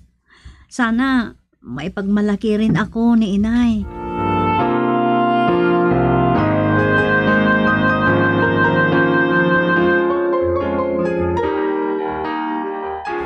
Wala akong panahon na maglaba, Rosenda. Kaya ikaw munang maglaba ng mga damit namin ni George, ha?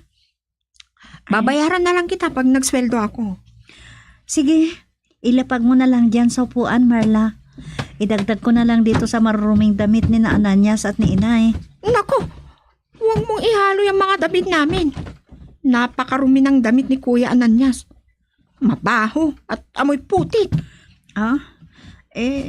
Paano naman kasi? Magsasaka ang asawa ko. Mataas na ang araw. Hindi ka pa nakapaglilinis dito sa salas. Parang may nakapasok na kambing.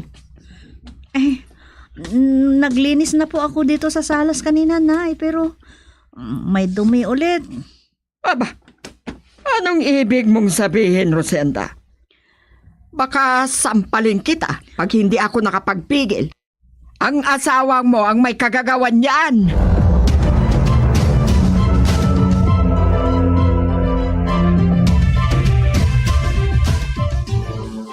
Oh, pinapanood mo lang akong umiinom, Ananias. Mahirap yung masyadong mabait. Ba't mo ako tinawag, Kuya George? Huwag ka namang mahina, loko. tingnan mo nga ang buhay ko. George, ang sarap naman ng pulutan niyo. Baka gusto ninyong uminom, inay. Ay, sige nga, iinom ako. Masarap ang alak na ito. Hindi nakakalasing. Nay, huwag kayong uminom. Matanda na kayo. Huwag mo nga akong pakialaman. Ang buhay ninyong mag-asawa ang pakialaman mo. Umiinom pa ang tao. Matawag na si Marla. Nako, uuwi na nga lang ako.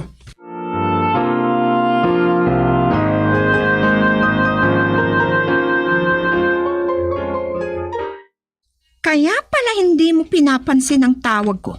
Dahil mas importante pa sa'yo ang pag-inom mo ng alak. Hoy! Huwag mo nga akong pagsalitaan ng ganyan. Baka masampal kita. Subukan mong saktan ang asawa mo at ako ang makakalaban mo. Huwag kayong makialamin, ay. Dahil problema naming mag-asawa ito. Ha? Walang iya ka. Anak lang kita, George. Ako pang ina mo ang sisigawan mo ng ganyan. Kayo na lang makipag-usap sa anak ninyo, inay.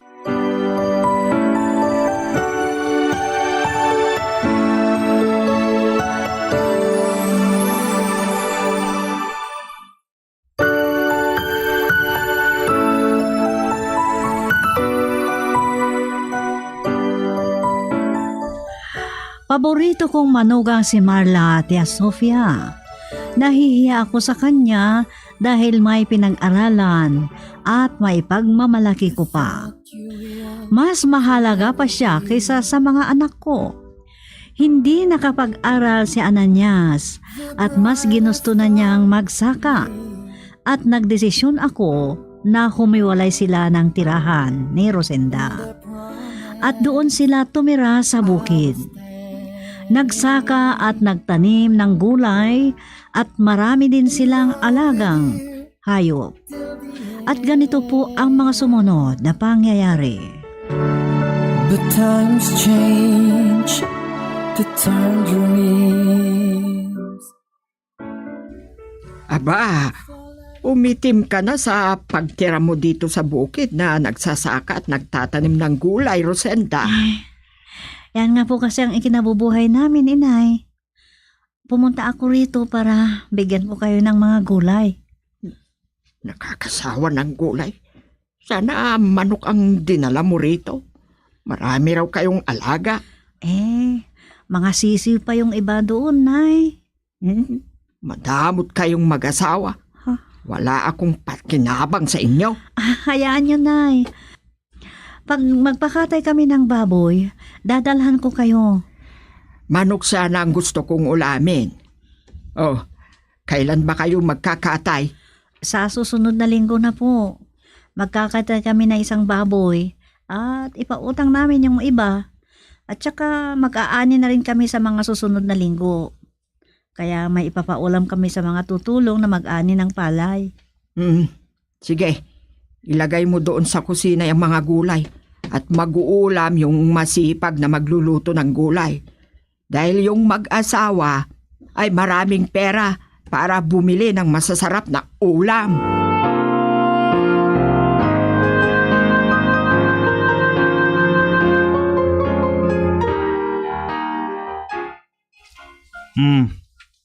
Sino ba naman ang mag-uulam ng gulay, inay? Bakit hindi na lang ninyo itapon para hindi mabulok dito sa bahay? At saka, inay, bakit hindi ninyo sinabi kay Rosenda na maglinis dito sa bahay? Tsaka tambak na yung marunuming damit namin. Hindi makakapaglaba yung tigalaba namin kasi masakit daw ang kamay niya. Sige. Ipabalot mo kay inay ang mga maruming damit at ipupunta ko doon. At hihingi ako ng alaga niyang kambing. Mabuti naman kung pakinabangan ko ang aking kapatid. Ay nako, baka sabihin na naman ng Rosenda na yun na maliliit pa ang mga alaga niya.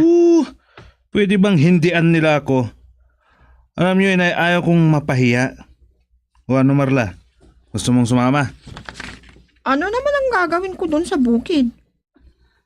At sandali, may paglalabahan ba doon? Ay, may balon doon. Ay nako, George. Pulutan na naman yung iniisip mo. Hindi ka na nagsawa sa alak. Oh, baka yan na naman ang pag-awayan ninyong mag-asawa. Huwag mong awayin yung asawa mo. Dahil pag inaway mo, ako ang makakalaban mo. O sige na, ako na lang ang sasama sa iyo.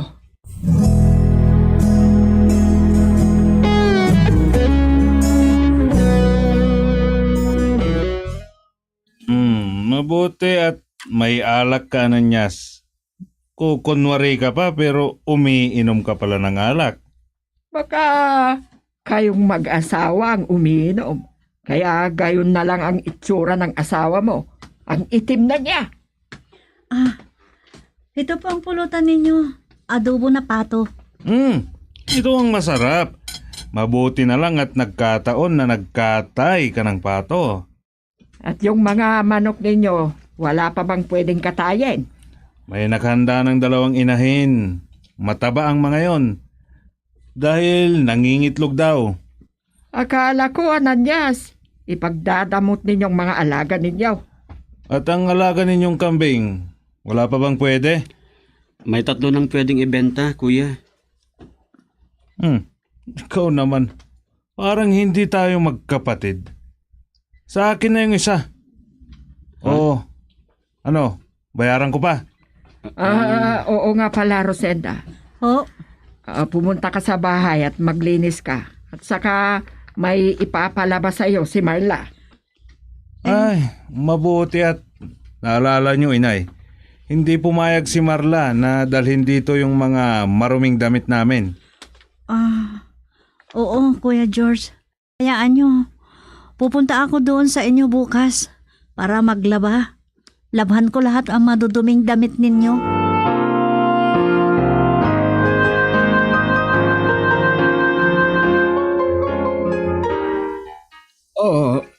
Akala ko pumunta ka na sinundo mo si George doon sa pinapasukan niya, Marla. Nag-iisa ka naman na umuwi. Galit ako sa anak ninyo. Hindi na niya sinasagot ang tawag ko. Ay, mali na yung ginagawa niya. Sige, subukan mo ulit na tawagan at ako na lang ang makikipag-usap sa kanya. Wala sana kaming problema na mag-asawa kung hindi siya nagbibisyo. Baka may babae pa siya. Subukan niyang mababae at makikita niya. Ayan, Nay. Nagriring ng cellphone ni George. Heto, baka sakali na gusto niya kayong kausapin. Hello? Nasaan ka, George? Pinapabayaan mo naman ang asawa mo. Nagkikipagsugal ako, inay. At huwag niyo nga akong istorbohin at nananalo ako. Walang iya. Makikita niya pag uwi niya.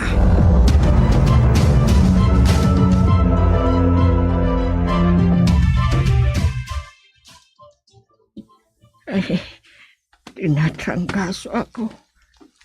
Masakit ang buong katawan ko at ang mga kasukasuan ko. Nangihina ako at hindi ko kayang bumangon. Wala pang mainit na tubig. Magkakapisa na ako. Sinay naman. Ngayon na nga lang, atrasado pang gumising. Maliligo na ako. Doon na ako magkakape sa opisina. Tignan ko si inay. Tignan ko doon sa kwarto niya. Mag-usap tayo mamaya, George. Kung hindi ka pa tumigil sa pagsusugal mo, ikaw ang bahala. Oh, inay. Nakahiga pa kayo? Tinatrangkaso ako, anak. At nanghihina na ako.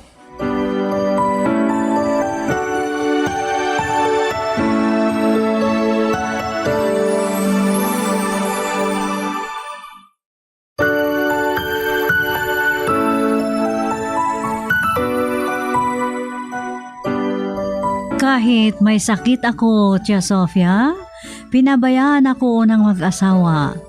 Mabuti na lang at dumalaw si Rosenda at sila ni Ananias ang nagdala sa akin sa doktor.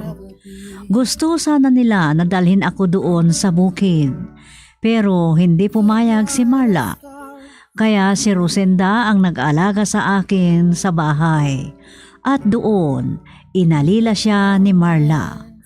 At ganito ang mga sumunod na kaganapan.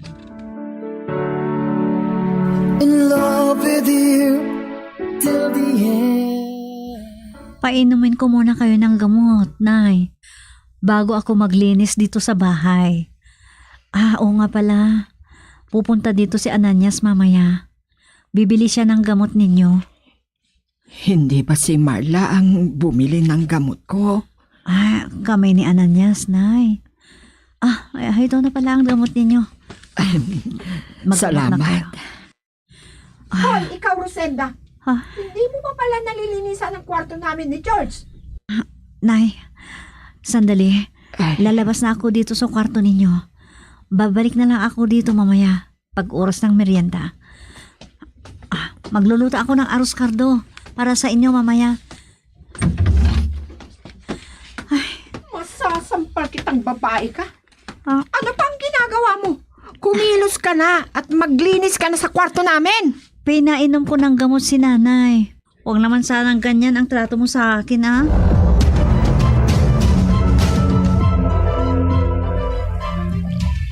Matisin ka, Rosenda. Kaya pala gusto nila na bantayan mo si nanay dito sa bahay para gawing katulong ka ni Marla.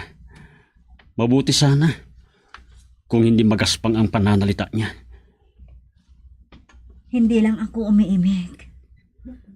Dahil mahirap lang tayo, ginagawa niya yan. Kakausapin ko si Marla. Magpakumbaba ka na lang sana. Baka kayo pang magkapatid ang mag-aaway. Ikaw pala ang dumating, Ananias. Ang akala ko ang mag-asawa dahil may narinig akong tunog ng sasakyan. Nay, bakit kayo lumabas ng kwarto ninyo? Mahina pa kayo, sige, kumapit kayo sa akin. Baka matumba pa kayo. Nay, huwag sana kayong magalit sa akin. Pero doon na lang kayo sa bahay para hindi gawing katulong ang asawa ko dito. Paano ang pagpapagawa natin ng bahay? At saan naman titira si nanay? Hindi ko sisirain ang lumang bahay. Gagawin ko na lang bodega pag natapos ng bahay natin.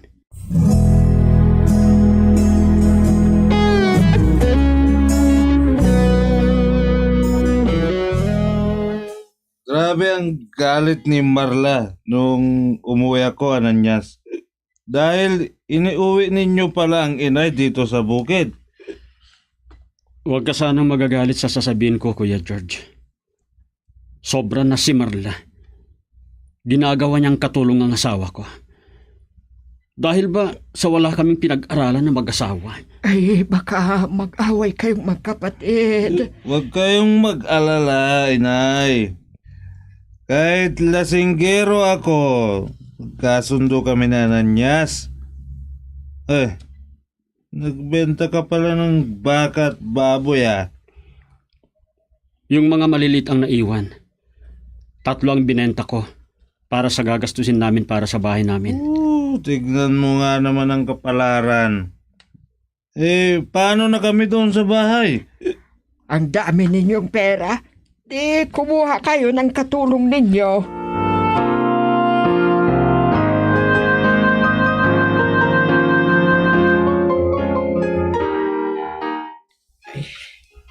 Ngayon ko lang naisip ang pagkakamali ko.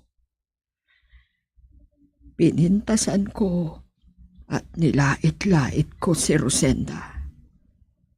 Pero siya palang mag-aalaga sa akin nung ako'y nagkasakit. Mabuting manugang si Rosenda. Hindi siya naging masungit sa akin.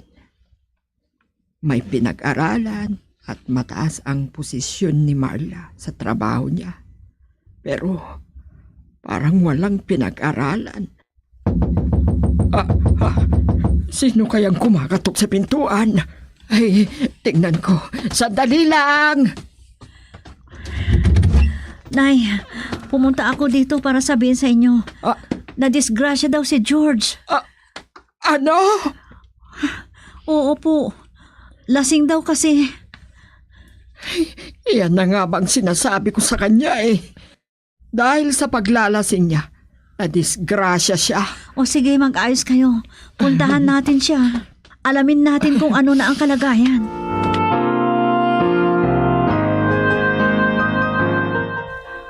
Huwag kayo mag-alala, Nay.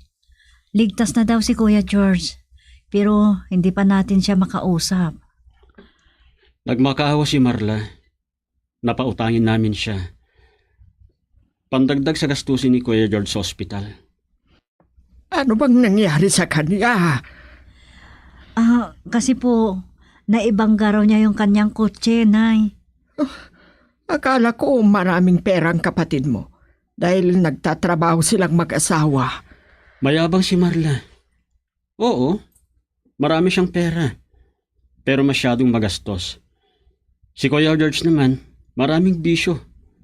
Kaya yun, marami silang bagay na pinag-aawayan. Kaya, tulungan natin sila, Ananias. Nangangailangan sila ng tulong. Baka sakali na yan na ang paraan para magbago sila. At kayo rin pala ang lalapitan nila.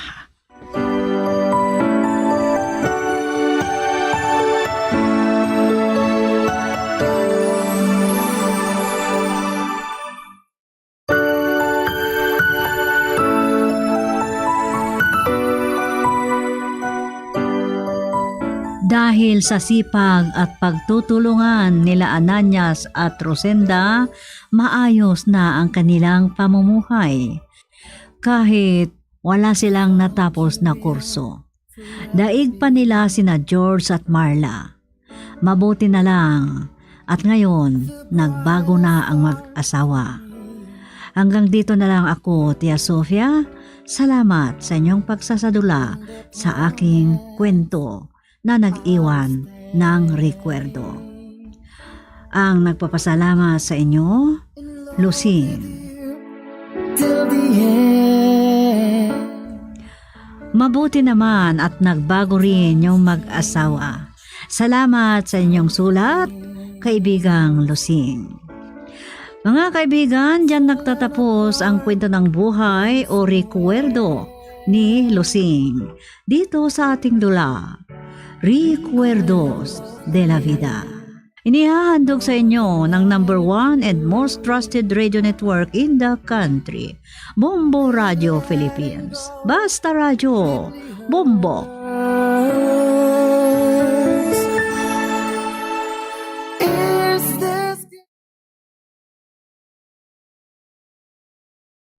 Bombo Radio Bacolod. Number 1! Basta Radio Bombo!